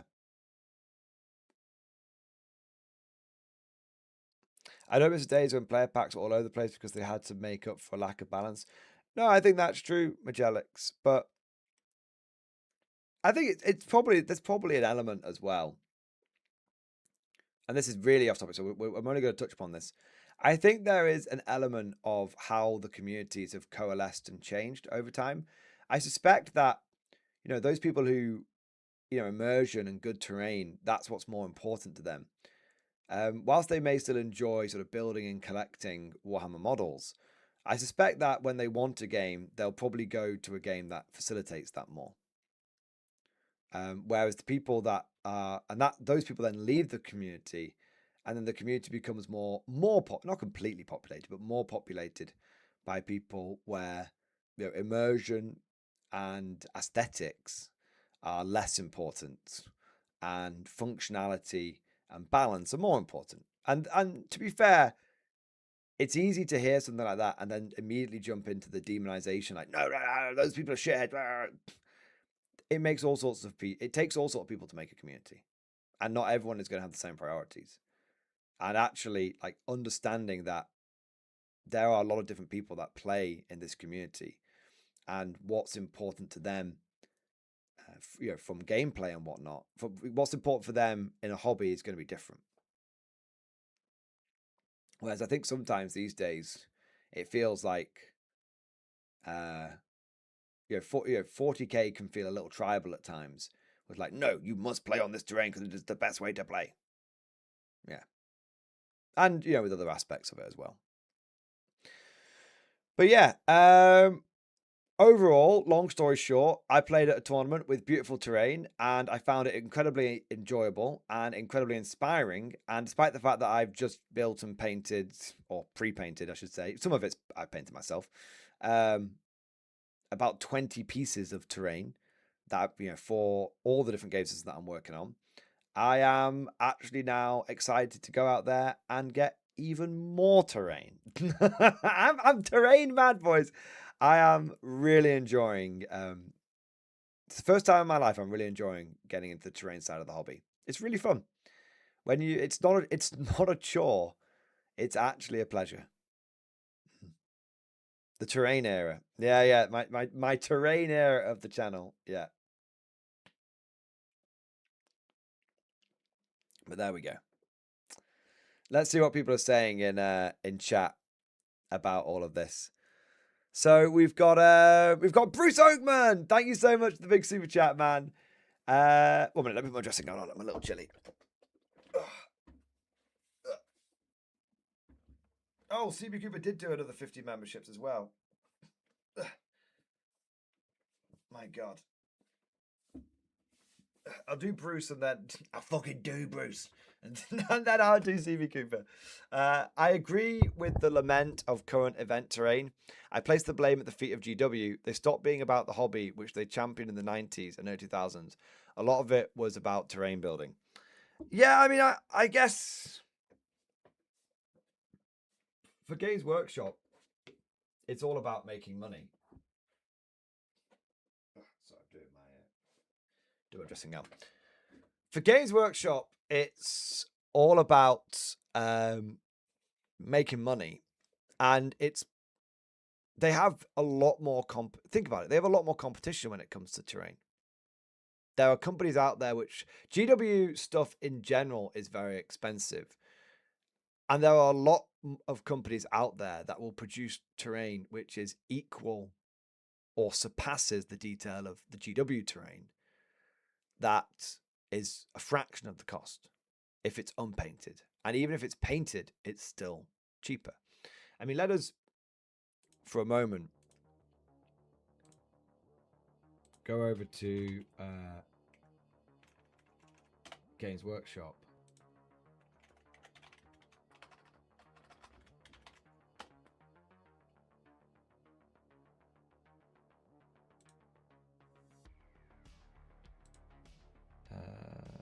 More. I mean, where do you even find terrain in here now? I don't even think they have it listed, guys. Oh, there it is. So, if we have a look here, you know, Games Workshop terrain, you know, we've got the Aid of Defense line here. It's a bunch of walls. £52. Unpainted, obviously. Come over to Warlord Games. We've got a bunch of walls. Got different options for a bunch of walls. And all of this is pre-painted. It's half the price. I mean, look at that. You're getting plenty of walls on that one. So, half the price and pre-painted. And then you look at this. This is a small, you know, a small building with a little wall on it. Yeah, I mean, look, it's really small. Like, you know, you can fit like 10 intercessors in there. You know, building large enough for 10-ish intercessors with a little wall, 57 quid. And then we look at, I say something that's relatively equal. This sort of this is a big house. No, that's actually way too big. I think probably this garage is about equal, roughly speaking. You know, 30 quid. Even if you go for something like this hut, which is 16 quid, maybe that's equal to the bunker, and then these walls, which are 20 quid. That's, you know, 36 quid. 36 quid for basically the same sort of footprint, but again, pre-painted. So, and I'm not shitting on GW terrain. I think some of this stuff looks pretty good. I mean, the Chaos Stargate is a personal favorite of mine, I have to say.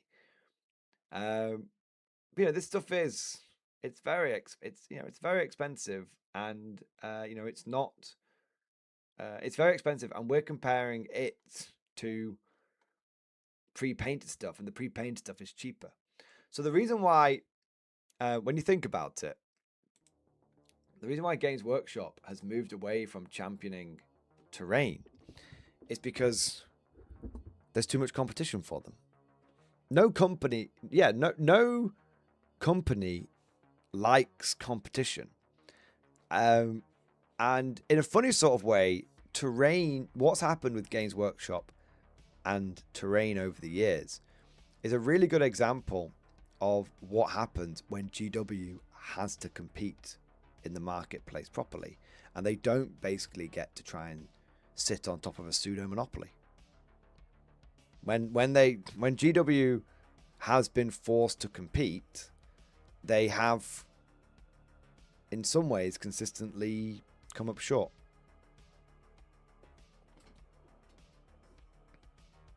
Like they cannot Games Workshop cannot compete with terrain companies, so that's why over the years their terrain has basically consistently fallen off. And you know, especially when you think about the fact that, and GW will only do stuff in terms of making money.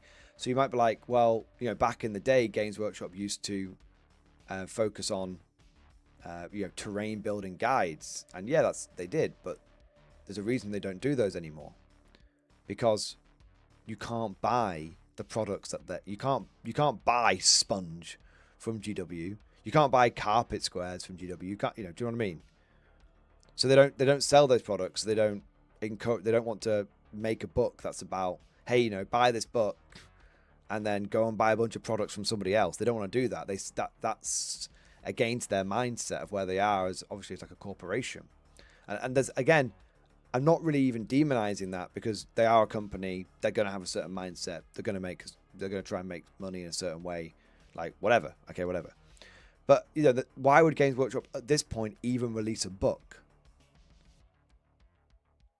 Because why would GW even release a book when online there's an infinite amount of high quality terrain, step-by-step terrain tutorials in 4K and HD in video format?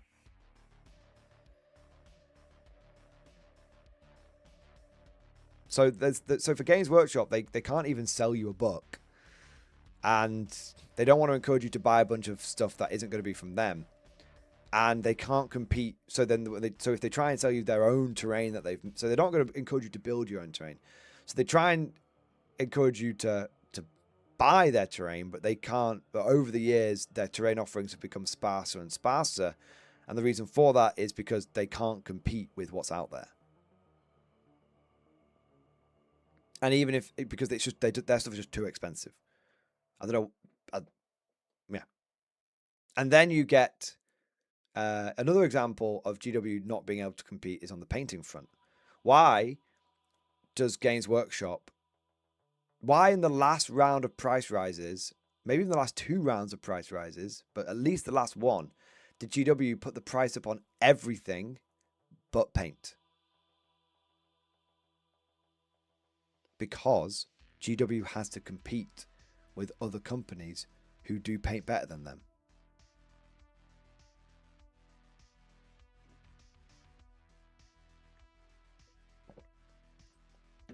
The only people, you know, people take the piss out of. People got a real bee in their bonnet over the GW rebranding of the paint and the advert that they did, because they were like, the people that are buying, they think, you know, the people that are buying their paint is like, they're saying that everyone's stupid. And no. And everyone's like, see, that's what they think of you. That's what they think of you. And it's like, no, that's, in a weird sort of way, that's not what they think of you. That's actually kind of GW acknowledging a certain reality, which is that the people that are going to buy Games Workshop paints, they're not stupid, but they are probably not in all cases. There's always going to be like maybe a GW paint you need, especially if you've started in a certain color scheme, right? But the people that are likely to buy Games Workshop paint are going to be more entry-level wargamers.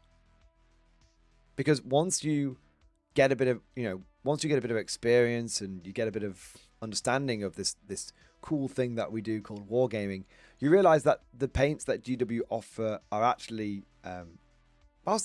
even if you say they're comparable quality, and I've actually never had a problem with the GW paint from a sort of, well, apart from some of the white paints they do, which are terrible.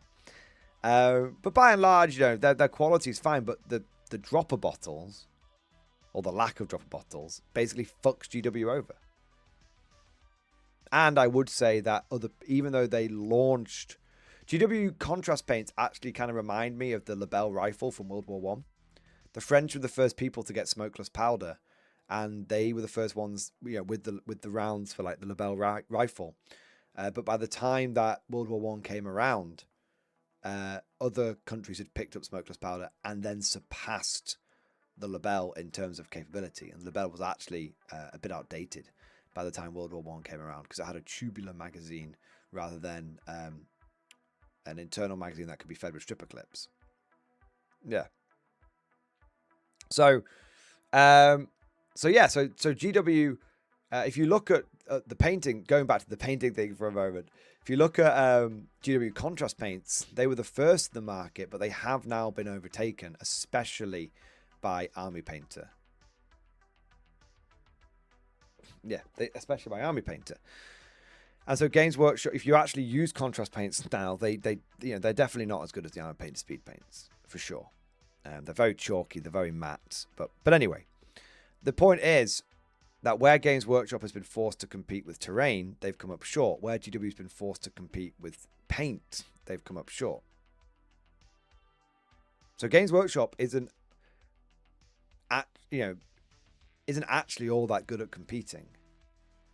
They're kind of good at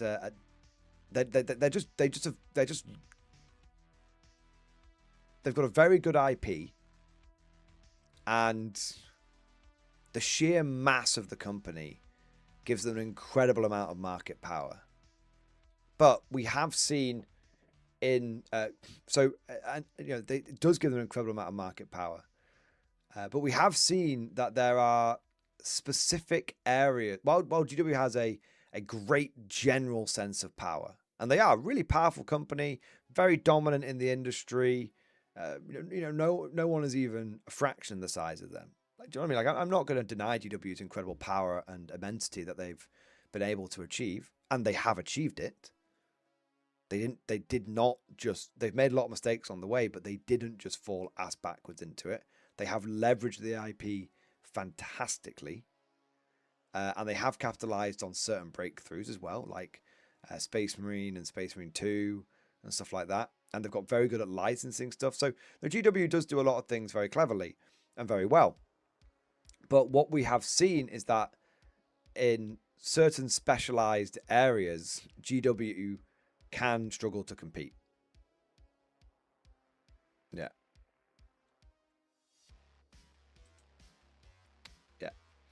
Anyway, we've got, Bruce Oakman. That's why, going back to your original comment, that's why GW no longer does terrain. And that's, in a funny sort of way, what has led. GW can't sell you terrain, they can sell you models. And GW can sell you models through balance patches. So that's why Games Workshop focuses on balance and models now, rather than terrain and hobbying. There you go. What do we got next? CB Cooper. CB Cooper, thank you for the 50 gifted membership, baby. Yeah, buddy. Yeah, buddy. Yeah, buddy. Oh, my. CB Cooper, that's 100 gifted memberships. My God. My God, sir. That is amazing. 2 lots of 50. Holy shit, man. Oh, my days. Oh, my fucking God. Dude, from the bottom of my heart, man. From the bottom of my heart. From the tip of my toes to the end of my big rubbery nose. Thank you for your incredible support. And for going above and beyond the Call of Duty. Can we get everyone in chat right now to smash 07 down in the chat? Or do your favorite emoji if you are a member. Let's show some love, some appreciation, some gratitude, and some goddamn respect to CB Cooper, because this is the second lot of 50 that he sent in. We are going in with the first wave. Means well, bugs supposed to kill. You smash the entire area. You come out of the ball into legs. You get me. We get you, sir. Cooper's company. Amazing, bro. Absolutely amazing. Honestly, CB Cooper. I'm a little knackered from all these Giga chats, so don't think I'm not appreciative. I'm not grateful. I'm very grateful. I'm very appreciative. I'm just crashing a little bit from all the exercise I've been doing. My body's not used to it. Oh my days. Oh, I raised my glass to you, sir. Thank you, man. I only give a little respect because you delayed the list of terrain pictures. The Canorian, I'm going to be using all those as part of an after-action report. So you'll get to see them all again as much as you want when that video comes out. It won't be for a little while, but when the video comes out. There you are. Crucible, thank you for the 45 months, man. Xbox, baby. Hey, Mordian, got time to help me with the list? Industry discussion? Always, mate. Always. Going to a 1K tournament in a couple of weeks, but with the gimmick that you're allowed to have one of any datasheet, battle line, and transports included. Oh, so you're going to a Highlander event. I've got the core of the list down, but I'm stuck on what to add. Do I throw in some artillery, a Chimera for Catachans, another tank for Supreme Armored Might, maybe a commissar to certain objective? I don't know. The list is currently at 860. So you got Acadian Command Squad, so it's combined arms, Acadian Command Squad, Grand Strategist, and Creed. And then you've got Caden Shock Troop, Attilan, Rough Riders, Hellhound, Executioner, Vanquisher. I feel like I don't think you should leave home without 3 without 3 Lehman Russes. If it's for 10th edition,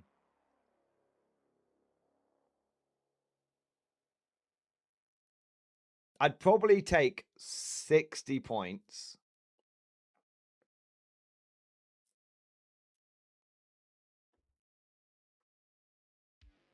Oh, the first thing is you haven't got anyone who can order the tanks, do you? I suppose you got the command points that might allow you to do it. Yeah. I'd take 60 points and upgrade the Hellhound to a Lemur's battle tank. No, would I?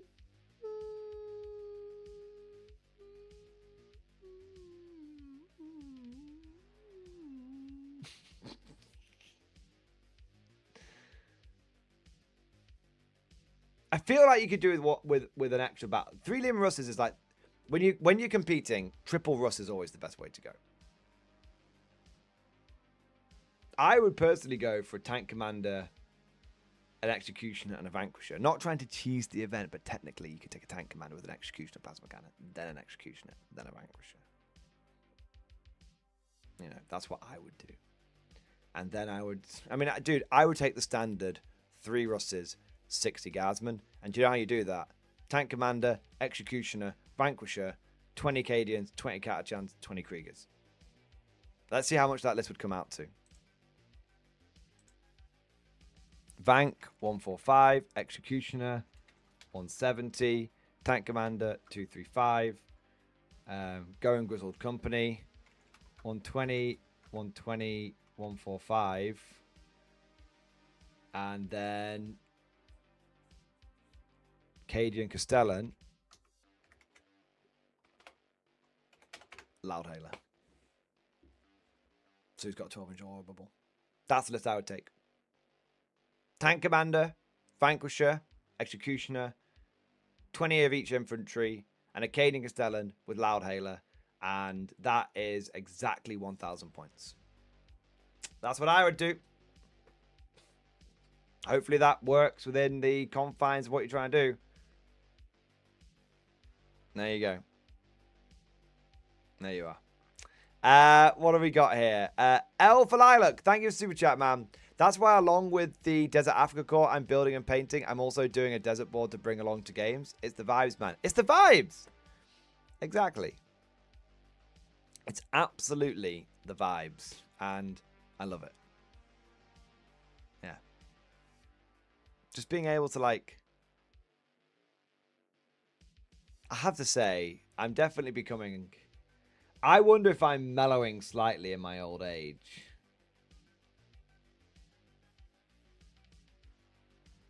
Oh my God, Van Jacob.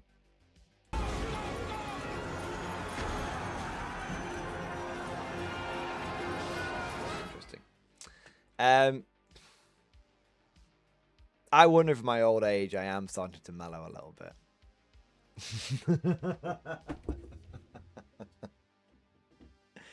Do you know what's ruined me? Bloody Old World and Conflict 47. Before those games came along, I was just a happy little guy.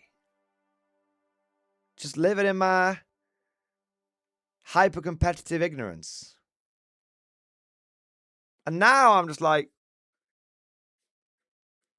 how can I make my list weaker but cooler?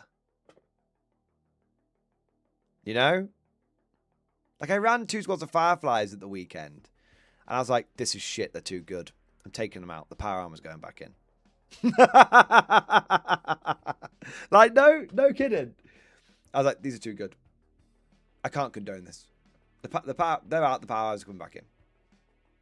Yeah. Building full vibe is the most fun way to play. It is the most fun way to play. And what I like about certain games is that you don't get completely fisted for doing so. Yeah. All right. Lower Decks, thank you for super chat. Sir, mine work has resumed. I feel exploited.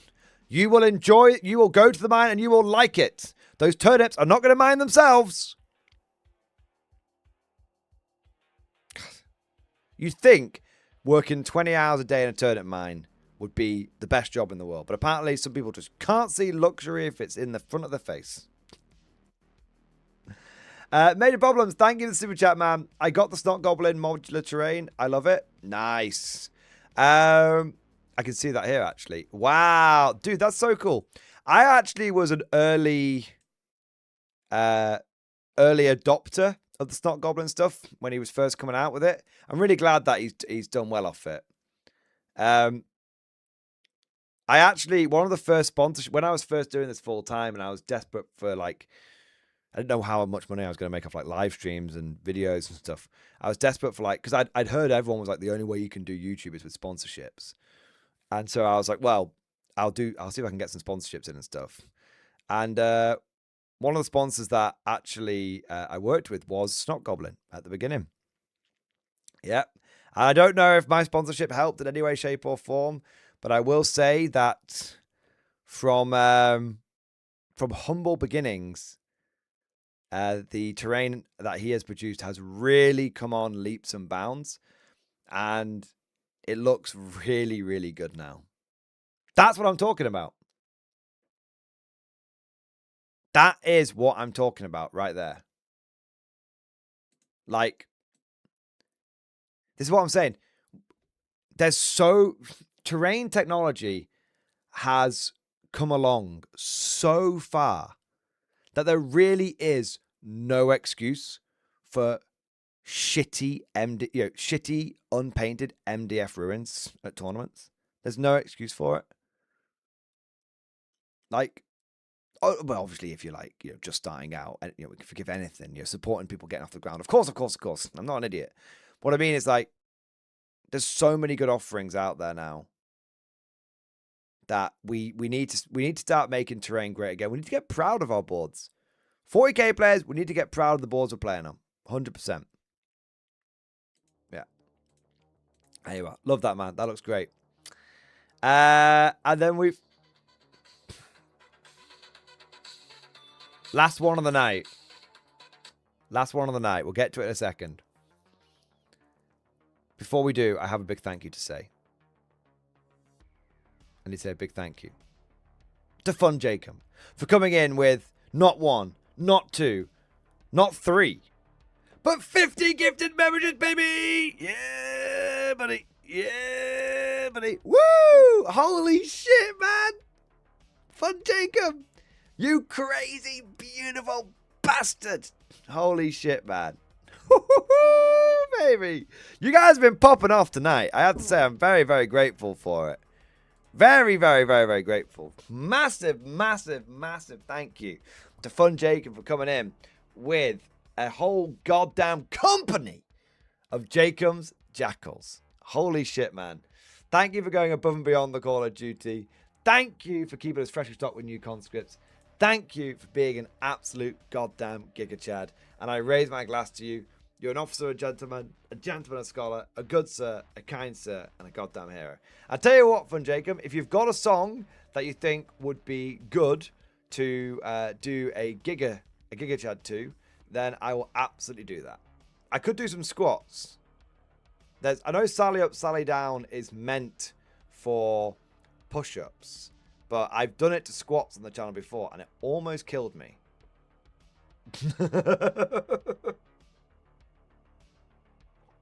Or we do have another Reject the Meta, Embrace the Guard style video as well that we could do. So it's up to you. Fun Jacob, you can decide what we Giga Chad do. We do the iron mics. Was that the... I never remember what the different... Ooh, that one? Which one's that one, Fun Jacob? Another Giga Chad or the squat one? Oh, I've got an itchy nose. My nose has been really itchy tonight. Oh. I think I just need to give it a good blow.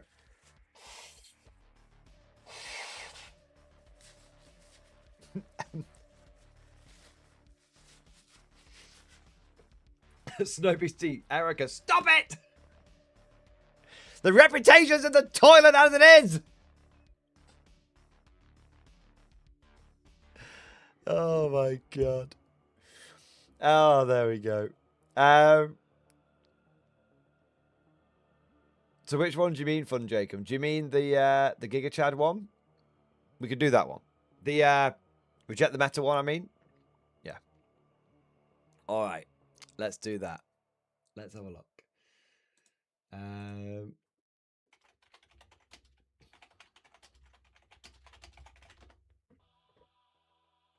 you go. All right, I got it.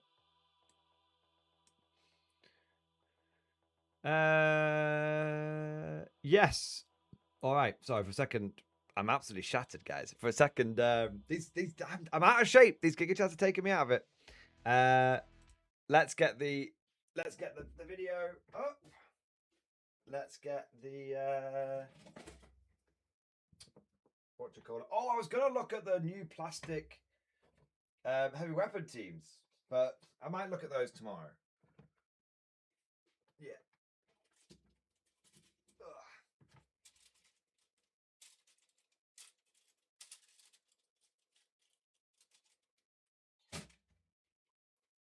Let's have a look. I could do with going to sleep at a semi-reasonable time. Although we've only been streaming 5.5 hours. I did say, like minimum 6 hours, right?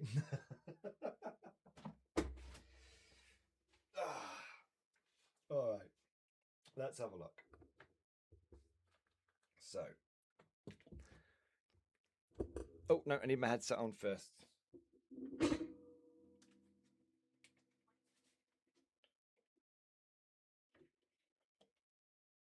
That might be a little better. Yeah, that's good. All right, here we go.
I can't do it.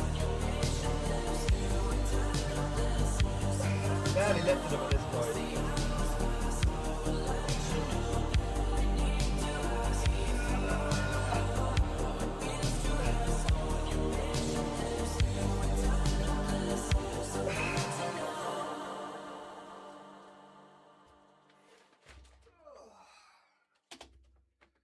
There we go. Ugh. My arms have given up. I'm officially dead. All right. I'm well out of shape. I used to be able to Giga Chad all night. Now, not so much. Wait, does he do sets we donate? I used to do it based on donations when I got like 20 people in a stream.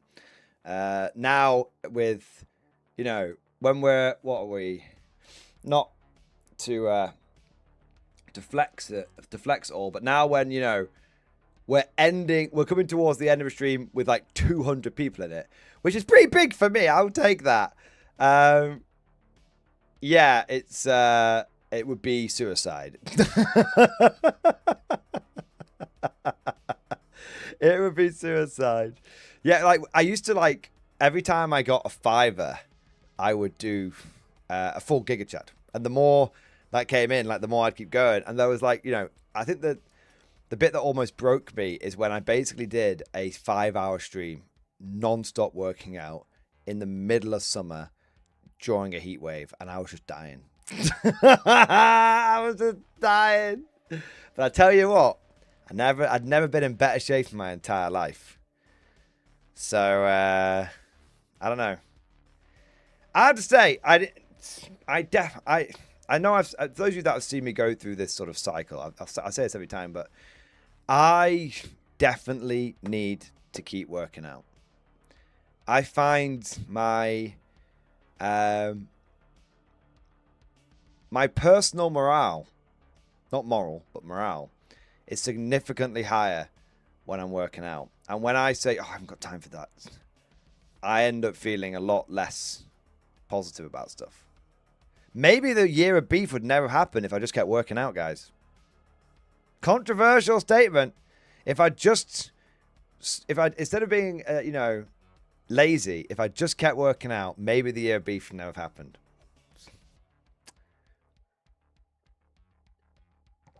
I think the year of beef still would have happened because there was other stuff going on.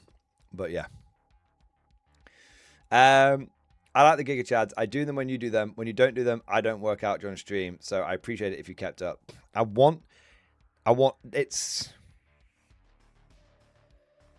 definitely keeping them up. Come hell or high water. I think another thing that's sort of, you know, like if we speak, you know, I always, for better or for worse, I'm honest with you guys. Which, on a side note, really pisses me off when people are dishonest about me and my channel. But let's not go down that road again.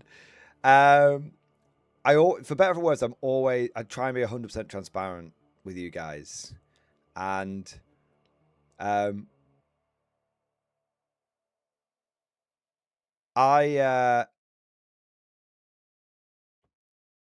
got embarrassed doing them.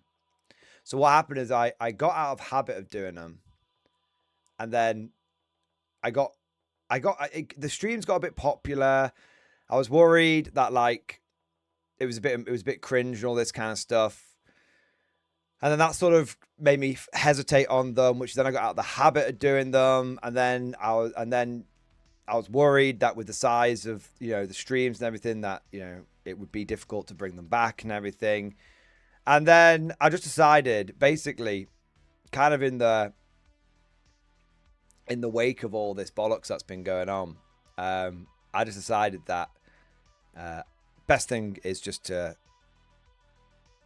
get back on exercising, because it just makes me happy, makes me feel good, and it makes me feel good, and I think it's good. It's just good for me personally on multiple levels, and hopefully you guys will enjoy it as well. And you know what?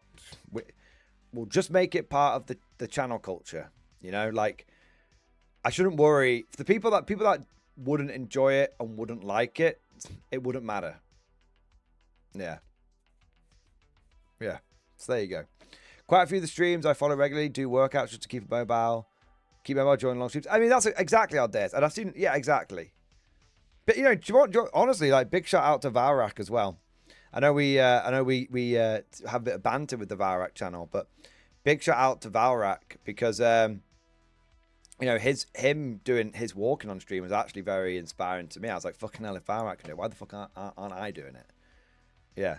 But it's almost like positive peer pressure in a funny sort of way. Yeah. Cool German dude. I get that, but I think it motivated people more than you thought. I think you're right, man. I think I got in my own head a little bit, and I also think I started worrying about stuff that wasn't even happening, if that makes sense.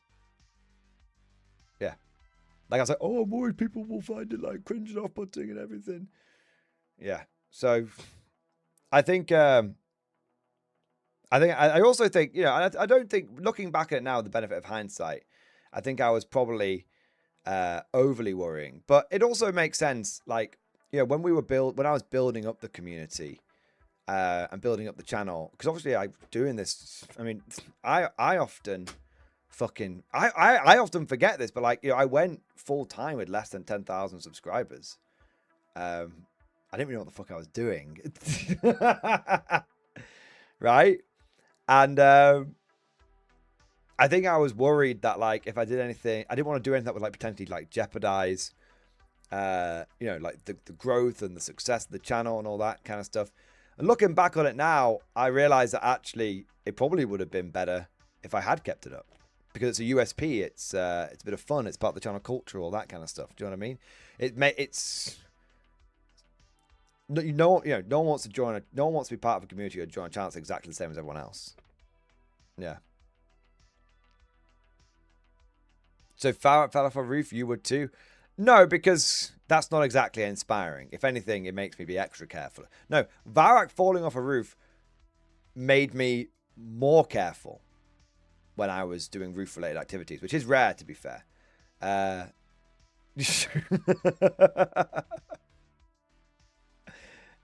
there you go. Shall we? I was gonna end the stream after like 6 hours, but I've decided that I need to. Well, two reasons. I'm gonna do a little bit longer.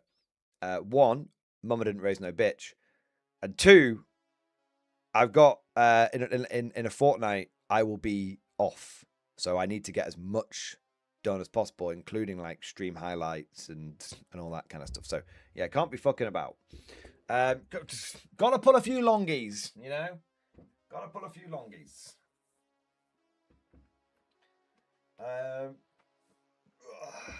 But that will be the last Giga Chad of the night, because we're gonna go for a little bit longer. But I am now a bit tired.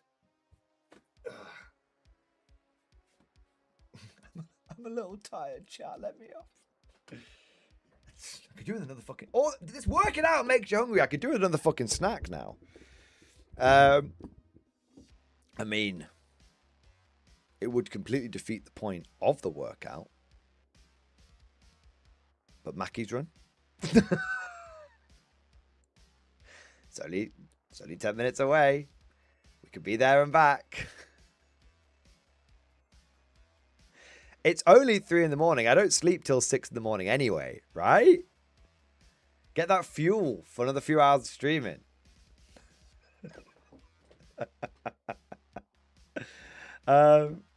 Wait till he gets his shirt on, and then we should get him again. Oh, what, for this? No, I'm not doing it off donations at the moment. I'm just doing it every hour. I'm doing one. Yeah. Is Mackey's British slang for McDonald's? It is. Yeah. So we haven't done a Mackey's. I don't know if we've done a Mackey's run this year, actually. Do you know what? Guys? Right. I'm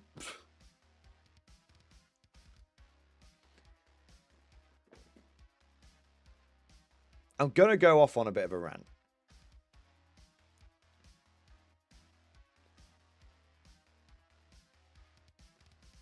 I might upset some people, but I don't think I care.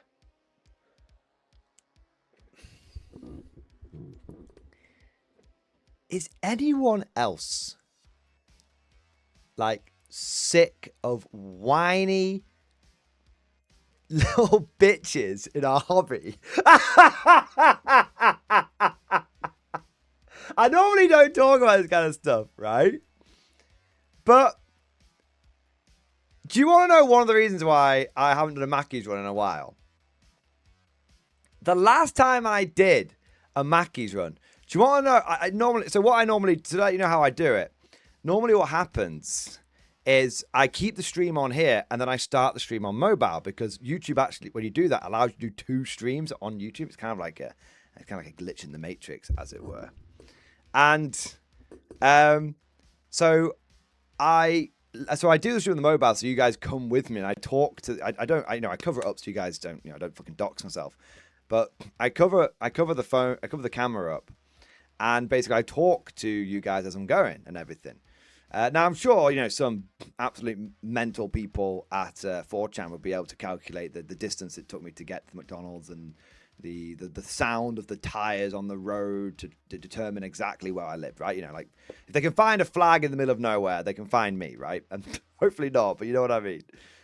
But the point is, the last time I did that, I didn't really worry about it too much. I left the second stream up as an actual video, even though it's just like a blank camera not doing anything.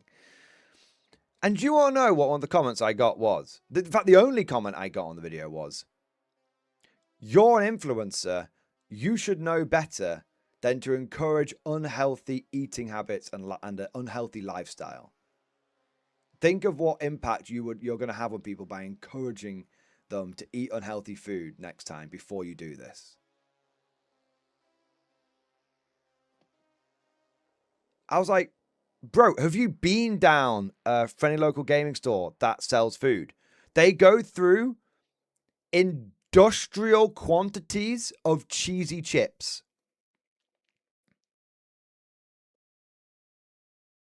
Like, me going to Mackey's is in no way, shape, or form having a negative impact on the wargaming community. We're already all pretty fucking unhealthy. I was just like, what the fuck is going on, man? And just like, and I'd never had I've done it a few times. I normally leave the conversations up because people find it funny because I just chat endless amounts of shit whilst I'm there just to keep it interesting. Do you know what I mean? And I'm just like, this is what I'm saying. Like and I'm not being old man shouts at cloud here. I'm not. But it has fucking changed with wargamers in the last, I think it's like the last 2 years. Something's fucking changed. There has been a dramatic increase in the little bitch meta. We're in a bitch meta. That's what we're in. It's like so. And you know what? Do you know what? I really fucked off with myself because these little bitch comments have like fucking like got to me, and I'm like, oh, but I shouldn't do a Mackey's run. Oh, and I'm just like, you know what? Like, I know, I'm so over it. These fucking little fucking bitches. We're a little bitch meta. Yeah, do you know what I mean? I'm not, it's like, I didn't realize like how much I'd been like subconsciously it like affected me. And I'm now just like, maybe I've had another revelation. Is this the ultimate revelation? If I want to go down to McDonald's, live stream it, and order 20 fucking chicken nuggets, I should do that. Do you know what I mean? And if someone complains about it, that's their problem. It's not my problem. That's where I'm getting to. I never used to be like this. I never used to have to deal with this little bitch meta that we're in. The 4,000, the 42,069th revelation. Or is that the 42069 revelation? Hey! There you go. Yeah, I'm feeling pretty hungry for nuggies as well now, Pigsy. Yeah. Honestly, 100%. I think we're all so over it. Dude, I'm so over it, man. Yeah. I'm not, like... I don't want anyone... I'm so over it. Yeah. There you go. But yeah, I had to get off my chest because I thought about the Mackey's run idea. And then I thought about that comment that I got. And then I thought about, like, how that had been affecting me. And then, like, I had this upswelling of, like... It sounds silly, right? But I think it's, like... It's a small example of, like, a bigger thing that's been, like, bothering me. And I had, like, this upswelling of, like, almost, like, emotion that, not vindictive. Like... I don't know what the word is, but like emotion is the only word I can think of for it. I was like, fuck these little bitches!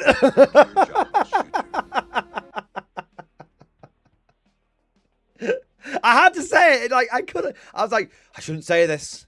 I might upset someone. And I was like, fucking cunts!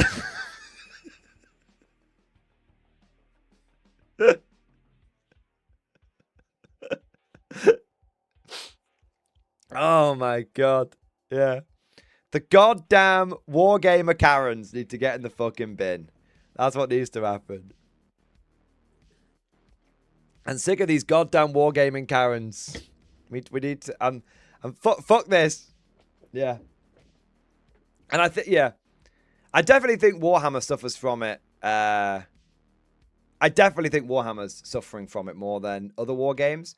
But I think the reason for that is not because it's like 40k's fault or anything like that. It's just that 40k is bigger now. So bigger, more people in the community, more, I would say more types of personality are involved than there used to be. Wargamers used to be pretty much a universal kind of, it was a pretty universal mindset. And it's definitely now, it's just a very different, the Warhammer community... I've said this before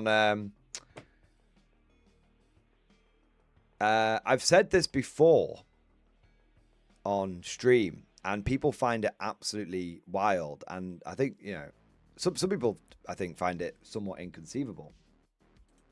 But the metric,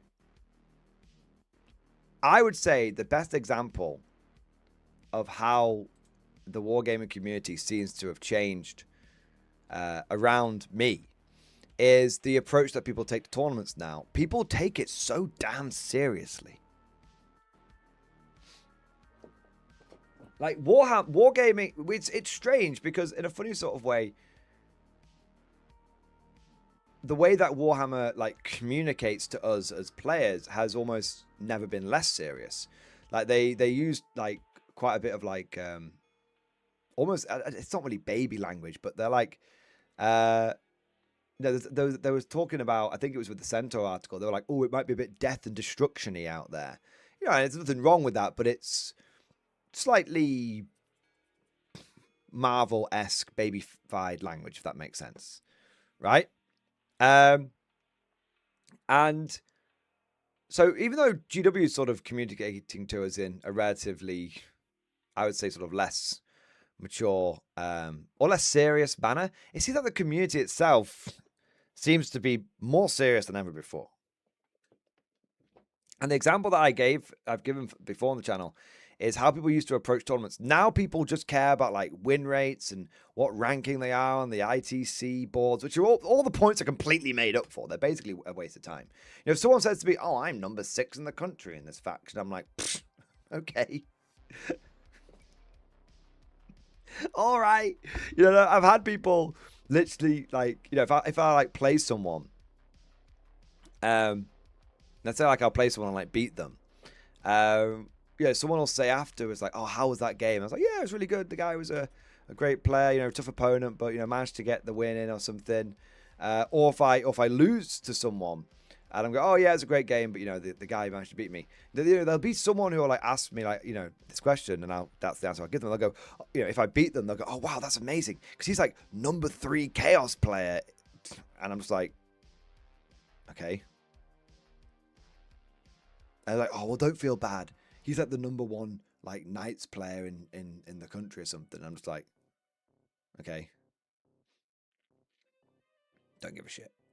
Like, why is this like we're all fucking looking at these made up bullshit ITC points? So that's what people are like now. They're like, gotta get the win rate in, get the reps in, got to, you know, make sure that I'm farming these ITC points and all this kind of just bollocks, right? All this weird like reasons for like flexing and everything. Do you know what tournaments used to be like when I you know, 10 years ago? Not even that, like 5 years ago. I actually joke with one of my mates, Robbo, who runs a lot of tournaments in our area, and there's still an element of this. And this is not people, by the way, this is not people growing up, because, you know, this was people had families back then as well, so it's different. And actually, the last Northern Warlords tournament that I went to, though, this culture is still kind of preserved in a way. But one of the, you know, I remember distinctly in 7th edition, because the edition was like so balked, right? People weren't clamoring for like, "Oh, this is overpowered, this is broken, this needs to be balance changed." Do you know what the tournament organizer did? He rented out a venue. It would be like a pub with like a function room or something. And this was out of his own money. This is like part of the tournament ticket, like unofficially.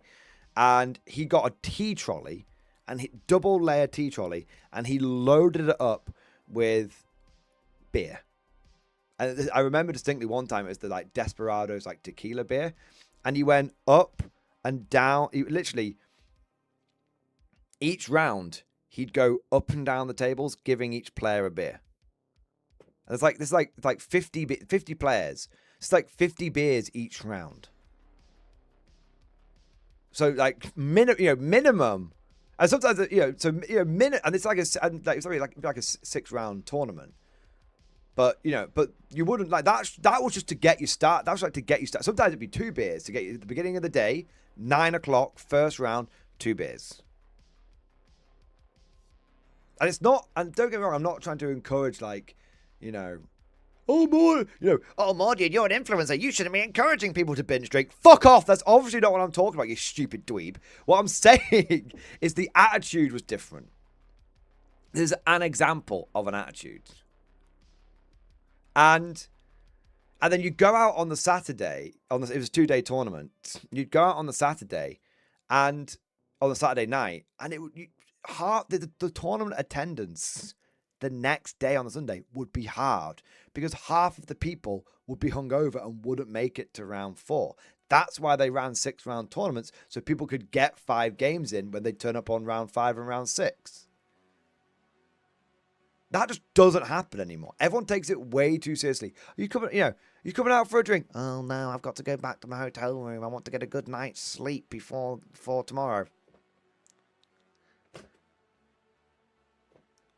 What is going on? What is going on here? Like, and this is what I'm saying. I'm not.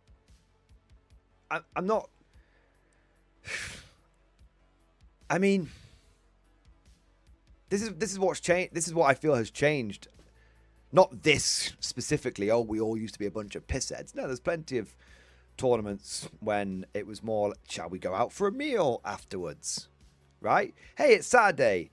Shall we all go out for? Oh yeah, I was a bit heavy last weekend. Shall we? I won't. Shall we go out for a meal instead? Then yeah. Like at the last Northern Warlords event, basically what happened is everyone went. You had 50 players who went down to the local kebab shop, completely overwhelmed them logistically, but no one really minded. And we all bought 50 mega kebabs. That's what they were called, the mega kebab.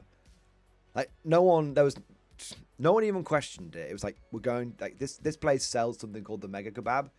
We're going to all go and get one. Who's in? And everyone went down. And then we went down to like the everyone went down. We all ordered this mega kebab, and we all went back to Element, which was staying open till like midnight. And we all just sat there, a few extra drinks, some alcoholic, some not, but it was a big social thing. And we all, you got 50 players all like munching on the big mega kebabs and chatting about how the games went that day and all this kind of stuff. And it was awesome. And it was the first, that happened 3 months ago. And it was the first time that it had happened in 3 years. And it's because the pressure was off. Everyone was like, it's the last Northern Warlords event for 10th. So who gives a fuck anymore? That's what I mean. Like, because it was the last event, because it didn't matter, the pressure was off and everyone stopped taking it so seriously. And it made for the best event I've had of 10th edition. Yeah.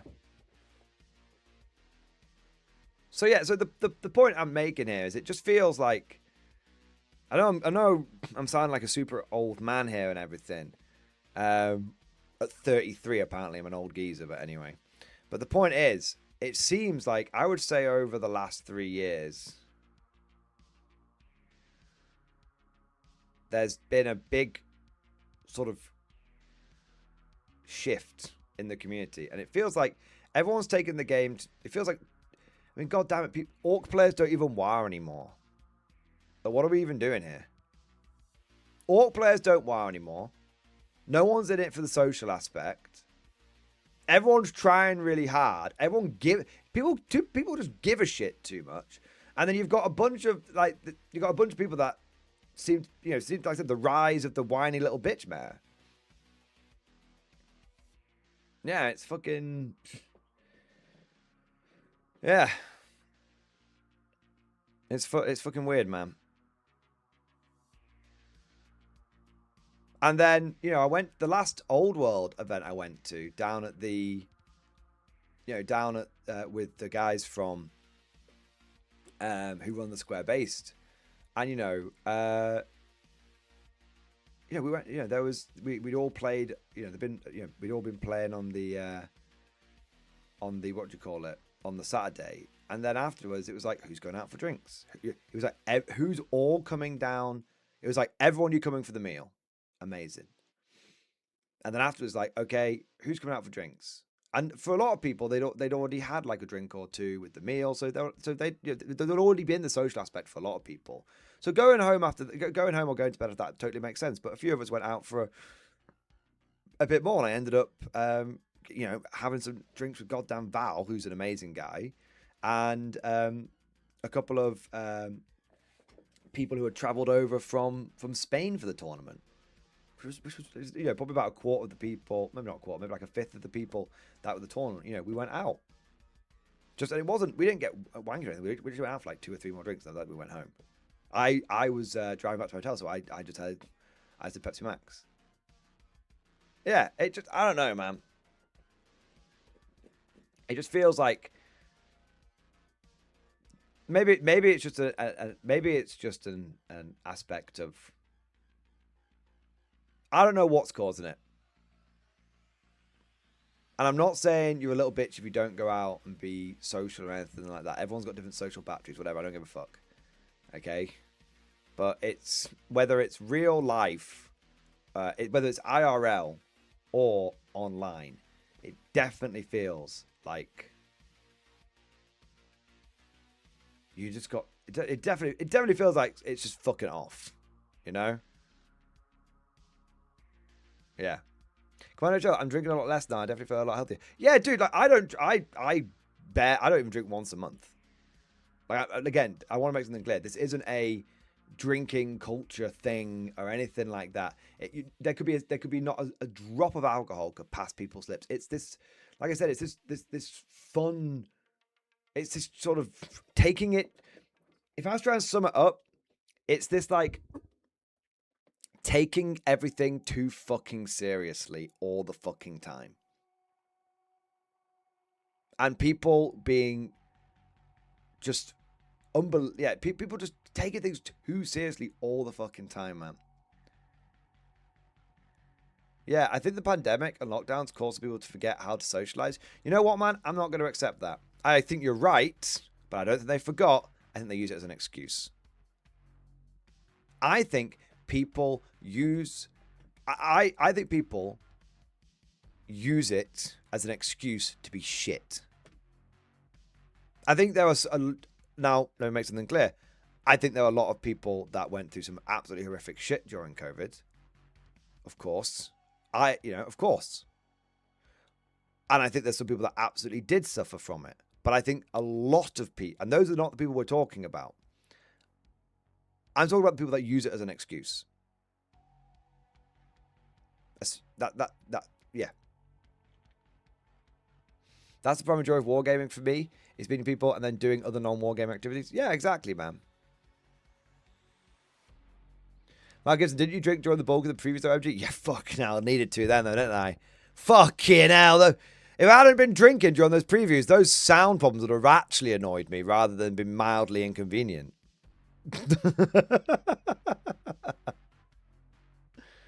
Yeah. Yeah, keep the buzz out. I just got a lot of painting and movie watch done during lockdown. Yeah, exactly. The drinks broke me more, MG did. No, man. I honestly don't. I generally, like, if I drink once a month, that's it. People can't be goofy anymore. Yeah. I don't know what it is. I don't know what's causing it, but I know it's happening. That's my sort of feeling on the whole thing. From a wargaming point of view. Yeah. I definitely feel like people are I think people are just taking it too, like I said, I think people are just taking it too seriously. Even social games are treated like RTT games. Yeah, exactly. People have a bug up their ass all the time. Yeah, exactly. That's a bit of an American expression, I think, but I get I've heard of it. I get the sentiment. Yeah. I think a stick up their ass is another one. Yeah. People are too serious because many of them aren't real hobbyists anymore.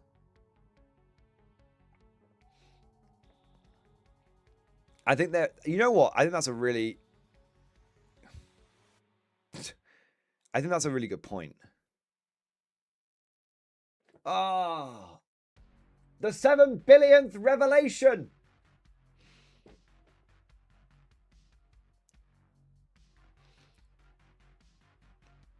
You've got a huge amount of people. Like before, that's how the community's fucking changed, man. My God.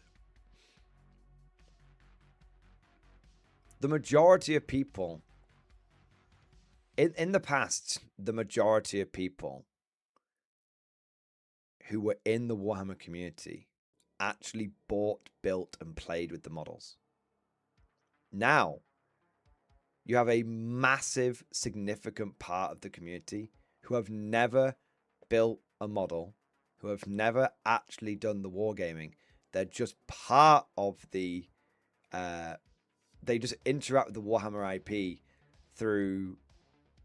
Well, they just basically interact with the IP, but not with the wargaming side of it. That's probably it. You know, people who just, you know... That's probably it, man. I think that's a really interesting... I think that's a really, yeah, sort of good point. Yeah.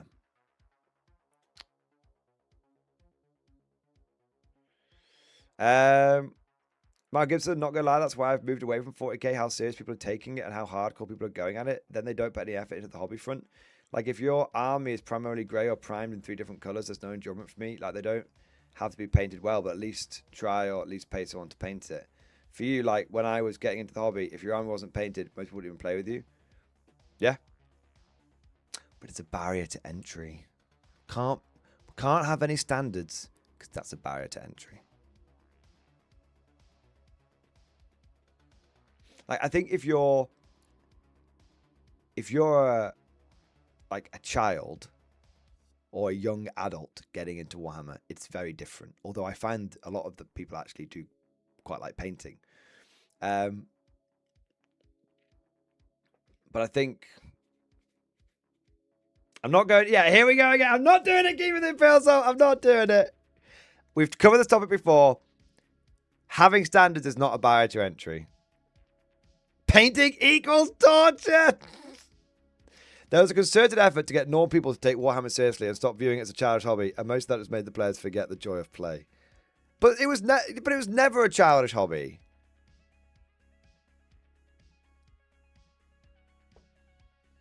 Well, oh wow, well, actually, I know what you mean. People within the hobby knew it was serious. Normal people outside of the hobby thought it was playing with toys. And so now there's a concerted effort for what you mean is that's it. Yeah. Yeah, I remember, like, you know, when I was sort of between the age of 16, between the ages of 16 and 25, I would be embarrassed to tell people I played Warhammer because they thought it was childish. Yeah. And it's because they just thought it was playing with toys. And now people don't really say that. You just go, oh, I'll play Warhammer, and they go, oh yeah, I know what that is. I thought that Space Marine game thing. I'm like, yeah. Yeah. I play in South Park, lol. Hell yeah, we get 40k. Yeah, man. Yeah. Ugh. Anyway, like, to be honest, you know what? We've gone radically off topic. It's not even the painting your models, not painting your models, all that kind of shit. Like, I don't, like, honestly, that's not really that's never really bothered me. And one has to avoid getting loaded up with shit bullets. I'm going to load myself up with my own shit bullets. And like I said, the thing that kind of annoys me is it seems like everyone's taking Warhammer too seriously, and it seems like there is like zero chill. Yeah, that's what it feels like. And I feel like it's basically taken place over the last 8th edition was super chill. I blame 9th edition and 10th edition. Yeah. But I think everyone takes it more seriously when they're prize on the line. Dude, this is the crazy thing, Giovanni. Like, in the UK, there's basically like no prize support for 40k anymore. You just get like a bit of store credit. Maybe like a 3D printed trophy. You guys in America are really old school. You have like massive, massive prizes. We just don't do that in the UK. Yeah.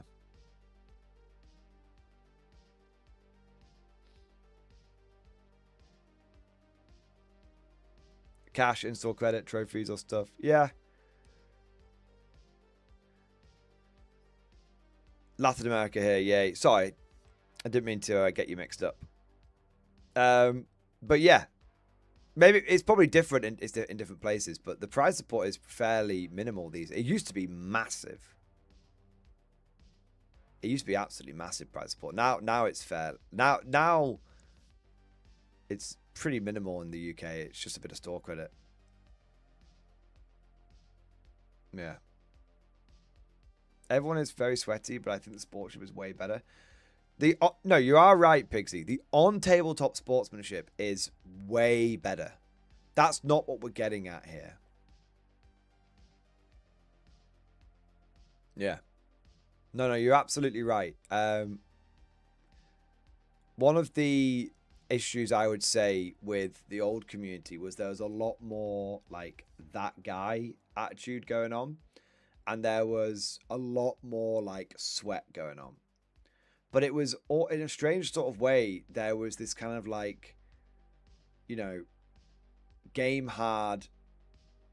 It's kind of like, you know the old like play, work hard, play hard kind of thing. Where like people would go hard on the boards, but afterwards it was all about the social aspect. Whereas now it's like people are going just as hard on the boards now, but they're a lot more sporting about it. Yeah. But then there's less of a social aspect.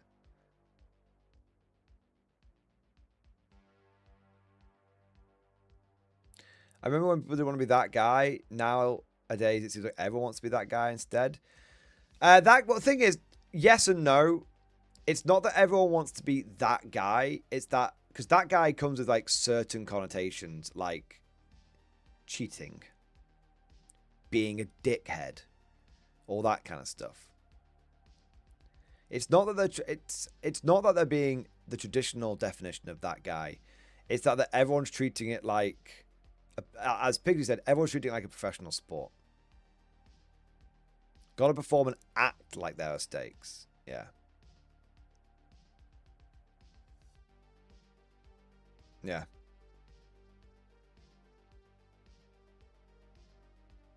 Yeah, like it's just the whole get your reps in kind of shit. And I think it's people taking it's not even, you know what? We need to separate this. I've had another revelation. I wasn't going to talk about this. We're meant to be talking about bloody, I'm hungry. Do you want to know why I'm going off on one? I'm hungry. And when I'm hungry, I get bitchy. Now I'm being a whiny little bitch. See? Don't stare into the a bitch, lest the a bitch stare back into you. That's what's happening. That's what's happening. Yeah. Right now, I am definitely being a whiny little bitch. This is what I mean. Like, I need to get out of this mentality and this mindset. Mackey's run, let's do it. Yeah, you're not you when you're hungry. Have a Snickers. I do need a snack. That guy who left that comment like a year ago completely fucking psyoped me, and it's caused me to crash out like 12 months later.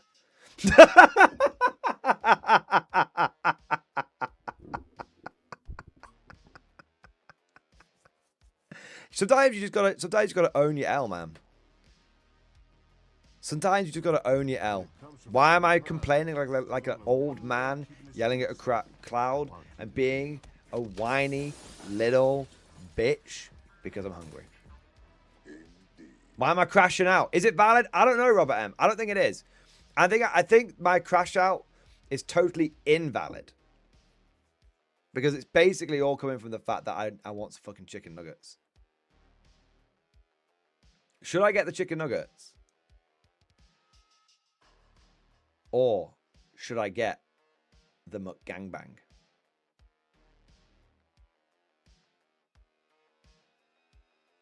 Some of you might not know what that is.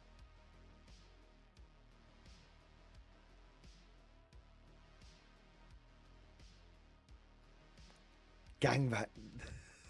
The both? The what now? The McGangbang.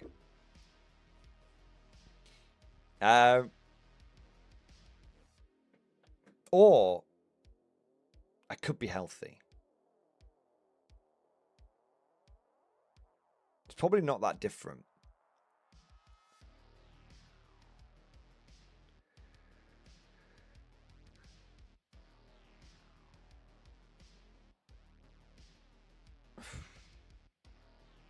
Sounds like what we call the Baconator at Wendy's here. A heart attack wrapped up and bagged. It's a double cheeseburger with chicken mayo in between. What's the healthy choice in this instance?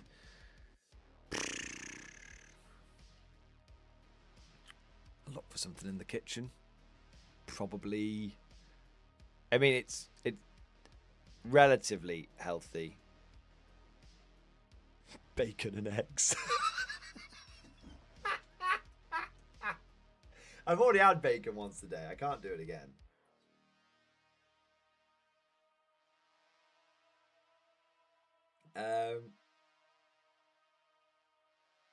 I could make an omelette. I could stream myself making an omelette. Another glorious day in the Corps. Day in the Marine Corps Chicken like has a day on the protein. farm. You can have as much bacon a day as you like. I don't think that's true. Every paycheck a John Henry Eden, thank you, super chat. 10 Australian dollars. Go for it. You know, I feel like I have to do it now. Yeah. I tell you what, I'll quickly do my super chats. John Henry, thank you for the 10, man. Cosmic, thank you for the super chat as well. McGangbang up first, let's go. All right, we'll do a Mackey's run. We gotta get. I've got to do the Mackey's run. It's not just a Mackey's run. It's a Mojo run. I gotta get me Mojo back. There you are. Cosmic Drew, work sucked. Give me the quick hype info infusion.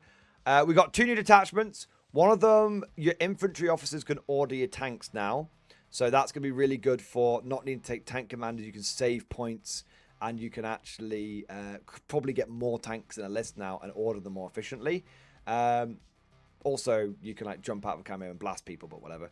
Also, there's a stratagem that basically supercharges like the hippogriffs and other units as well, but they whatever. And then you've got the other detachment, which you'll probably care about, Cosmic, which is all about super heavy tanks. It's not particularly good, but there's a whole stratagem designed around taking 12 Bullgrin, putting them inside a Stormlord, ramming that Stormlord down your opponent's throat. There you are.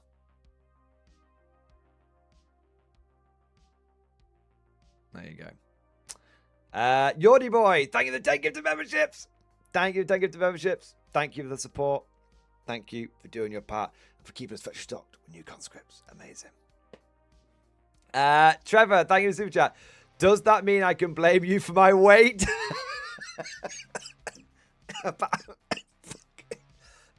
Fucking hell. Apparently so. Apparently so. Fun Jacob, thank you for the super chat. Hobby update. Let's have a look. Yeah, let's go, man. Hobby update. This is what I'm working on because of my excitement for 11th. I started this bad boy at the start of the stream. Sponge meta inbound for white. The bone was base white. Then Agrax, then sponged Morgas bone. Sponged Ushabti bone. Sponged white scar. Everything else speed paints. Do the Mackeys run. I tell you what, if you sponge too much, you'll get hairy palms and you'll go blind apparently. Yeah.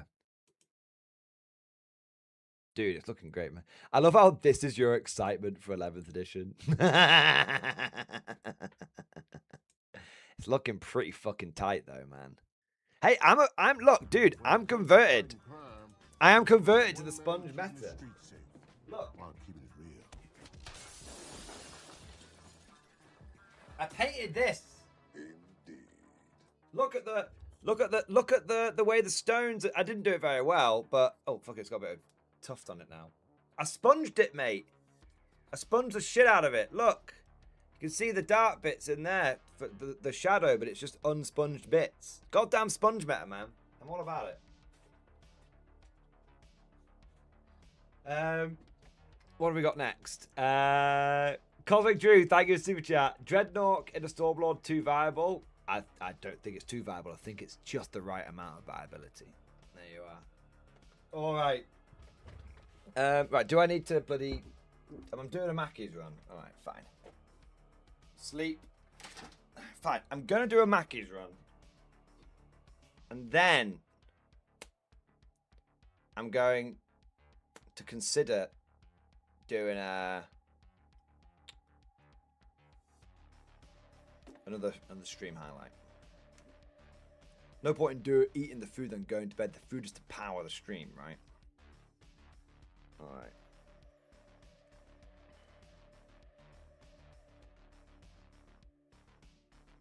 Right. So the first thing I need to do is stop you guys from doxing me. So I need to cover my camera up, which I have now successfully done. The second thing I need to do is now activate the stream on the phone. This now normally it lets you double stream, but maybe things will change. Ah, yes, excellent.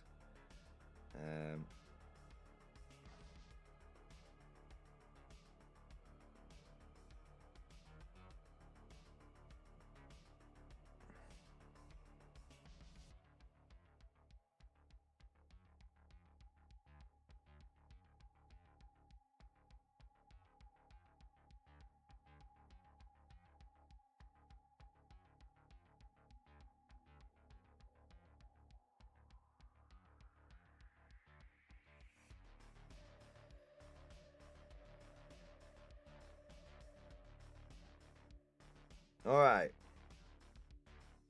I think we're going live.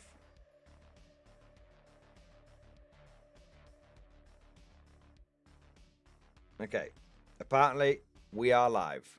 I'm going to see if we are live by checking my own channel. Let's have a look here. I am the sole cause of obesity now. Oh, yeah, there we go. I'll put a link to the Mackey's Run stream in. It's like Streamception. I'm putting the link to my other stream in this stream. There you are. There's no 24-hour delivery. I live in a dystopian hellhole called Britain. There's no 24-hour delivery.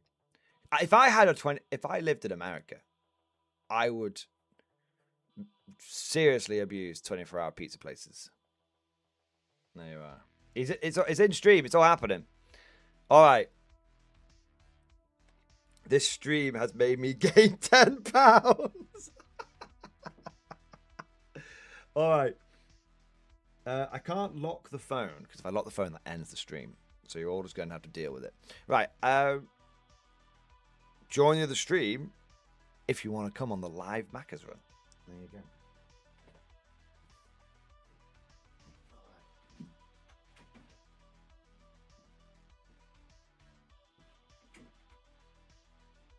Another glorious day in the Corps. Day in the Marine Corps is like a day on the farm. Every meal's a banquet. Every paycheck a fortune. Every formation a parade. I love the Corps.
guess what? We're back in the Fortress of Solitude. It's never been done.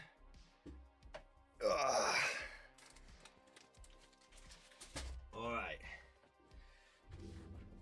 I think we had some super chats come in here. Let me, I don't know. I can't actually check. Right. I think we had just, is it just one from Cosmic at the beginning?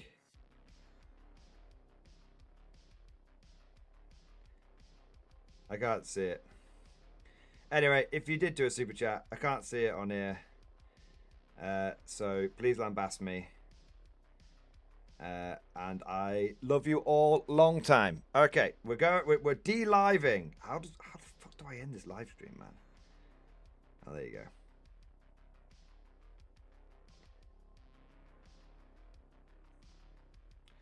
I gained 2 subscribers from that live stream. And a super chat from Cosmic. My God, 2 people subscribed to the channel because of that. See, it's because I'm influencing you all. It's because I'm influencing you all with my Mackey's run.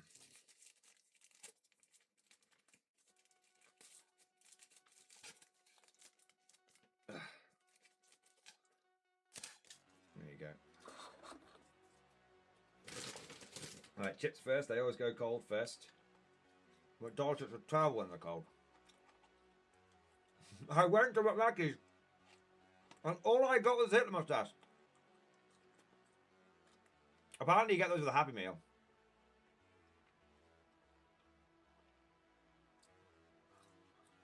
Were they not freaked out when a floating head driving a car pulled up at the drive-thru? They're pretty used to it by now.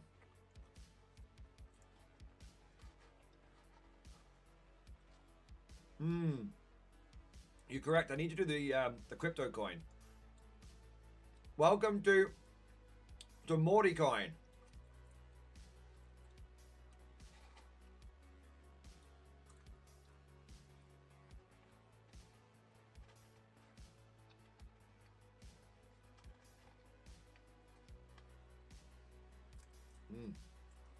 God, I was hungry.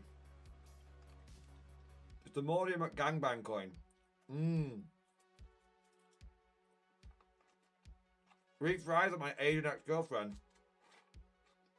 I'll take that as a compliment.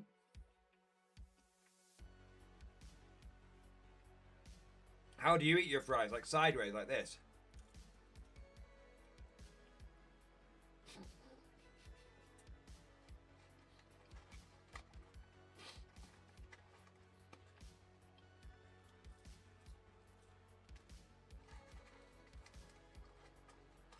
It's just a madman. Madman.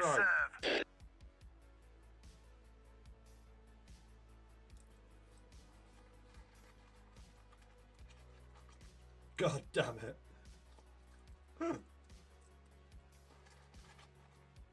How does he know? I know all.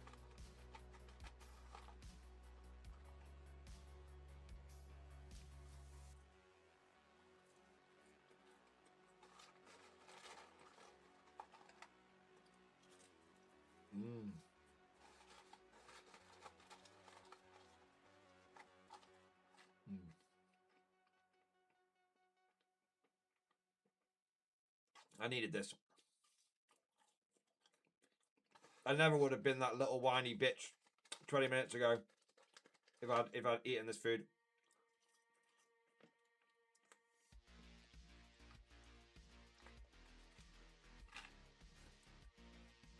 Note to self: when doing Giga Chads, must eat food, or I become the very thing that I hate.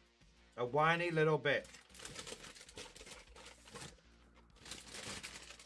Exercise is the cure to little bitch syndrome, but it's also the cause of it. There you go.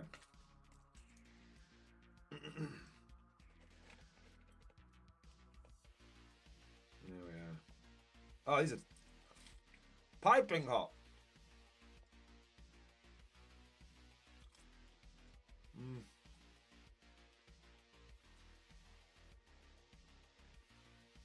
McDonald's barbecue sauce has really gone downhill. It tastes very chemically now.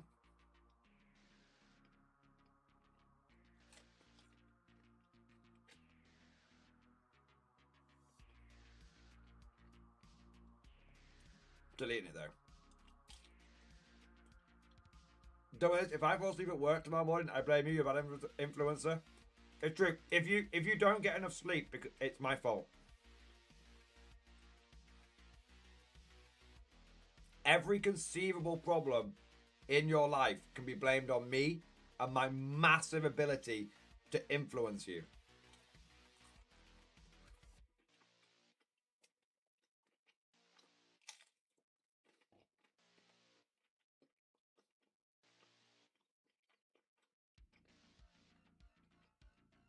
Straight up news, that's me.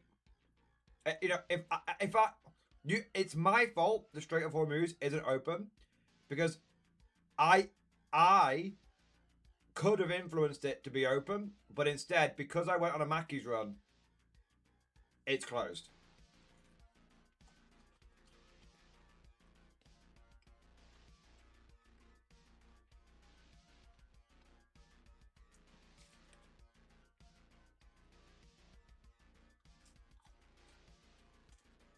It's my fault. I'm getting it now. I'm adapting to this new internet.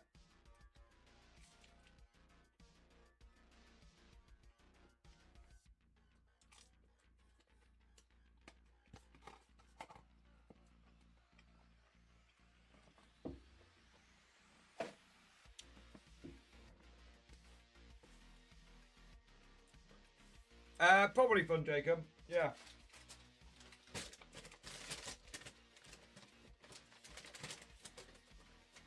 Yes, if you miss with your Vanquisher, it's my fault. You know what? This anti-little bitch behavior has to start. I normally take my gherkins out of my burger because I'm like, they look a bit funny. Not today. I'm a new man.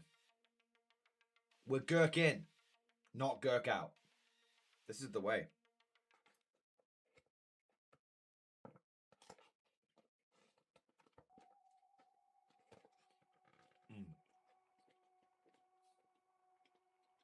I'm gherkin.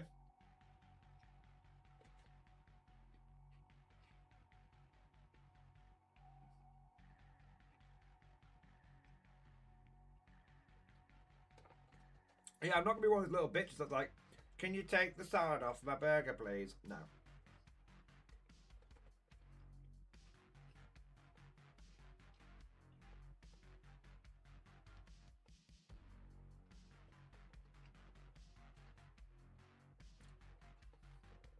What is a gherkin? You guys know what gherkins are, right? Pickles. Why is it so yellow?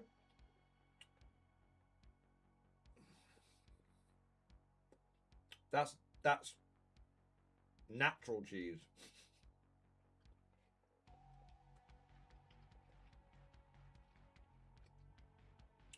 I don't know why it's so yellow.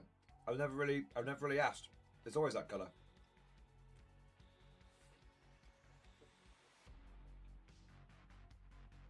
No, it's not. It's very fake cheese.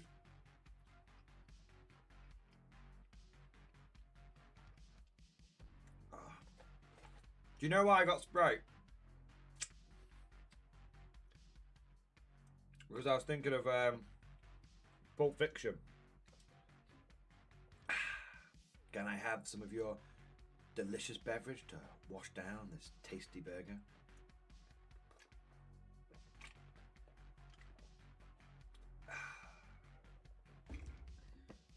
Oh, that was good. Sprite is legit with a burger. Significantly better than Coca-Cola.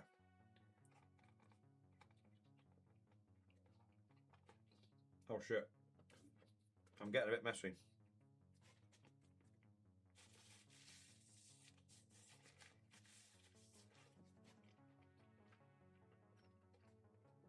Do we really call it a Real with cheese?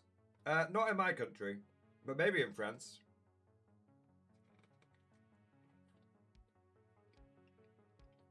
We call it a quarter pounder. But in the UK, we use it. We try to make everyone happy all the time. So we use the metric and the imperial system interchangeably.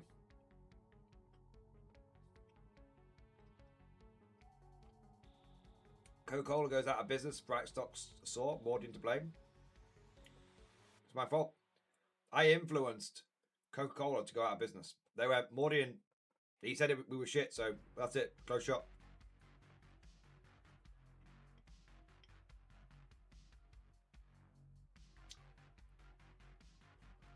Doesn't matter, turn around, bust.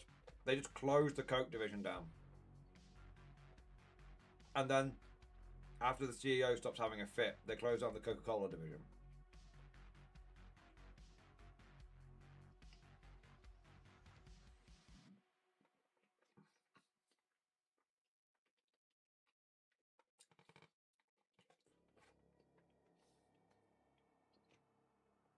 Right. I'm done. There's a bit left over, but I'm full. And I believe in not overeating. I believe when you're full, you're full. Stop eating.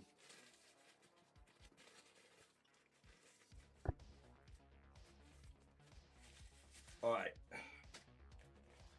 That was good. I feel much better.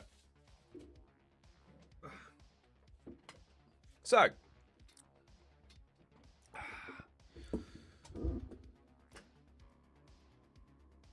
Plastic heavy weapon teams. Food waste increases more. It's my fault. Food waste is on the rise.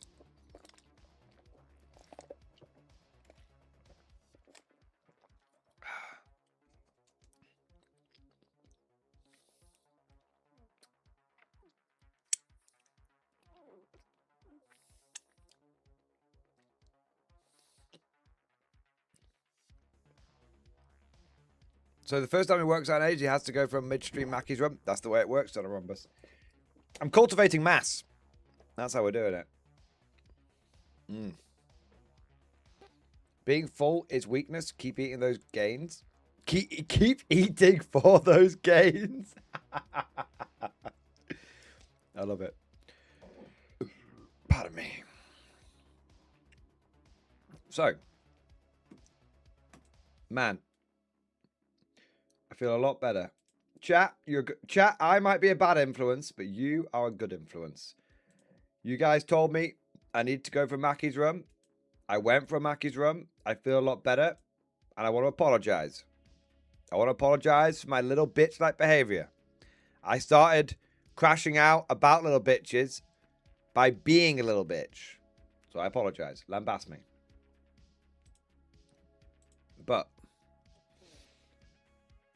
do you need it for mass? Your head is already so massive. It's a pretty big head, isn't it? Sizable old block of wood on top of my neck. Well, I haven't got much of a neck, to be honest. It looks like I've got more of a neck because my camera is on top of my monitor. But not much of a neck going on there.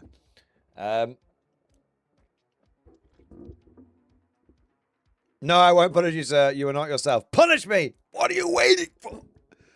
Do it! Do it!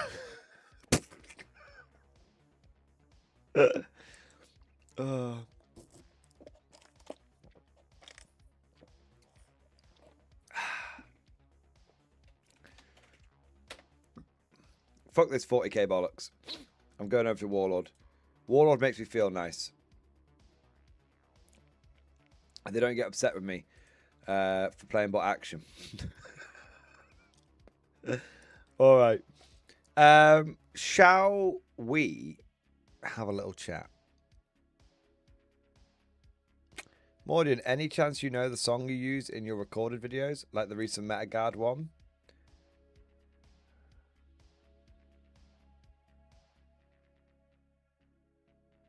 No.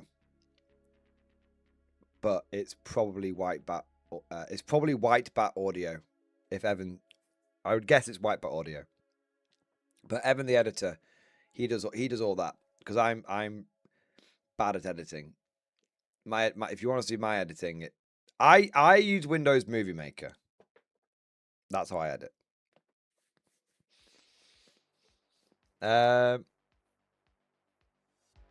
Do you mean when you say Meta Guard one Pro Edit? Do you mean the one when I was talking about which units would be good? Yeah. Or do you mean the reject the meta, embrace the guard video that we had on the stream earlier? Okay, the first one. Yeah, no, I don't know. That'll be that I don't know 100%. Why do you hate yourself? Don't use Windows Movie Maker. I don't. I mean, we're talking like fucking when I first started doing YouTube, which was like 10 years ago. I used Windows Movie Maker. Right, so all of this Mackie's bollocks was done in aid of continuing the stream and going for a bit longer. And to that end, let's take a look at something that I'm actually very excited for.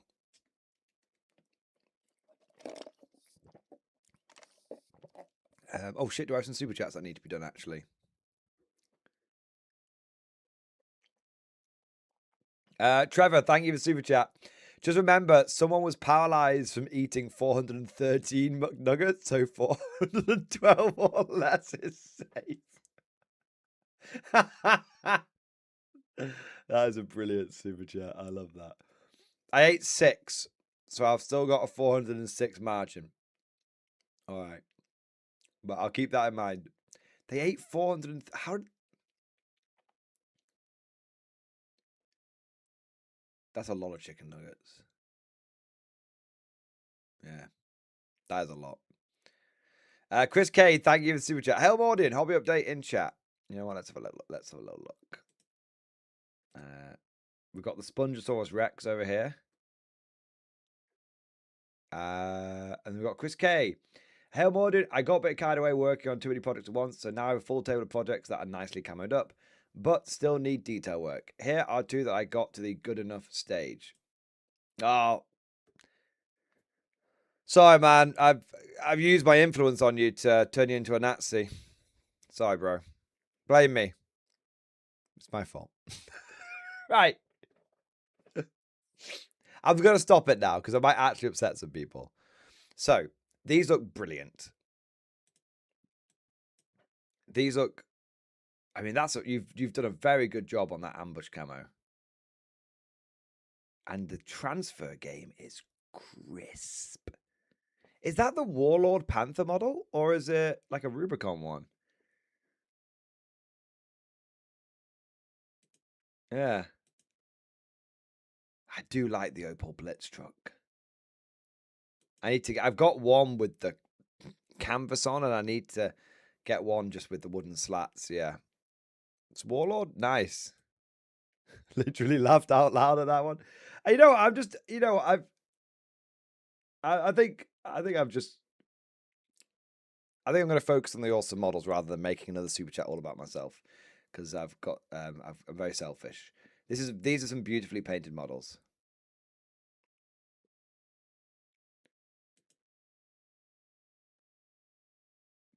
Oh, I like you've got like the safety information on the back there. That's cool. I heard the Panther tank was actually a bit shit in real life, but I don't know if that's true. I know they had mechanical problems when they were first rushed out, but I don't know if they remained being shit throughout the war. I'm honestly not sure. I know it's very good in company affairs too. Yeah. It looks good, man. It looks really good.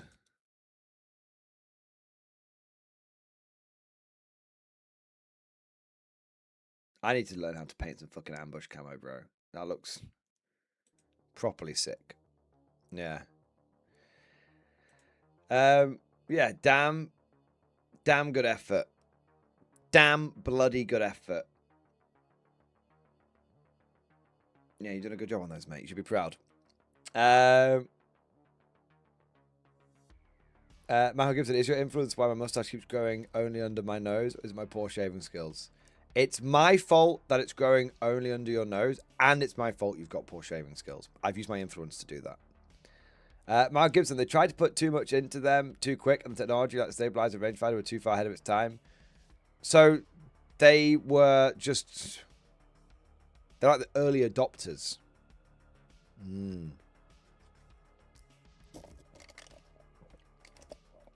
Interesting. Yeah. Interesting indeed. All right. Now it's time. Now it's time. Gentlemen, I've got a big one for you today. This is something that I am really genuinely excited to talk about because it's a era-defining moment. Warlord Games is beginning the process of moving a lot of their current metal weapon teams over to plastic. And I know for some people who play Warhammer 40k, this will seem like, what the hell, not a big deal. But it is a big deal. It's a big deal for a number of reasons. Firstly, it's a big deal because, in a strange sort of way, I will be slightly nostalgic over the loss of the metal weapon teams, because I do love a good metal model. But it's not really a sad moment. It's more an exciting moment for the future, because Warlord Games has got to the point now where it's really like financially feasible for them to do a lot of stuff in plastic. And that's a big moment. Like that's a really, really big moment. I've been saying for a little while now that Warlord Games has been stepping up their game. That they have been putting their big boy pants on. And I don't mean that in a disparaging way. I mean that in a very complimentary way. They have been putting their big boy pants on, and they have been really behaving like a proper wargaming business. And not just a proper business, not like a corpo business, but a proper wargaming business. Like, they're just making a lot of right moves, and they're showing off a lot of, I think, well-earned success. And I think we've got to the point with games like Bolt Action where it's now feasible for them to produce a lot of it in plastic. And that is a really big deal. That's a really, really big deal. And so this article floated across my desk the other day.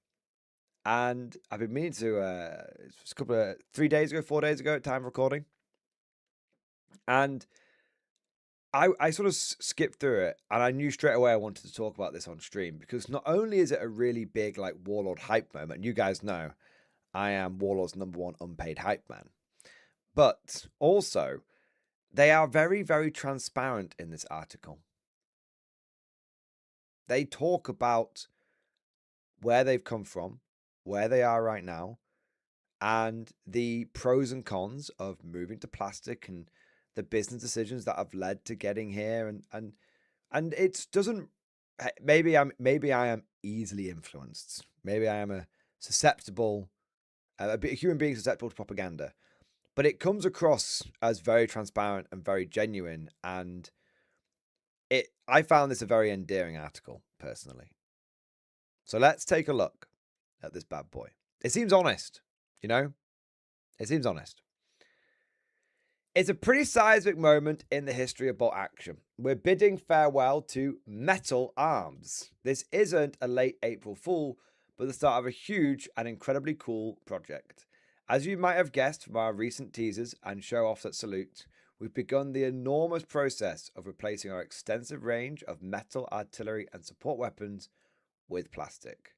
Want to know more? Of course you do, so read on, because this is a big old job.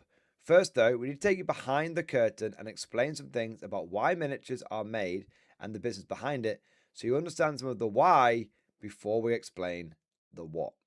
That's really cool. Like, come behind the scenes. See, like, let's explain, why this is happening. And they talk about things like costs, by the way. They're not giving you a load of bullshit like, oh, it's to make a more immersive gaming experience. It's nothing like that. Like, if we charge more, it means more to the players or anything like that. No, it's just like, there's no, like, HR bullshit speak here. Yeah. Someone lad, yeah, because the fucking Metal MMG teams don't even fit hand-wise on the actual machine gun. I love Action Death, but that was bad. I agree. The metal machine, like I said, I'm nostalgic for them because I like a good metal model, but I have built so many metal warlord models, weapon teams specifically. The infantry are fine, and they are a pig. This is a very, very big quality of life update, and I think that a lot of people will be very happy to hear what's going on here. And as someone who recently built basically like 4 weapon teams for my Americans, 2 in Warlord Resin, 2 in Metal. The ones in Warlord Resin were already, which is like a plastic resin hybrid, like Siocast. The ones in Warlord Resin were already 10 times easier to build. 10 times easier to build, 10 times easier to paint, 10 times easier to interact with. And so it's going to get even better when they are coming in plastic now. As anyone familiar with our ranges knows, we work in a variety of materials, with plastic, metal, and traditional resin, and Warlord Resin being the ones we use for our miniatures. All of these have their advantages and disadvantages, and their specific use cases, but plastic offers the best blend of detail and ease of working. However, it is by an order of magnitude the most expensive material to start making a kit in. The cost of the steel tools required to make a single sprue start at thousands of pounds each, far more than a metal or resin mold, and the sprue itself requires exponentially more design work than making a similar set of models in any other material. However, the flip side is that once everything's set up, plastic sprues can be produced in huge quantities, far cheaper than any other medium. It's basically a balancing act. Now, this is all very true. And in fact, any of you who have seen the way metal models are made, it's very, very, very cool. Basically, I actually kind of, might take me a second to find it, but I think it's worth showing it off. 1 minute. I've got a video for this. And we want to go over to here and here.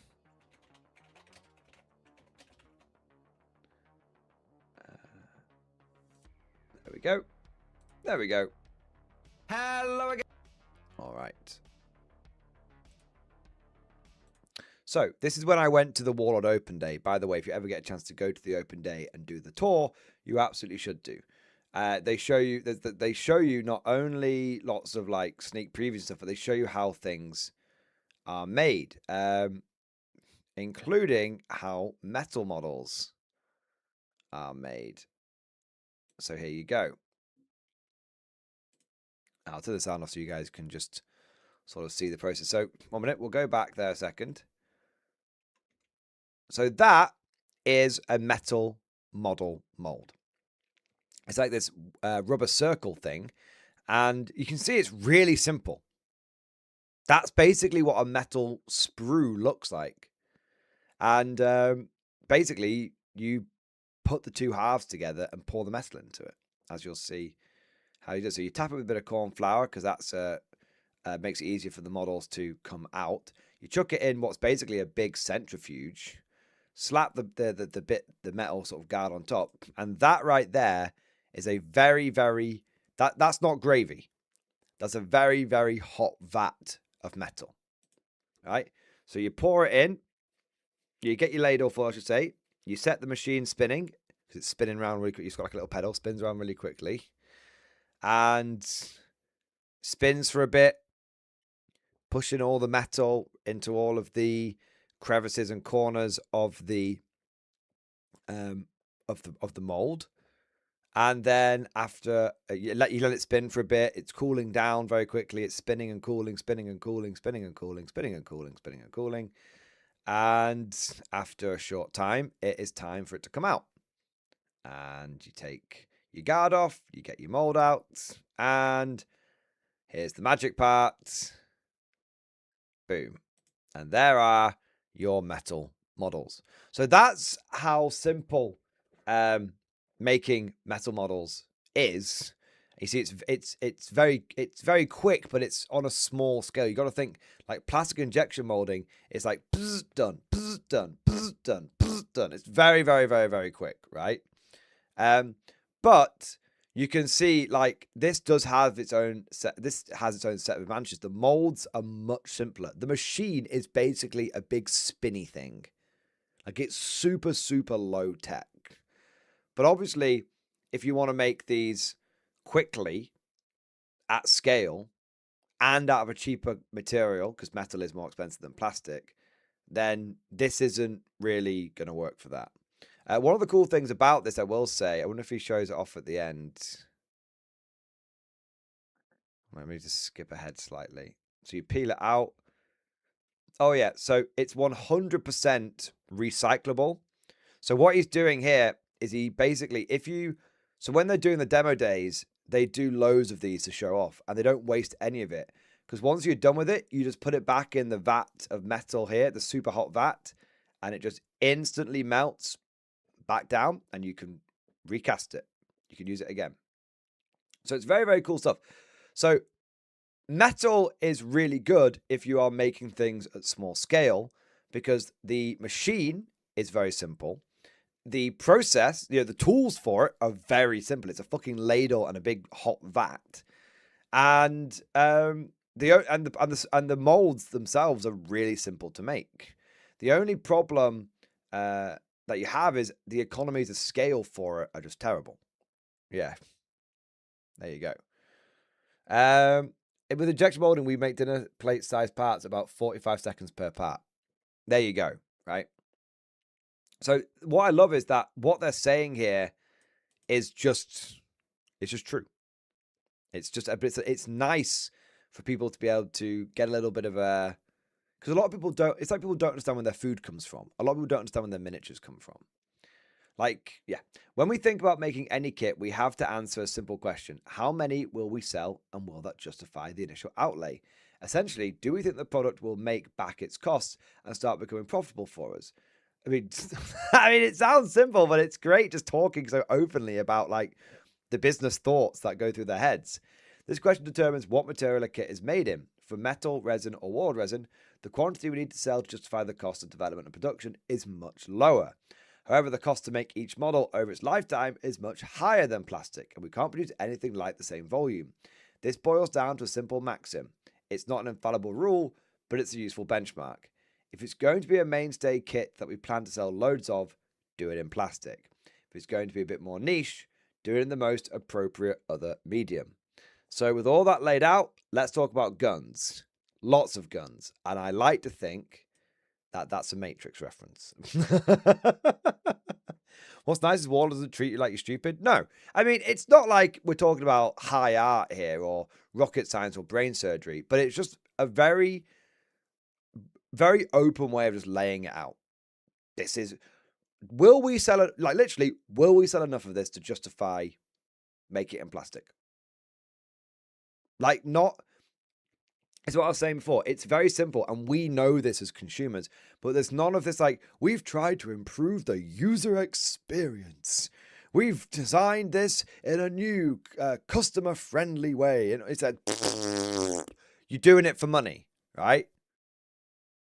Talk to us properly like we're not fucking stupid. Yeah, and that's what's happening here, and that's a good thing. Be honest, be transparent, be open. Yeah. Warlord treats their customers as they are. Autistic weirdos who are into this. We are into this. Is cool. We want to know. There's a whole program that we were all raised on called How It's Made. Like, do you know what I mean? Every wargamer of a certain generation basically became wargamers because they grew up watching How It's Made documentaries. Right? So, How It's Made was shit. It was amazing. How It's Made was amazing. Absolutely. So, let's get onto it. By the way, the reason why they're starting with the metal weapon teams, and they might say this later on, the reason they're starting with the metal weapon, this is my theory, by the way. Again, and they may mention this later on, but the reason they're starting with the metal weapon teams is because of starter sets. Every starter army that you buy for Bolt Action contains a medium machine gun or two and a medium mortar, and then it typically also will contain like a Panzerschreck or an artillery piece of some kind, and those are made in metal. Now, if you're Warlord Games, and the number one way people get into Bolt Action, and it is by far the number one way people get into Bolt Action, is via your starter sets. If you've grown to the point where, like, okay, we're shifting a lot of starter sets, but what's actually cutting into the profitability of these starter sets is that we have to make a lot of metal machine guns. Now, here's the thing. There's two ways that they could approach this. They could go, well, why don't we just take the machine guns out? That would be like the shitty way of doing it. Why don't we just take the metal weapon teams out? They're costing us too much to make. Or there's, the right way of doing it, which is, okay, well, we know that our customers love these starter sets. We know that a defining part of that is you get lots of cool weapon teams in there. So if these are costing us a lot and cutting into the profitability of the set, why don't we just, instead of getting rid of them, make them in plastic? We're doing the volume here. Yeah. We're doing the fucking volume here. Let's fucking do it. And I love that because I don't know, man. It just points to a certain fucking mindset, Yeah. Traditionally, we've made our artillery and support weapons in metal. As in previous editions of Bolt Action, players were usually limited to a one of each type deal when building their lists. That's why you look at all the old starter sets, you get one medium machine gun and one medium mortar. Now, the new ones, you don't. You get more than that. With third edition's expanded platoon system, and as Bolt Action's community and player base has grown, though, we're finding that we're selling more and more heavy weaponry. This is great for us, but also presents some challenges. Firstly, it's becoming difficult for us to supply the needed quantities of these kits, suffering from success a little bit. While it's not a problem right now, we can see that in the not too distant future, we're going to need to up our production sharply. Amazing. I mean, as Warlord's number one biggest unpaid shill, I am fully erect reading this. They are literally suffering from success. Yeah. In addition, each metal gun or team is at the mercy of fluctuating metal prices. It might well be more expensive to produce a kit on Friday than it was on Monday, and then down again by next Wednesday, and so on. Obviously, from a business standpoint, that's not ideal. Although, to be fair, plastic prices are probably up and down a little bit now as well. Yeah. Mad Larkin, I swear Warlord sees my orders and is like, oh, let's make it cheaper now that he's ordered it. 5 50 cal HMGs and now they're going plastic. I love you, Warlord. Just please stop hurting my wallet. Here's the thing. It's coming, they're doing the Germans first. Yeah. They're doing the Germans first. So your 50 cal machine gun teams, I think, are a safe bet for now. Yeah. Did you get all the same mold, Mad Larkin? Did you get a mixture? Because they do like 5 or 6 separate. Because Warlord Games does 5 or 6 separate designs of metal HMG teams. It's amazing. Yeah. Also, Mad Larkin, you should think about it this way. You have supported the company to this point where they are able to do this. Don't be sad. Don't be sad that you got 5 metal heavy machine gun teams. Rejoice that your efforts have resulted in future generations of bolt actioners enjoying the plastic product. It's like when people got into Heresy 1.0. You bought all the resin stuff so other people could get plastic stuff. Yeah.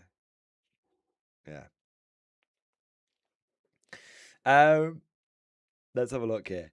But this is my favorite bit here. Like that, it's difficult to supply the quantities needed. Like, I love that. I love that Warlord is like just. I told you they've been up in their game. I've told you that they have been seeing a big increase in their revenue, in their kits, and all that. And like, some of the stuff, there's been some growing pains with that. Like we've had some packaging problems and stuff like that. But all of that is just it's growing pains, and it's a in a strange sort of way. And this isn't cope. In a strange sort of way, it's almost like a good thing. And it's a good sign. As long as it's a good sign in the short term. Obviously, it needs to be sorted out in the long term. There's also the elephant in the room. I love this. I mean, they are literally just, they are not denying the truth. They are not denying reality. They are not trying to psyop you and program you into believing something different. They're just telling you straight. There's also the elephant in the room. Multi-part metal kits are an absolute nightmare to build. Can you imagine any other company coming out there and just being like, yeah, like we know these ones are fucking awful to build. How long did GW force Finecast onto its customers and refuse to acknowledge any problems with it whatsoever? It's crazy. While our designers put a lot of effort into ensuring kits go together as nicely as possible, the simple fact of the matter is that any multi-part metal kit, particularly ones with small parts, is a serious modelling challenge. And the fact that you have to use superglue, which is notoriously unforgiving and prone to sticking, well, everything together, whether you want it to or not, and it can be a recipe for a frustrating hobby experience. Yeah. Like, they're literally saying, like, look, because they're wargamers. The people running Warlord play the games. So how do they know it's a frustrating experience? You haven't got some corp. None of them are towing like the company line, saying, "Oh no, metal model." You can't say metal models are hard to build. You can't say that. No, they're like, like the head of marketing or the head of sales will be like, "Fucking hell, those robots are a nightmare to build for Conflict 47. We need to get those over into bloody plastic as soon as we can." I'm not going to build a single another bloody metal German machine gun team until it's made out of bloody plastic. Yeah. Like, and that's because they actually like play the games. Like one of the so some of you will know like Chris, Warlord Chris. He joined Warlord Games relatively recently, and they were like, "So have you got any like bot action or anything?" And he was like, "Oh, yeah, I don't think he had any at the time. Maybe like because he was in Canada and he came over to the UK." And they were like, "Well, you'll need to sort that out. Make sure you buy it. Make sure you get a bot action army." And so he ended up like he was like, "Okay, which one should I do?" And they were like, "It doesn't matter. Do the one you want to do, but you should have an army. If you're gonna work here, you should play the games." It's just like so he was like, "Oh, okay," and then he was like, basically, he just got like he just did like a huge British 8th Army, and like his first order from his boss was get an army for bot action, not like go and do this or fill this spreadsheet in or anything like that. It was go and get an army for bot action, get your hands on the product, feel the product, build it, play it, do it. Yeah, and that's really cool. So we're out to fix all of that. How? It's simple. The time has come to begin transitioning our metal artillery and support weapons to plastic. And that starts with our best-selling range, Germany.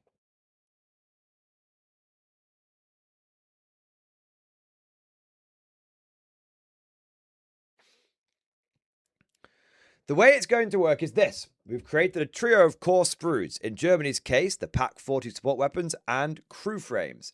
The weapon and gun frames are self-explanatory. They build a Pak 40, MG34/42 machine gun, medium mortars, and Panzerschrecks, with plenty of variants and additional options, as you can see below. Don't worry, we'll be going through the kits in detail a little later on.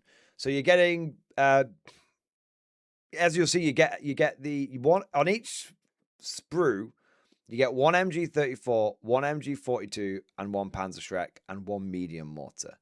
So I think light mortars and stuff for the time being will probably still be made out of Warlord resin. Yeah. Yeah. But yeah, you've got some pictures of the sprues here. GW has got to, if any of you are curious about why Games Workshop is being so cagey with revealing models for 11th edition, it's because they don't want the STLs of them to be out before the edition is out. Because they've seen it with what's happened with like the Defiler and stuff, like where that was actually available as a STL 24 hours after they showed the model off. And Warlord Games is like, hey, here's detailed pictures of our sprues before 3 months before we released it. Piracy is a service issue. It's that simple. You want to beat piracy? You want to beat 3D printing? You want to beat the recasters? Provide a good service, just like with video games. So what's kind of interesting is you do get 2 tripods with these. You get 2 tripods for the machine gun, so you can actually build all of the weapons on this sprue. It's not like, oh, we'll give you 1 tripod so you can build like 1 of the machine guns. It's like, no, we're giving you 2 machine guns, so you're getting 2 tripods. It's that simple. The Pack 40 looks like it's pretty easy to go together as well. They've been a lot easier than the fucking metal one. Jesus. Yeah. The crew sprues are fairly generic. I think they're all like this. But you get 4 bodies, but you get a lot of different arms. So you get 1, 2, 3, 4, 5, 6 pairs of arms. And another one here, maybe 7 pairs of arms, something like that. 6 pairs of arms and 1, is it 6? 1, 2, 3, 4, 5, 6, 7. 7 pairs of arms and 1 extra arm. And then you get 6 heads as well. 7 heads, so you can build a variety of different weapons. A variety of different models. Even though it's the same bodies each time, a head swap goes a long way to make them look different. Yeah. There you go. All right. The crew sprue is designed to work with both of these frames, and in future other guns, which we'll get to in a moment. You'll notice that the uniforms are sculpted to match our plastic late war grenadiers, which can also be used to represent the Waffen SS with a simple painting solution of some camouflage helmet covers. We've designed these to be compatible with as many of our infantry kits as possible, which we'll be covering it in more depth when we dive into the sprue in detail, allowing you to convert your crews to your heart content. So yeah, even so, you can actually Warlord Games is embracing on a fundamental level cross compatibility between their kits. So you can take the bodies that you see here and combine them with basically any other German plastic infantry kit. Desert Africa Corps, if you want guys with sleeves rolled up, winter infantry.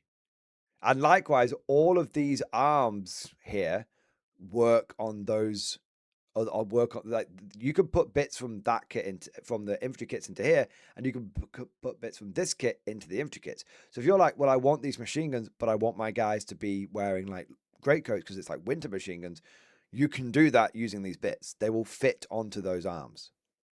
Full kit cross compatibility. It's my favorite thing about wargaming is being able to easily kit bash kits together. I end up getting more bits than I need, but I still love doing it. But what about all the gorgeous metal crew sculpts of things like Fallschirmjäger, Winter Grenadiers, or Africa Corps guns and weapon teams? Don't worry, they're not going anywhere. Over the next few weeks and months, we'll begin rationalizing the range with the new plastics. Some kits will be replaced entirely. Others may become hybrid kits with the new weapons and metal or warlord resin crew, and some might have other tweaks and changes. For now, we've got the new kits themselves and 2 updated starter armies, Grenadiers and Waffen SS, for you to get your teeth into. So basically, if you look at the way they designed it, like this Pack 40 is now in plastic. Doesn't matter where they, if it's a Fallschirmjäger one or an SS one or a Grenadier one or an Africa one, the gun itself is in plastic. Now, when they want to like specialize the crew, they can give you the crew still, which will be made, it'll be made out of Warlord resin, would be my best guess. And that's actually a great way of doing it. Still, so it means, because obviously one of the things that's kind of been a bit of a shame with the Imperial Guard in 40k has been the fact that all of the old metal regiments went away. And now we're just stuck with Cadians and Kriegers. And what I think, you've got to remember that a lot of people that work at Warlord Games now are ex-GW staff. A lot of the ones that have, not all of them, but a lot of them have moved over. And so it's I think with that comes a lot of lessons learned. Because to be fair, GW is a bit of a trailblazer. They tread the path. Like, they brought contrast paints up for anyone else. They then often do get overtaken by the market, but they do tread the path. And so I think what Warlord Games has probably learned here is that, like, hey, we can make all the weapons in plastic because the weapons are generic across all the armies, and we can make the crew for the best selling sort of type of that soldier, for the Grenadiers or the SS, as it were, in plastic. But then if we need to go down the more niche route, we can just take the plastic sprue and put the niche bit, like the Fallschirmjäger crew, for example, and put that together. So economically, that's very viable. Yeah. Also, we're absolutely not beating the allegations when, like, oh, what's our best-selling type of German soldier for bolt action?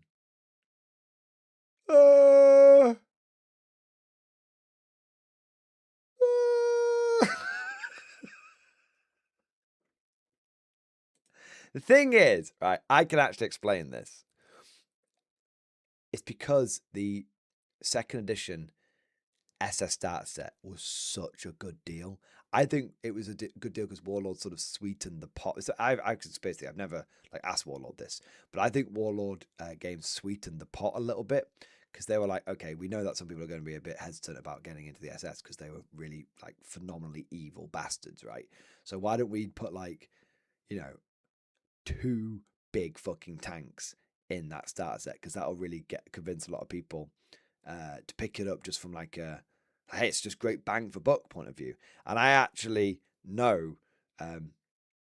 I would say probably the majority of people, not majority, but a significant portion, maybe even as high as 50% of the people that I know that got into bot action with the Germans got the SS starter set and then just didn't paint them up as SS. They were like, well, I want a Tiger tank and a Stug. This comes with both. Most of the kits only come with one vehicle. Most of the starter armies back in second edition only came with one. So why wouldn't I get this one? That I can just paint them up as Grenadiers and they'll look like Grenadiers. It's that simple. Yeah. And that's why they're saying here, you just paint the helmet covers differently, they're SS. It's just that all it is the camo pan. That's all it is. Yeah. So yeah, so what's funny is that's why I think, when you look at the, it's not because everyone who plays bot action is goose stepping up and down, up and down the gaming club. It's because they made the SS Starter Army such a good deal that it enticed a lot of people to get it just from a pure money point of view. Yeah. Anyway, we do still have a few kits that are in the release schedule with the old style metal guns. The new Soviet Naval Brigade are a good example. But once these have flowed through, it's all plastic all the way. And in due course, those will become hybrid kits as described above. I mean, again, that's them being very open and honest. Hey, there are still going to be some we've got stuff in the pipeline. We're a business. Things literally flow, business producing products. Sometimes some things start in a development cycle. It's just got to keep going to the end of that. With something like the Soviet Naval Brigade, it's not really a problem though, because that's such a niche product, such a specialist product. I've actually done a video reviewing it, and interestingly, I think it might end up being a niche yet popular product because it's such a gorgeous army that if you turn up, it's like there's different kinds of wargamer. And for some wargamers, it's not about getting the best bang for buck. It's about having a truly unique force. And if you turn up with a full Soviet Naval Brigade, I think it would turn heads at the gaming club. Yeah. Now, this is just the first wave of a very big project indeed. Going forward, our intention is to have one core artillery piece, a heavy weapons frame, and a crew frame for each nation that has a plastic infantry kit. Once everyone's got that, we can go back and start working on more guns for everyone, replacing metal kits as we go, until eventually we've got a full range of artillery in glorious plastic. As part of the, I mean, that's unreal, man. Like, Warlord Games has grown to the point now where they can start thinking about producing everything in plastic. I told you, they're upping their game. I think what we're seeing, right, over the last year or so, I think we have seen Warlord Games step into the big leagues. I think before this moment, they were,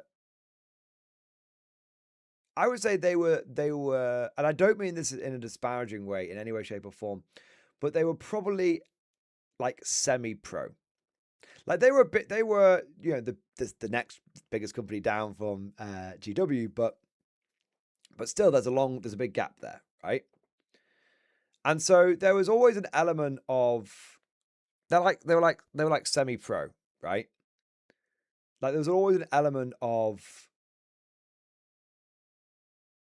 you know, I don't really know how to put it. There was always like an element of maybe, you know, old blokes in woolly jumpers working on train sets. And that, I don't even mean that in a horrible way. There's an incredible charm and an incredible appeal of interacting with a company like that, of course, right? But there's also, it's also, you're maybe taken a little bit less seriously, you know? And so this, for me, I really like this because it shows Warlord Games is stepping up to the plate. You talking shit about train sets? Hey! But you know what I mean? And I always loved that about Warlord Games, that they were a little bit like, you know, they were the woolly pulley company. But I have to say, I also quite like Warlord Games stepping up, you know, keeping that identity of wargamers, you know, a company of wargamers for wargamers, but also like stepping up, being you know, being a bit harder, you know.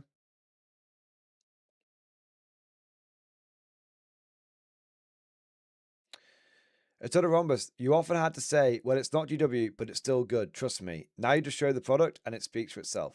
Exactly, man. Exactly. Yeah. And I just think it's amazing. I honestly, I never thought I would see the day when Warlord Games would get to the point where they were being so successful that they would go over to like all plastic. It's incredible. As part of this, we'll also be looking to add other crew sprues when necessary to match the existing plastic infantry boxes, although this will be secondary to the weapons themselves.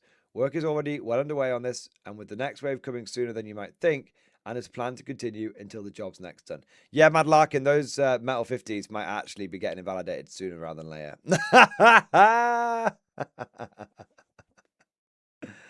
Yeah. Now, another big thing. So this is an incredible article. Toys was a big deal. Plastic guns are here to stay, and you get the first of them pre-ordered today. By the way, Marcus, who writes a lot of these articles, is an absolute giga chad who I have an infinite amount of time for. I've actually chatted to him a couple of times. You know, personally, I've met him in real life a couple of times as well.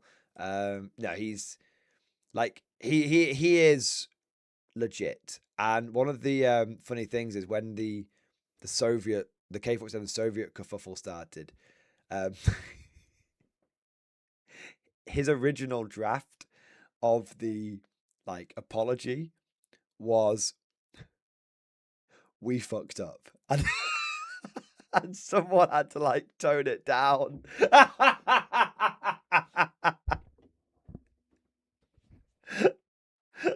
I was like, "Man, you should have left it the way it was."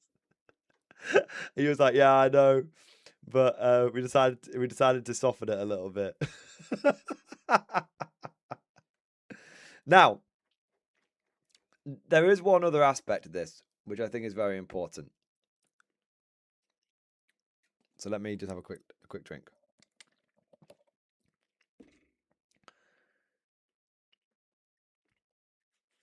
Firstly, there's 2 new starter armies which are coming out.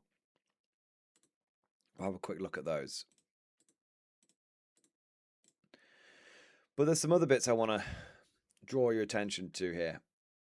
So, look at this. German Pak 40 heavy anti-tank gun.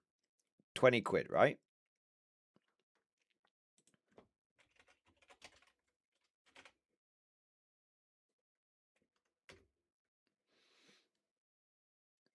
This is the plastic one. 20 quid. This is the metal one. £24. Warlord Games promised that when things came to plastic, they would get cheaper for the customer. Promises made. Promises kept.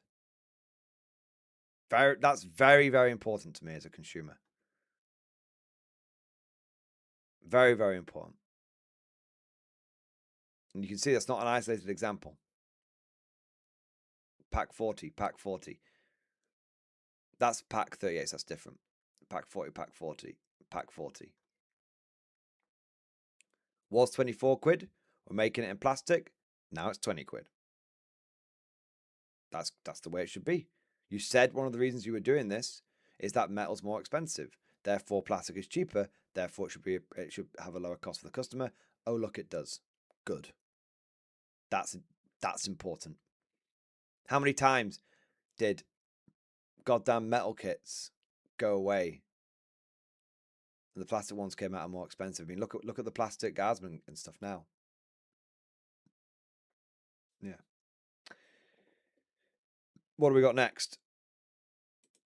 Oh yeah, it was the heavy weapons. So these are 30 quid, and you get 2 machine guns, a medium mortar, and a Panzerschreck, and an officer.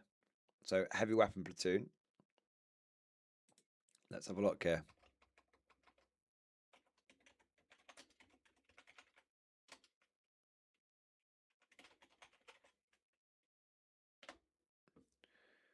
Look at this. Normally, the heavy weapon platoons, 37 quid. These are made out of Warlord resin. And they come with 3 weapon teams and an officer.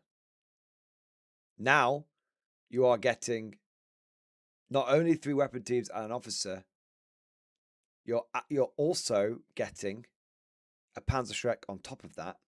And remember, that's just, if you actually look at this, that is just using one of the weapon team sprues and the crew. Because you get 12 crew. You actually get another weapon team sprue on top of that. So you get a whole extra sprue of spare weapons. They literally didn't need to include that. They could have just had one weapon team sprue, and that would have used up all of the crew. So they're giving you an extra sprue, which is completely cross-compatible with your plastic infantry that you buy in your box set. So if you buy one of these heavy weapon platoons and then you bought like either a couple of spare sprues or you bought some plastic infantry, you would end up with 8 weapon teams out of one box. Insane value for money. Insanely good for the customer. We are making it as easy as possible for you to be able to get more, to make your kits go further. If you're a savvy wargamer, you can make this kit go twice as far. And it's designed to be cross-compatible. It's designed to be that way. Yeah. So, and it's £7 cheaper. It's £7 cheaper. And it's more flexible loadout. The other one comes with exactly what's in the box. This, you could build 2 mortars, 2 Panzerstrike teams if you wanted to. Then we get a couple of the new starter armies. Now, I have done separate videos deep diving these things, but this is an insane starter army. Considering you can take all of your SSs like veterans, this is like a 1,000. This is a 1,500 point starter army. With and because this plastic infantry is cross compatible with these crew, you can actually get all of the 8 weapon teams that we spoke of out of this starter army, so it's even more points intensive. You probably don't need 8. Almost certainly don't. But it's there if you want to. This is a 1,000... Bot Action's played at 1,250 points. This is about a 1,500 point starter army here. Stug plus half track with light anti-tank gun. Yeah. Can you take the 251/10 in the Alpine? I believe so. They specifically reference it. Which form an armor platoon? They specifically reference it. So you must be able to, Ibram Gaunt.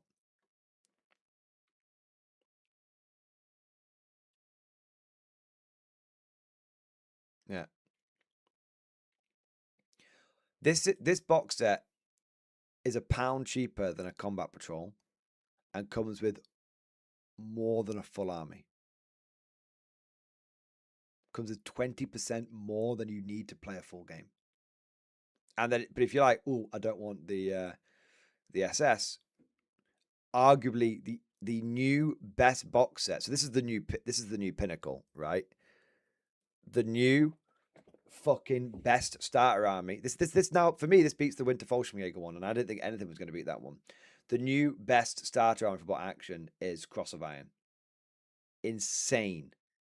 You get a Panzer IV, absolute mainstay of any German army, bread and butter unit. You get the Stummel, widely regarded one of the best light vehicles in the game, and you get all the weapon teams, all the infantry. You get the heavy anti-tank gun.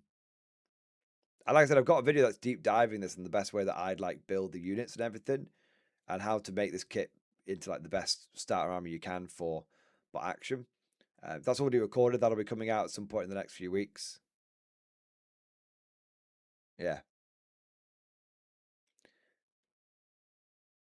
It brings the Germans up to the British Winter Army.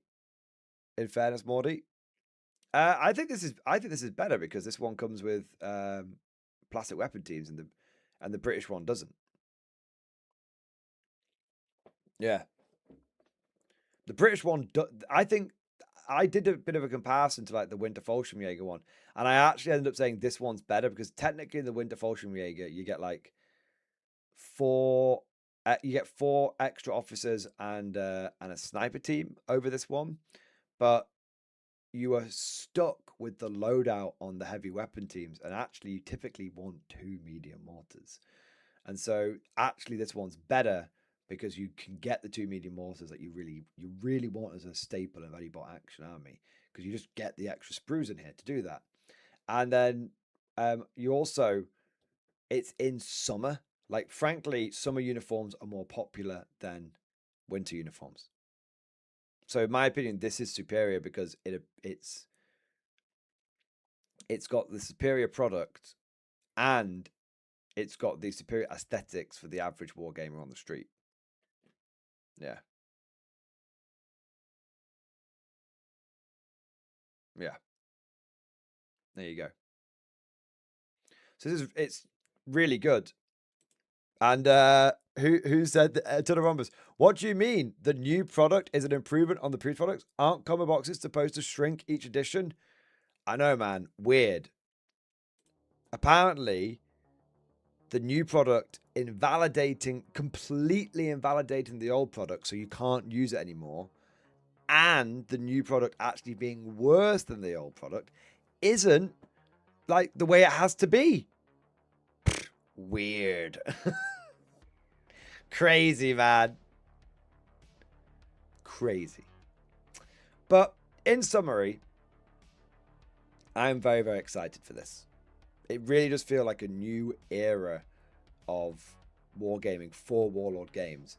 And it just feels like they're really stepping up. Oh, there's one last thing I want to say. Is it just me? Or does the new box art for the starter armies look so good? Like, I don't get me wrong, I liked the old Osprey stuff, but that, again, it just feels more professional. It just feels like a step up. I think they've got some, I don't know who they've got working there, but they've got some kind of, I think, graphic designer working on the boxes now, because this one is, I always remember with the old bot action starter armies, they had like bad, like you never knew, you had to like pick them off the shelf and look at them to see what was in them. Whereas they didn't, this is very good for stacking on a shelf, on a shop shelf. Yeah, I actually think the SS one looks a little better into the front cover, but that's mostly because there's some terrain in the background. Just adds a little bit more to it. Yeah. Yeah, it's very it's I get what you're saying, Ibram Gorn. I absolutely get it. The Osprey art personality. I get it. I do love the old Osprey art. I often pine over some of the old like Warhammer art and stuff. Even taking that into, you know, I'm an old grognard man. You know I am. Even taking that into account, I do think this looks just better. I'm not saying the old Osprey art looked bad. I'm saying I think this one looks better. I love them goddamn skeletons, Joseph Wrigley. I love them goddamn zombies as well. And the old Skaven box art, the old State Trip box art. Anyway. Yeah. But I think this just looks just a little bit more bloody professional. A little bit more serious. Like I said, a little bit more big leagues. There you are. So overall, big news. Exciting news. And the fact that this isn't just going to be a little thing, but they're actually going to be eventually bringing everything in bot action to plastic. With, you know, a few hybrid kits for the niche stuff. I think it's a big moment. I've been saying it for a little while now. Warlord Games has started exuding main game energy. And there you go. All right. Shall we look at some super chats here and then wrap the stream up because I've been going for 8 hours. Warlord Games does it right. Ah, Cosmic. We're not beating the allegations, are we?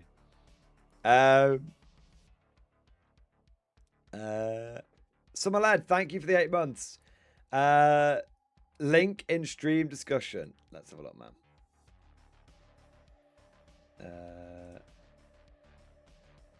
Making a metal toy soldier in Ireland. Let's have a look at this. British, and he brought the business with him from Sweden 40 years ago. And his dad was in business since 1958. Okay? Now that's a basic starter kit. That's your mold, that's your metal. That's what you're melting, like with you. Alright? It takes 10 to 15 minutes to heat the metal. Okay? Now these are our molds. We've all different ones. There are our molds. Now, so I can use this 500 times. I can make 500 soldiers with it. So a talcum powder first.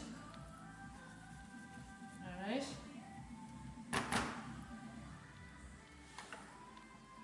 I'm getting demonetized because there's fucking song playing in the background. Damn radio. It won't matter. All the importance is going to get stream highlighted anyway. They say this is the metal, and the way you check the temperature of the metal is whether you use matchstick or a lollipop stick. It's Dip a it into the proper metal for about 5 Irish seconds. accent. If there is excessive smoke, it means it's too hot. Likely smoke, it means the correct temperature. So 1, 2, 3, 4, 5. Now if there's black smoke coming out of it, or even the stick was black to be too hot. Now all you're doing is pouring the metal in there. No safety goggles, no mittens or anything. Doesn't give a fuck. Now, That's right, give it a good bash. this is the mold we use for finished items. Chess sets, Harishiros, dragons. Just raw dogging Harishiros it, will man. include magic It's the way it cards, should be. Magic Piers, St. Patrick. We've 13 them in the glass cabinet there. Okay. Dragons. This is the mold we use. The way that's done, the mold's put into the machine, and while it's rotating around, the metal is being poured in there, being driven to different parts. Yeah, Right. that's what the metal casting machine's All for. around 30 different molds. They're the molds the guy in Germany used to make the Battle of Waterloo. He made 15,000 figures, made them in paint, which took 8 years to do. We have an exhibition at beyond the blue doors there. Alright, now there's a cover charge for that at €5 per person or €10 per family to go to see that. Behind you, you can make fantasy figures That's basically it. there. Or you can rid that part of it.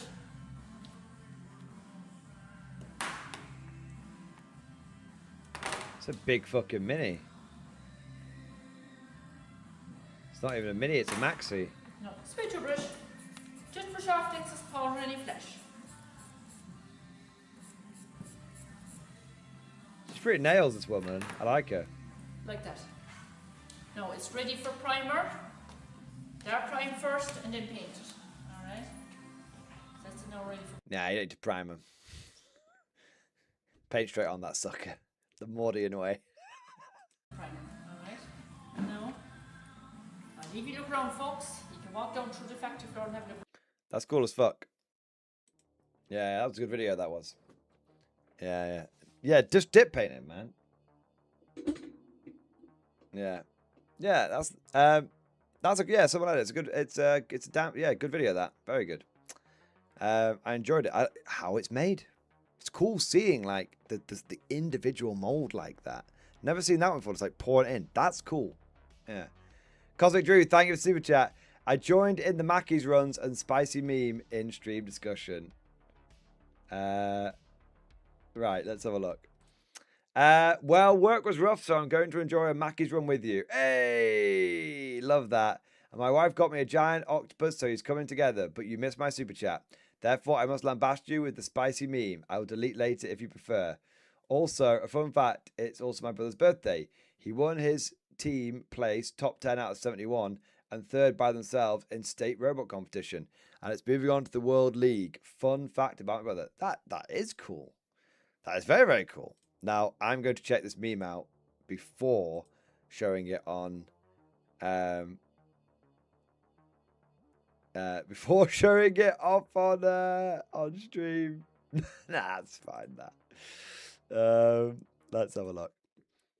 Nice. For a moment, then I was confused why the steering wheel was on the other side of the car.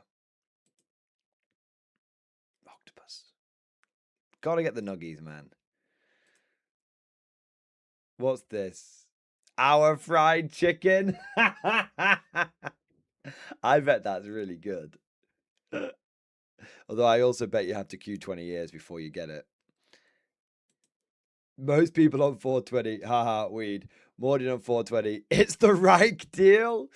Hey, I don't need substances to get high. I'm high on life.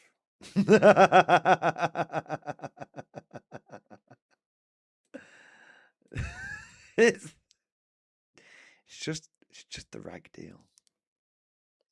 There you are. What can I say? Yeah. You're high on Reich. Yeah. It's all about that. It's all about that Panzer plastic. That's what it's all about, man. Plastic chocolat. All right. There we are. Here we are. 420 is in the date. Oh, yeah. Sorry. I misunderstood. You guys are all about doing the dates the wrong way around. It makes more sense now, Cosmic. There you are. Yeah. Everyone else is like, oh, the date, 420, oh, weed.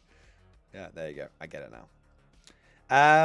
Nick the Salamander, thank you, super chat. Hey, Warlord, because it was invented in 1950, can I make or get a Vespa 150 TAP for K47? I want a rocket Vespa. I mean, 1950. I mean, you can't have it because it was made in 1950, and we've not got there yet. When we get to K50, you can have it. But I don't think we're ever getting to K50. But yeah, we're not going to make it that far. It's all gonna be wrapped up by 1947. Everyone's gonna be dead, Jim. There you are. I've no idea if that's true, by the way. Wouldn't that be fucking funny if they were like, and in the last book of 7, the world ended. Now we're going to go to all the prequel games. Conflict 1919. All right. All righty. Ho. Gentlemen, ladies, Swarvo creatures, all of you who have stayed with the stream until this fine late hour, I applaud you, but it is time for me to go now. I'm absolutely bloody knackered, but it's been a very good stream. I got 4 fucking stream highlights out of that bad boy, which is always good.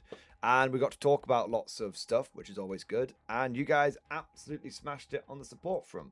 Yeah, it's been an amazing stream, guys. Which, and I just want to say,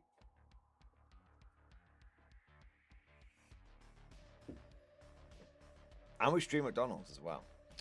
That's a good point. And I do want to say something here, actually. And I should have said this earlier. But, I'm only human, and to err is human. But I want to say a big thank you to all of you. The outgoing of support from the community has been quite humbling, and it can be. You've talked in the stream about, sometimes fucking shit can get inside your head and stuff. And honestly, the truth is that the outgoing of support from the MG community has been absolutely fantastic over the last few days and over the last week or so. And I'm constantly surprised by how supportive and how kind all of you degenerate, insane fucking bastards can be. So thank you. It means the world to me. And don't think it has gone unnoticed, and don't think it has gone unappreciated. It has been very appreciated. And I just want to say, big thank you to you all. So there you go. But that's enough of that soppy bollocks. Why don't we ruin this touching moment by showing off a bowl of dried Weetabix? There you are.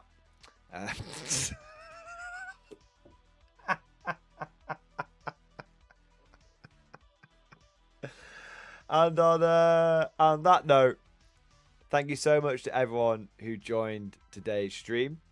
Thank you so much to everyone who went who's liked and subscribed. And thank you to everyone who went above and beyond the Call of Duty, coming in with all the super chats, the member flexes, the gifted memberships, and all of that good stuff, including a special shout out to Fun Jacob and CB Cooper again, who came in with 50 memberships. Fun Jacob came with 50, CB Cooper came with 2 lots of 50, came with 100, which is amazing. So massive shout out to those mad lads for the absolute next level of support. I'm shattered, boys. I'm shattered, but I'm happy. I'm satisfied. So thank you.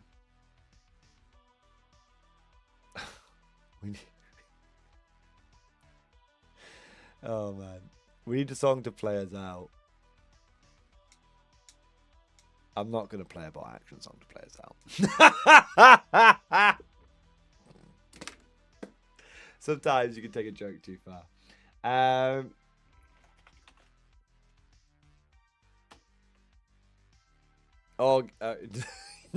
Yes, you are.